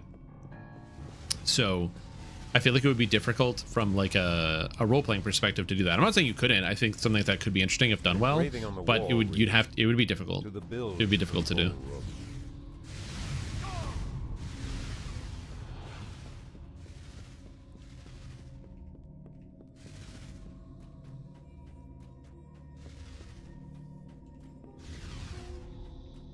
Also, bear in mind, everything I'm saying is obviously my personal opinion and my preference. So, like, if you disagree with my thoughts about how somebody might be able to interact with, like, amnesia as a storytelling device, that's totally fair. But that's how I would interact with it if I was running, like, a campaign. Give me a character you made, I'll go with it. It's a pretty fun character to play. Oh, that's kind of fun. And here's their backstory. This explains why they have only flashes of memories. Yeah, exactly. Like if somebody has a reason, like again, there's all the details, right? If the thing is, oh yeah, I have amnesia and I don't know anything, then in theory that gives the dungeon master or game master a blank slate, but then they can do whatever they want with that, which might not involve you at all. So you might not have anything added into your character story because it's like, well, you're a blank slate. I don't have to incorporate that. Or maybe they can choose to do that. But yeah.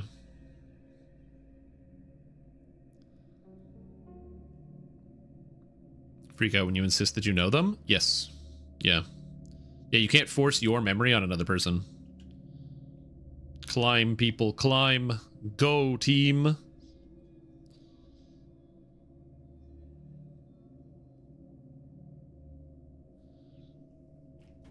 Yeah, every table is going to be different. Do I run 3.5? I used to in the past. I don't currently, because asking people that are new to Dungeons & Dragons to learn 3.5 when like 5 is an option is really hard. So I don't currently run any 3.5. The game that I am running is a... I best describe it as a modified 5. It's like 5th edition D&D, but it's in a custom world. So like I wrote like my whole campaign, so it's my own world, and then on top of that, it's also, oh, I can do this. Higher level Thornblades. And also, because it's a custom world and I changed how the magic works, all the characters have like custom character classes as well.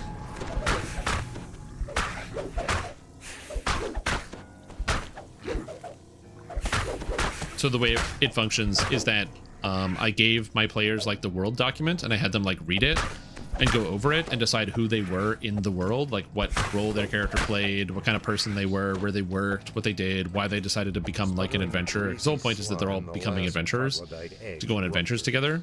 And so, not necessarily together, but they end up like meeting. So since they're going to have, you know, their first meeting and interact with each other, they need to have reasons as to why they're doing this. And so, then afterwards they gave that information to me and they described their character, and I was like, also, your character is like an adventurer. So like, what do? Do you have any magic powers? Can you do anything? And they told me that all that information, and then I took all of that and I turned that into a character class, and then every time they level up, I just tell them what their new abilities are. So they can only see, like, they're level 10 right now, so they can only see up to level 10 on their character sheet, as an example. And then when they level up, it's all of a sudden level 11 pops in. They can see what they get.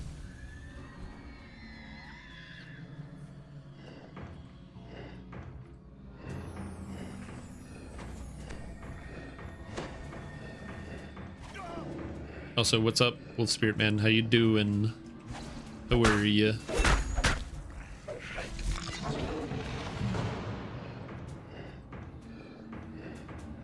Oh, well, this way. Oh, wow. Lightning strikes the cube, restoring power to the main controls. Your blank slate, you'll hopefully figure out your niche. Oh yeah, 100%. Absolutely. I don't think that can't, it's not that it can't be like a storytelling device for sure, like giving somebody amnesia, but like as like a game master, I would find it, and this is a personal thing, I would find it easier if somebody told me a defined understanding as to who their character was and what their goals and motivations were for writing a story than somebody saying, I have amnesia, please write my story.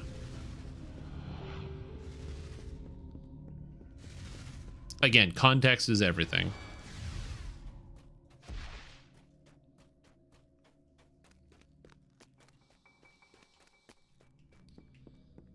Up to that, 100%.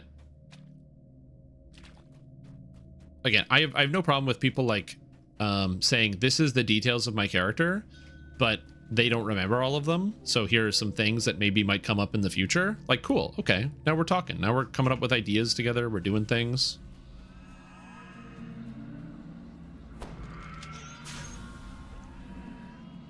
Again, for me, D&D is like a collaborative process. Did they get up there? Oh, they did. Nice.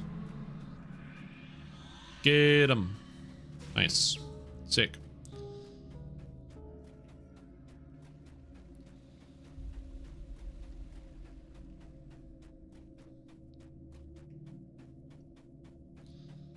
First time in a long time for Reaper 2. Also only the 3rd Reaper quest I've ever done. I died. That's gonna happen. Don't worry. Reapers are hard. They get you, especially if you can't deal with them, because they're like, they're outsiders, but they're also ethereal. They're not undead. Even though they look like wraiths, they're not undead. They're evil outsiders. They're like from another dimension. So they have a lot of resistance and immunities because they're ethereal. Yeah. An engraving on the wall reads, "To the bilge control room." But yeah, also bear in mind that especially either, not specifically saying to you, Tuckering, but like if somebody is like new to the game and they don't have a lot of experience, Reaper mode is not something that I think people should get started with. I think Reaper mode is something that should 100% be reserved for those that have, have been playing the game, not reserved for, but like it was a mode designed for people who've been playing the game like a lot. It was like a mode designed for the veteran players to give them something else to like sink their teeth into. And so if you're like, man, I really struggle with Reaper mode, don't worry. It was designed to like make it so the tryhards had like an extra difficulty to go into, because DDO didn't like added Reaper mode later into its life cycle. Now that being said, it's difficult to also market Reaper mode as that same exact thing right now, especially considering right now it's really hard to do anything other than Reaper mode due to the nature of how the LFM feature works and how if you go and open up the LFMs, it's going to be exclusively Reaper all the time. But no. My point is, just don't feel bad if you enter a Reaper quest and you're struggling. It's the unfortunate reality is that's kind of how Reaper is designed as of right now.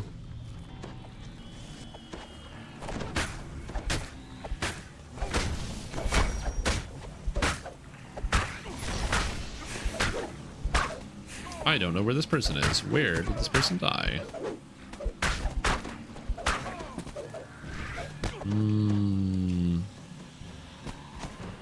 Oh no.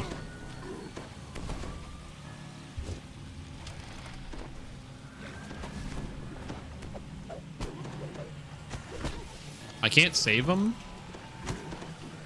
I'm doing all the healing I can, but that's all I got. Unfortunately, I'm a sorcerer. Alright, well, let's see if we can go resurrect this person. Fully active once again. Where is this person? They look like they're here. They look like they're dead all the way at the bottom. So I'm not sure. Well, what? I can't help that person. I can't help you if you run into the damage. Okay, so where's... Oh, they raised out? Okay. Okay. Can I do any damage to this thing? I don't think so. I think I am not able to damage this creature. Because I have elemental damage, so I don't think I do anything to the avatar of Dwiblex. Yeah, 0. I cannot damage it.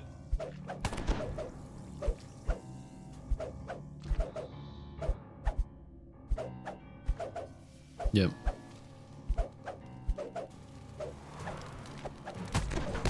Get him.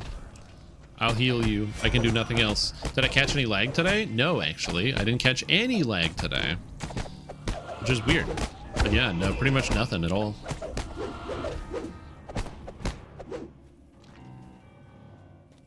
Yeah, the avatar of Dwiblex is immune to elemental damage. You can't hit it with any elements. It's fun. Bleed is good as well. We just did a life on R4 and last village run at Elite, and it's nice. Yeah, sometimes it's good to have that contrast as well. Sometimes it is good for the contrast to not always be, slamming your face against Reaper mode. Have some Elite.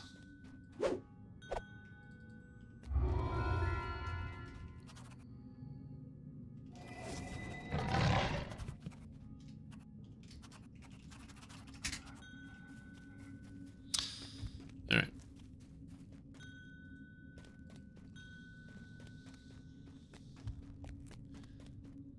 Small group for Elite Quest, but I've been wanting to try Reaper. Usually stay myself in solo Elite. Yeah.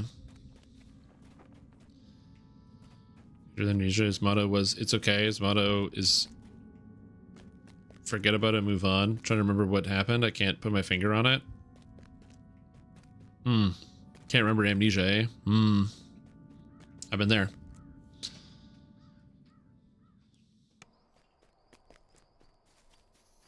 want to lead but don't want to run the group themselves. That's also true. Yeah, there's a lot of people, like, when you open up a group, like there's somebody doing, well, it's level 34, but there's like a fair number of people where because it's like all Reaper here, there's some people that don't like opening up groups, but they'll join groups if they're open.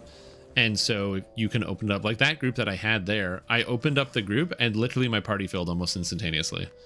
So that's always going to be something you have to keep in mind. Katuma Kel. What a name. Swim. Oh, it's maxed out. Shoot. Heal? I don't know, dude. Okay, I got feet, which I can take improved to weapon fighting. Yeah. Can I get a class feat? So now I can take Thornkin, which gives me +1 cast level with Thorn spells. Also gives me a 10% exceptional bonus to armor class. Cool. So now, if I turn this on, and I have level 10 Thorn Blades. So I have to turn that on and I get level 10 Thorn Blades. Cool, cool, cool, cool. Yeah. Oh, but I didn't even turn on the form, Druid form. Wild shape. Thornkin shape.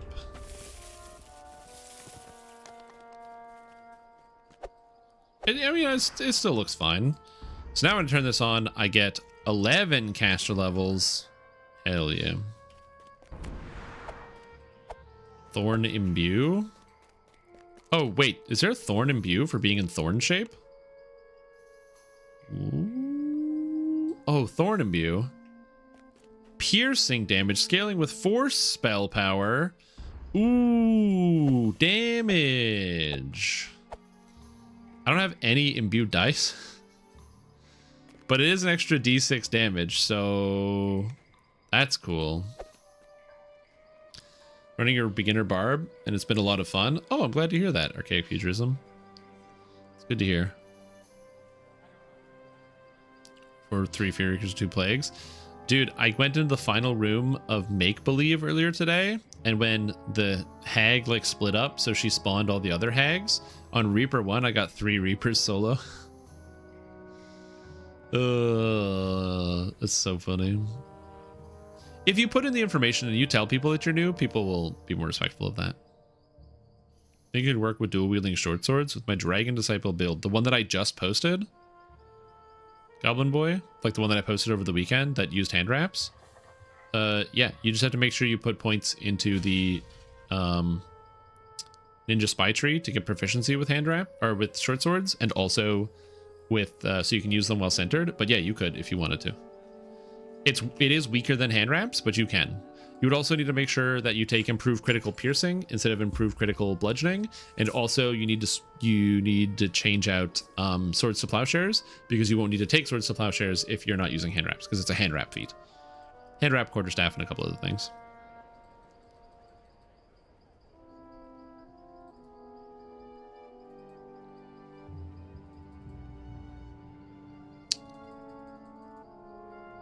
But yeah, you definitely could.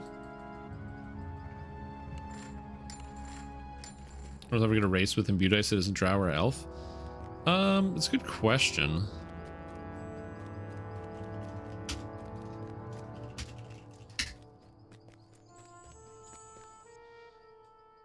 What are my thoughts on a shield only guy? Like, you don't put a weapon in your main hand and you just use a shield? And you shield bash everything?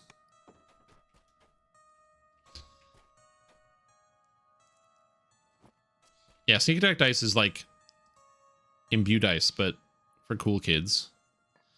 So I learned something that I didn't know, but I know now. So if you go into the Epic Destinies and under Divine Crusader, they get an ability called Bring Down Wrath. Your weapon attacks now apply a stack of vulnerability and armor destruction on critical hits. Your shield, or orb, is now considered a favorite weapon for the purposes of the Divine Crusader at Epic Destiny Mantle, and now double strikes as if it were an offhand, i.e. 50% of your main hand. This does not apply to shield bashes. It only applies to the offhand shield bash that you get for free. So if you're playing as a Vanguard, where when you attack you shield bash for free, that takes the double strike. If you hold shift, like you block, and then you shield bash, you actually don't get this effect. Also, you can't cleave. A lot of things scale off of your weapon damage. Like, I can't recommend it ever to anyone at any point, but yeah. Will not deal double strike shield active attacks?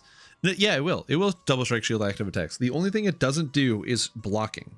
If you hard block and attack, it won't double strike. Everything else is fine. All the attacks in Vanguard work, including the AoEs, everything.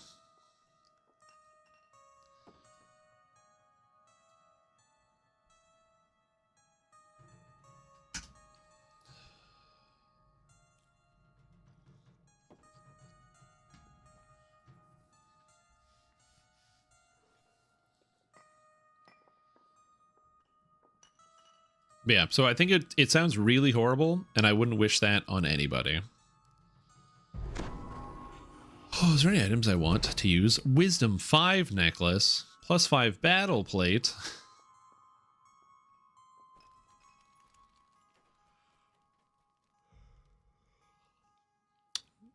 Do you want some? If I could trade them, I'd give them to you.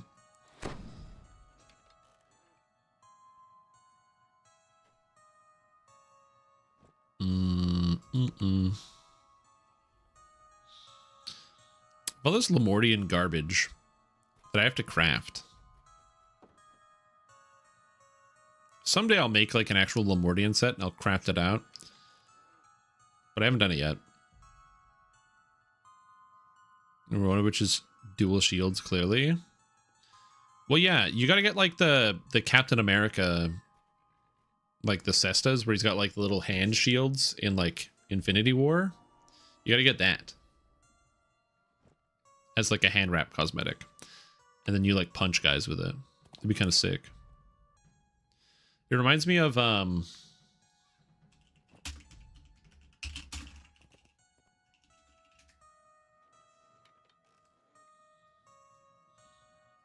this Path of Exile item, the Advancing Fortress, and it's a claw, but it's also a shield.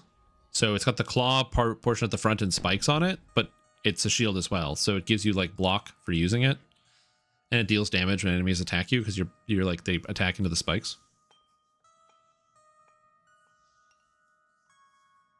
But yeah, that's what it always makes me think of.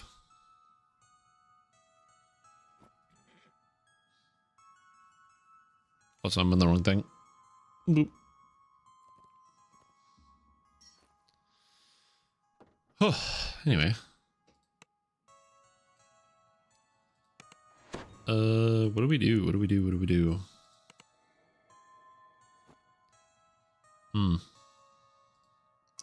Returning Throne Pumpkin? Yeah, they don't have anything like that, which would be kind of cool. The closest we get is the Spectral Daggers from Night Revels. Unfortunately, there's no like returning pumpkins or things like that. People would like it though. I think it would be a fun thing. Yeah. Yeah. Galump Hero.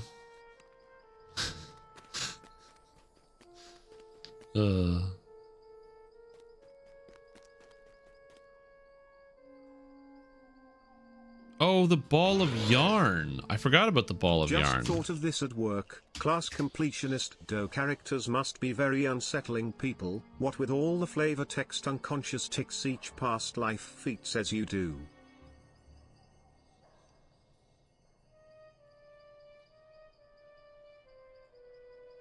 Yeah, probably. Yeah, I never thought about that. Yeah, I forgot about ball of yarn. It goes into the hand. It's like in the hand. It's got the same icon as the legendary snowball. Slow burst, entangling yarn. Enemies struck by this weapon have a small chance to be entangled in the enchanted yarn, becoming entangled and preventing all movement for 9 seconds.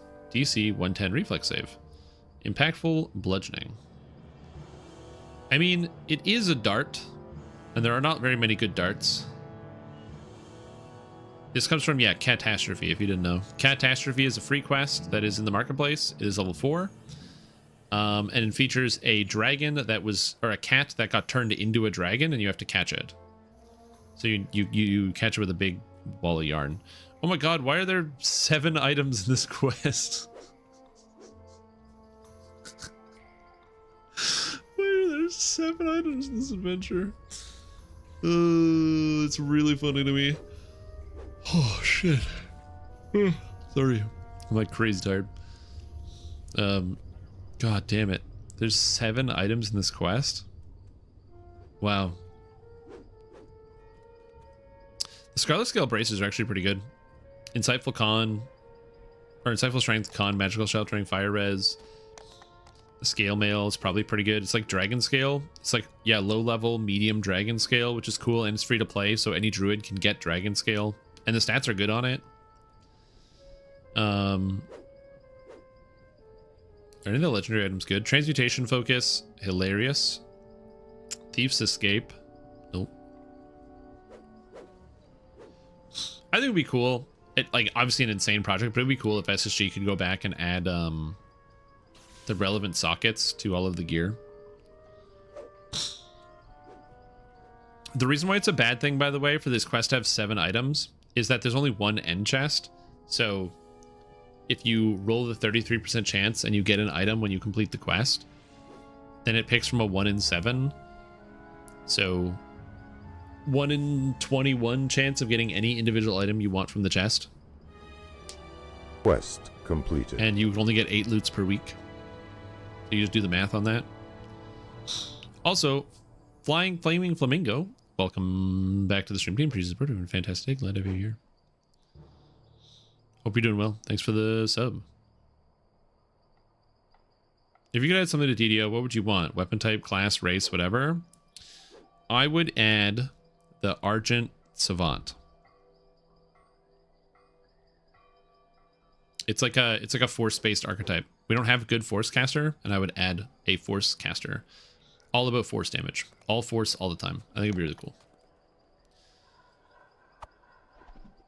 So yeah, that's what I would do. Oh yeah, the gloves are also nice, especially the legendary ones, because the legendary Liar's Fingers have Seeker and Deception. They got Bluff and Improved Deception, and Improved Deception actually stacks with Bluff, so you get 42 Bluff from this. To use with it, Flying Flaming Flamingo, I'm so glad you asked, because if I go into my Beginner Basics by Strimtom, under Melee builds, under Paladin? No, Archetype. Under Archetype builds, I have Sacred Fist, and I recommend using Divine Crusader, Primal Avatar, and Fury of the Wild. Divine Crusader for the main tree, because it's good and powerful. Primal Avatar, because it gives you access to both Shard Storm as well as the Mantle, which is really powerful. And Fury of the Wild, because you get access to Quick Cutter, and Quick Cutter is the nuts. Yeah. Yeah, so some people haven't used this before. So the way this works, because it's a Google Doc, and not everybody's used Google Docs before. That's why I have this picture here. Like, click this button on the left side of the screen. So if you're looking at the page, if you've seen the Beginner Basics, there's like a tab thing, and you can click it, and it has all the tabs. So there's the melee builds, the spell builds, the specialist builds, and if you click a tab, it drills down into the individual segments, so that way you can find exactly what you're looking for, like right away. The reason why I have it set up like this is because just having it in one giant line is a nightmare. So this just is a little bit cleaner. So we're doing that. But yeah, so it's already in there. So if you want a suggestion, I would recommend checking out there. If you don't have the link, I'll get you the link here. Woo! And you can kind of screw around. Incomplete Arcane. That's what you're thinking of, Rain Nero. It's the Argent Savant. No, I think they don't need to make force damage scale with PRR or MRR reduction. They just need to make the spells not bad. If force spells thing is that they ignore all damage reduction effects, but they do regular spell damage, force spells have a niche. The problem is that force spells do ignore all these things, so you can't benefit from magic resistance rating reductions, and they suck. Right? Like, here's the thing. If there was force damage Thunderstroke, force damage Delayed Blast Fireball, okay, these spells would be good. People would use them. But you can't, so it is what it is. Yeah, give me force damage Quick Cutter. Exactly.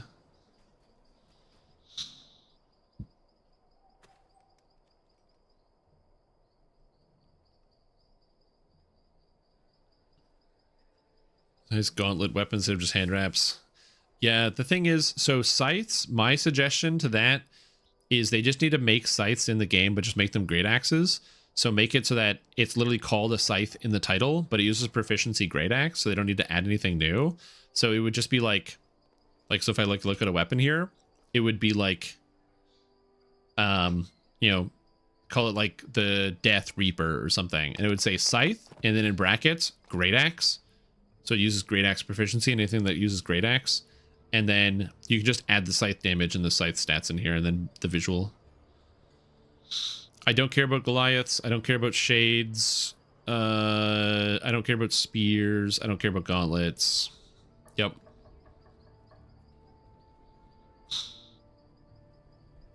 They didn't add psionics to DDO because realistically, a lot of the stuff you can do with psionics is basically just magic. And like in pen and paper, you can differentiate, but in DDO, it's literally just the same. Unless they added a psychic damage type, which they don't have. It would just be force damage. So, and we already have spell points, which is one of the things that made it separate. So yeah.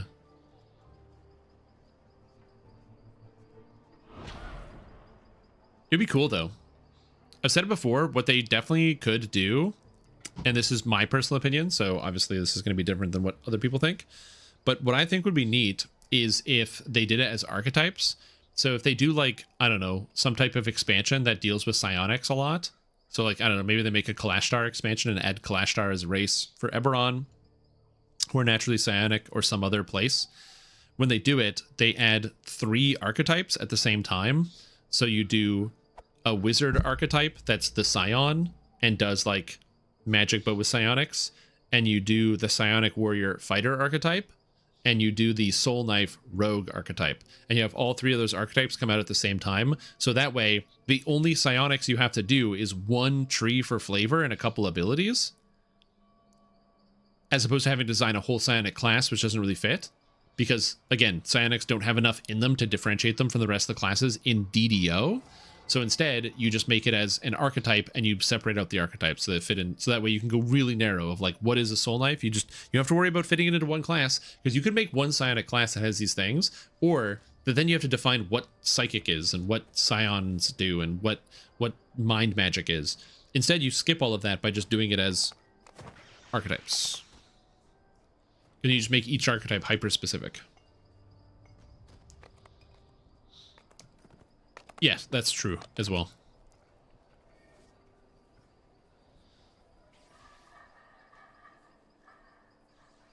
Instead of doing Mystic and Scion. Yeah, exactly. So yeah, I think that could be cool. I think something like that could be interesting. Ogre is a playable race? Yeah, I can see that. The best force spell in the Greater Ruin, Arcane Tempest? Yeah, it's... But like, there's just no, like... If you look at the spells with the Force descriptor, they're either Force as a secondary, or they're held back. Again, you think of spells like Magic Missile, Force Missiles, stuff like that. Your Ice Storm, Meteor Swarm has Force damage, but it's like a smaller component. So yeah. Shadow Blades. The Shadow Blade spells don't need that much of a fix. Here's my fix to Shadow Blades. This is a d6 plus 2, and so does this, and so does this. Make it so Shadow Blades do a d6 plus 1, but then this core makes all your Shadow Blades become a d6 plus 2, and this one makes all your Shadow Blades become a d6 plus 3, and this one makes all your Shadow Blades become a d6 plus 4, and this one makes all your Shadow Blades a d6 plus 5, and this one makes all your Shadow Blades a d6 plus 6. So they scale up with you as you invest, and at a d6 plus 6, they're actually doing a reasonable amount of damage.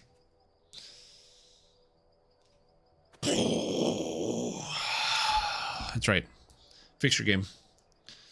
Anyways, what was I doing?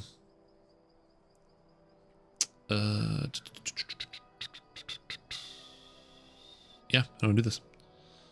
Evil damage to Shadowblade spells, just support the evil damage already. Yeah, that could be kind of cool. That'd be kind of sick. Okay, I've been kind of dancing around it for a while, but like, I'm like not feeling good and feeling super myself right now. I'm just like really tired because my allergies are still bothering me a lot, and it's getting harder to talk, and I'm kind of sleepy. So I think I'm gonna end the stream a little earlier than expected. I was planning on going like a lot later, but I just don't have the energy right now. I'm just literally really tired. This is the only thing I don't like about having allergies. I don't mind like the in the moment like sneezing and like needing to like fucking reef on my inhaler, but it's the sleepiness and like just the apathy I get for like an entire day. It's the reason why I don't like doing like like my pretty much everyone in my family and most of my friends have pets now, especially since like the pandemic. So every time I go over, I'm just like, so like this Thanksgiving weekend was like murder for me. So I'm tired.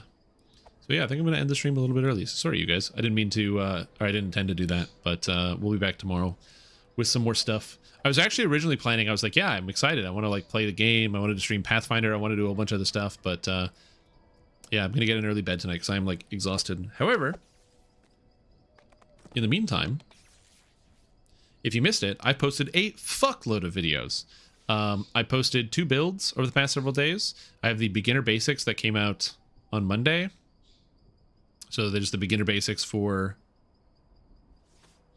Sorcerer on Monday. I posted a Dragon Disciple build on Saturday.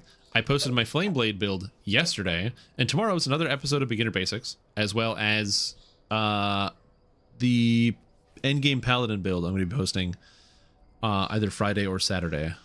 So there's a lot of new StreamTom stuff coming out, so I apologize for the shorter stream, but the content is still coming, so you'll have things to like watch and do.